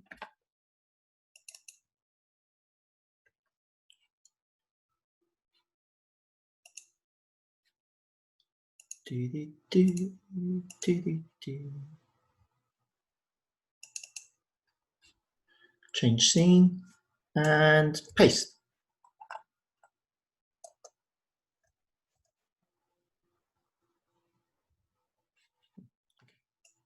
Stop. Copy. Right. Change scene. Copy. Paste.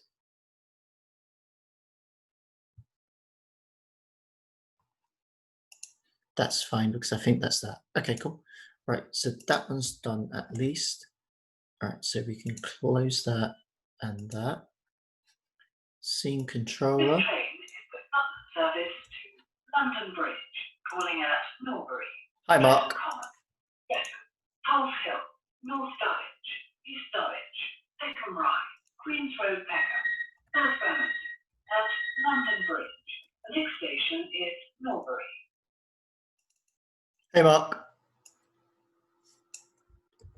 I can hear you right now. Oh, I think this is the one that, yeah, this is the one that uses that. So using Unity engine.scene management there. Fantastic. Right, save there, cool. Okay, I'm gonna actually close a few of these. I didn't mean to close that wild one, I needed that. Weld, copy, 16 minutes, so we've got 16 minutes left. Right, 16 minutes. Do-do-do, do-do-do.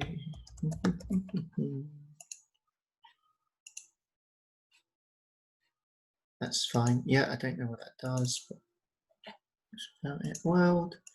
Right. Copy. Paste. Huh?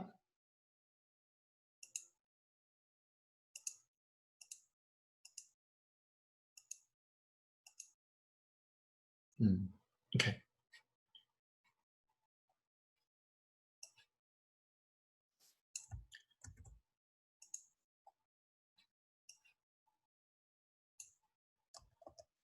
What is it I'm doing? Public void. What was it? Public override. Public override. Void start.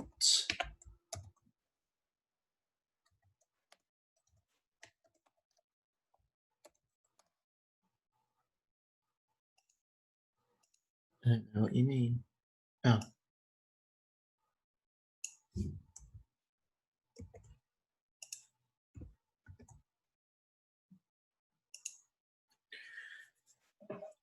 Oh, and then scene controller.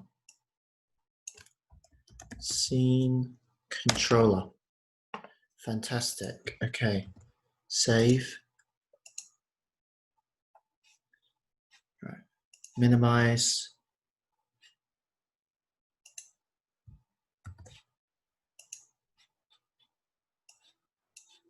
How much time we got left? 40 minutes.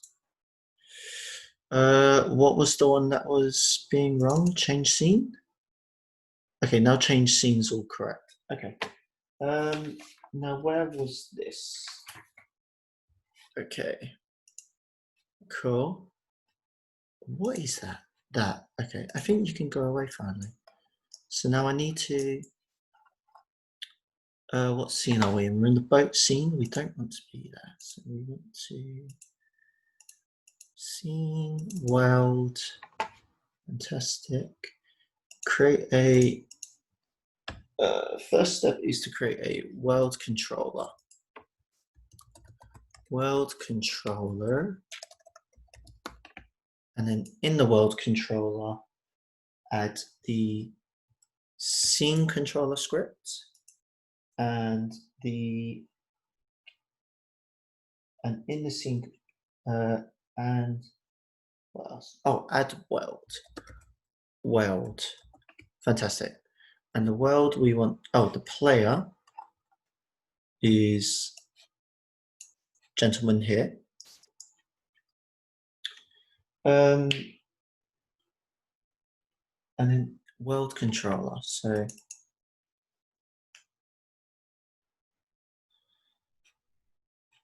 okay, so this is where we need to put in the correct coordinates.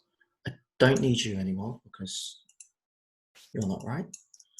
And then, but the important thing is that we get the world controller.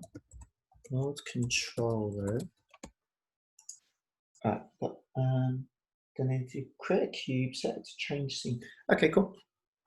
So on the cube, where is set cube door?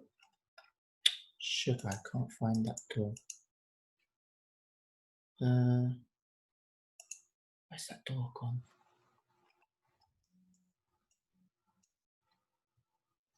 Oh no. Yeah, you. Fantastic. Right. Don't want you to go there anymore. We want you to be change scene. And we want it to be to 1 because that's what we named it all that time ago. Yeah, fantastic.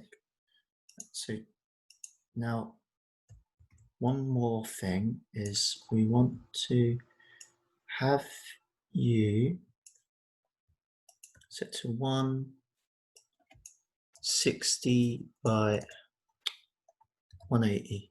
No, 180. Yeah, and we want you to have a mesh renderer It can just be that color for now. Oh gosh. White, brown. Cool. And where's the door gone? Set door. That's fine by me. It'll have to do. Right. The coordinates are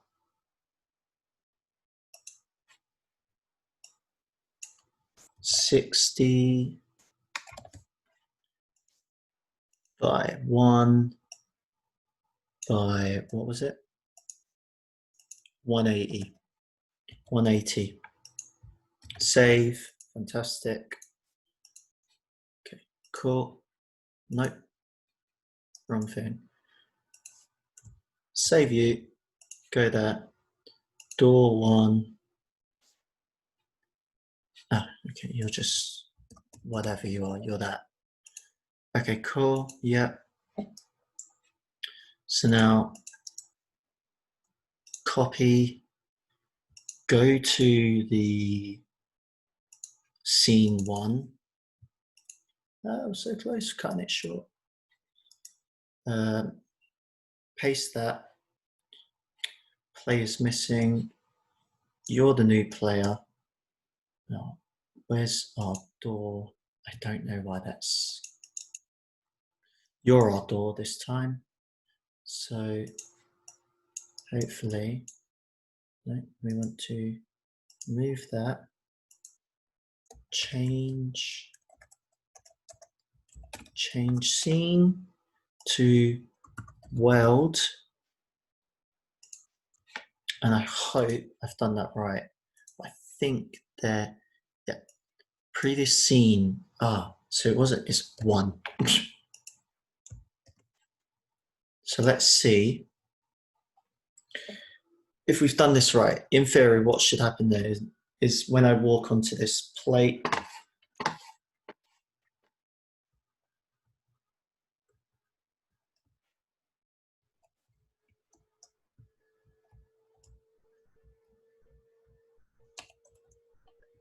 oh no. So is it not 1? Is it weld?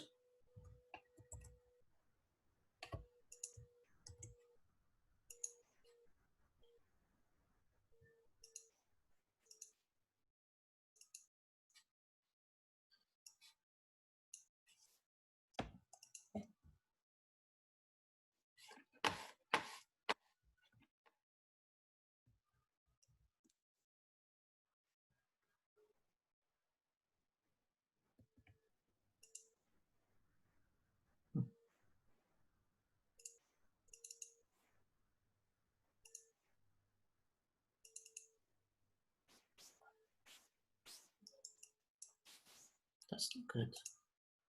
Don't like that.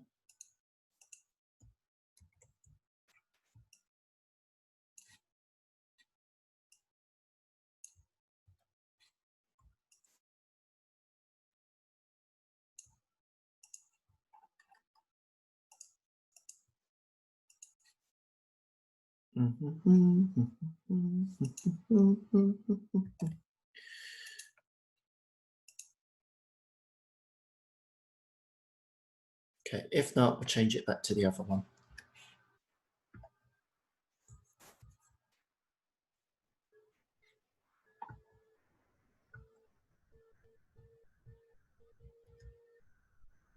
No, okay, that's not working. So that's fine. We'll, what have I done wrong? Script player, tag the player, which I've done. Oh gosh, okay. Ain't got time to figure it out. So we'll just go back to the door. We'll remove this, we'll add scene teleport. We'll go to 1, and then on the other world, that's a shame. I was really hoping that would work. World controller, but for some reason it just doesn't want to. I don't know why. That's a shame. What can you do? Oh wait. Find a tag with the game. Okay, hold on. Maybe that might be why, because I didn't set this to game controller. All right. 5 minutes. We're really getting there.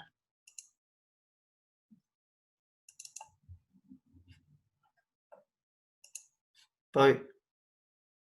No. Change scene to 1. Remove that. And then that was why this one was 1.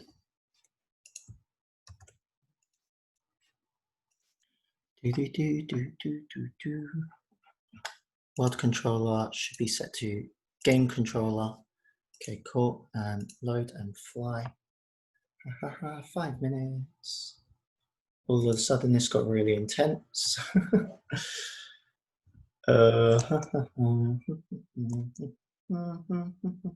Please work.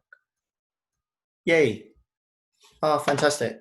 Okay, yep, cool. Spooky, scary cave. And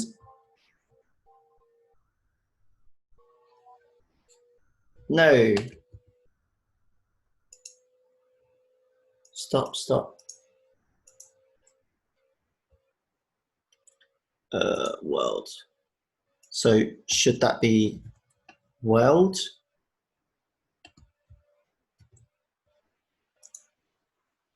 If not, it's fine. At least it's going from here to here, but it could be worse. It could be.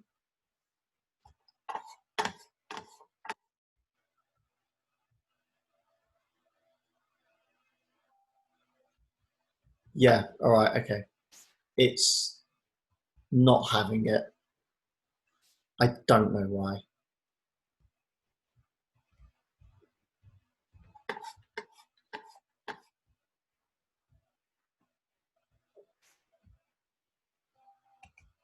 Please say I did change that to the other one though. 3 minutes.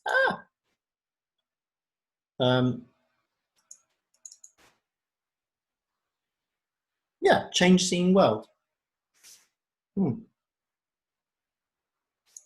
Change scene world. Okay. I don't really have time for that. I need to set the player back to, I think it was 4. Cool. Save. Right, we're gonna have to be on soon because we'll be done. Player. Door. Is game controller? Well, I mean, we're done. Well, I think we're done. Yeah, scene controller. If collider, load to scene, and we want to 1 has to be 1. If previous scene is 1, which it is, the player should be able to go through this door and go on that cube, which it doesn't. So we'll just have to cut our losses at that.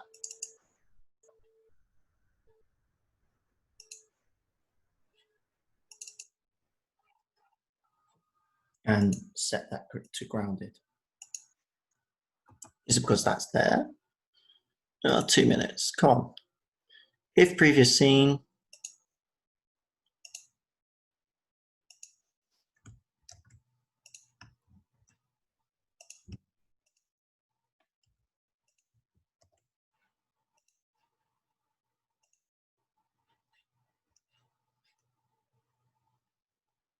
(1 minute 45 seconds). I think it's probably best that I just call it quits and stop trying to figure this out. Uh-oh. No, that's not good. Okay, that's really bad actually. So actually, I'm just gonna remove that altogether and set it to scene teleport. World. I don't want that happening at all. Hopefully that fixes it. We've got a minute. I've got plenty of time to fix this.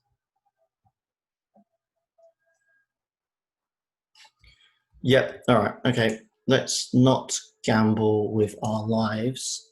That's a shame. Yep. Cool. Save. Go back to world. Go here.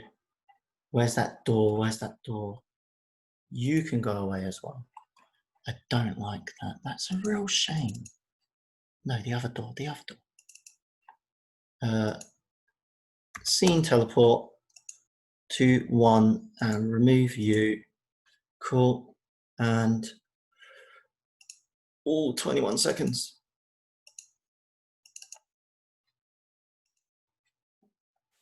Please work. Please work. 10, 9, 8, 7, 4, 3, 2, 1.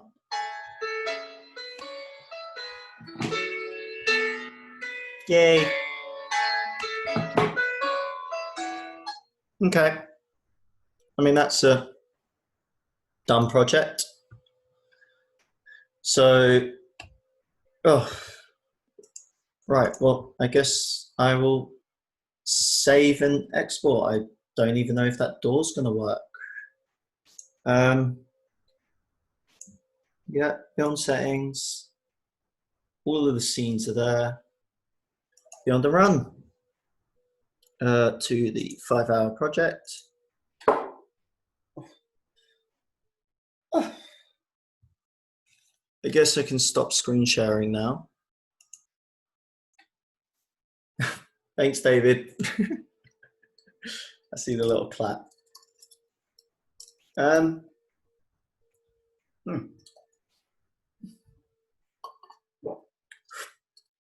I'll start screen sharing again when the project is built, because it's a real shame that these change scene scripts didn't work. Again, it's always the most typical rubbish. I don't know why they don't work, because I know that they work. Have I missed something in them? Oh well. Maybe I missed the scene management. I bet you I needed. I don't know. I don't know. I got it working last time, but who cares? Who cares? Could try and keep talking. I guess that was pretty productive. I feel pretty productive doing all of that. I hope that I can teleport to the cave. I've got a dash now. Well done. Oh, thanks.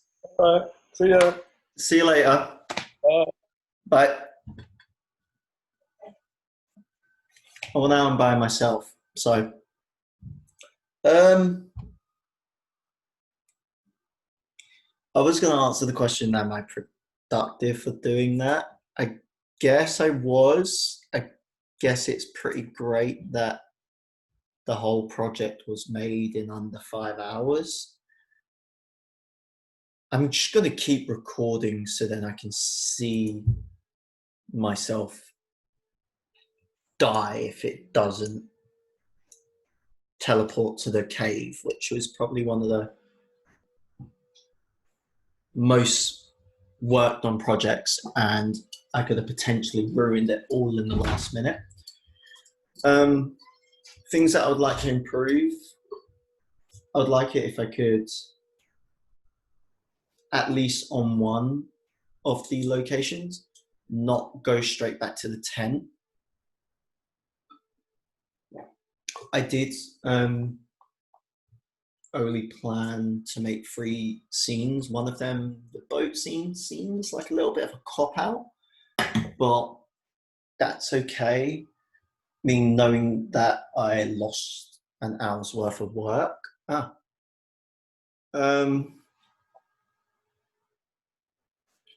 You know, how do I show my camera? Show video panel. Cool. Right.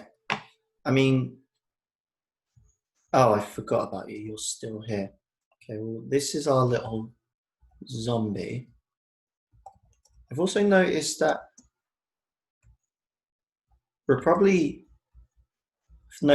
we're a bit taller than other men. So we're a bit of a tall guy.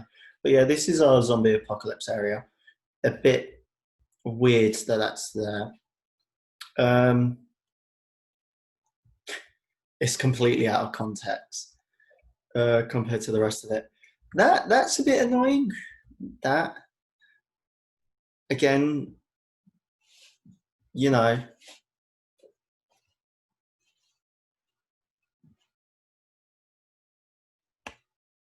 I'm really happy with the leaves. I feel like, yeah, I mean, they're floating. That's really great.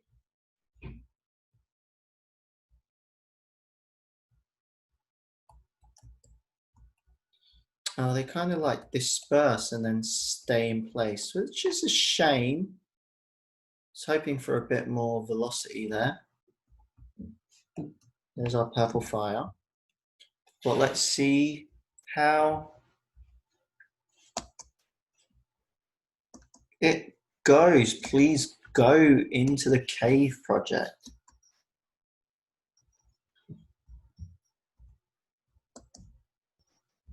Yay, we're in the cave. And we got our pickaxe and our cave. All right, and cool. Yeah, we're back here now. I'm talking to myself. It's pretty lovely. Yeah, I'm gonna upload it now, I guess, and whoever sees it and experiences it gets to experience it. But first off, I'm gonna take all of these notes. So I'm gonna end the recording.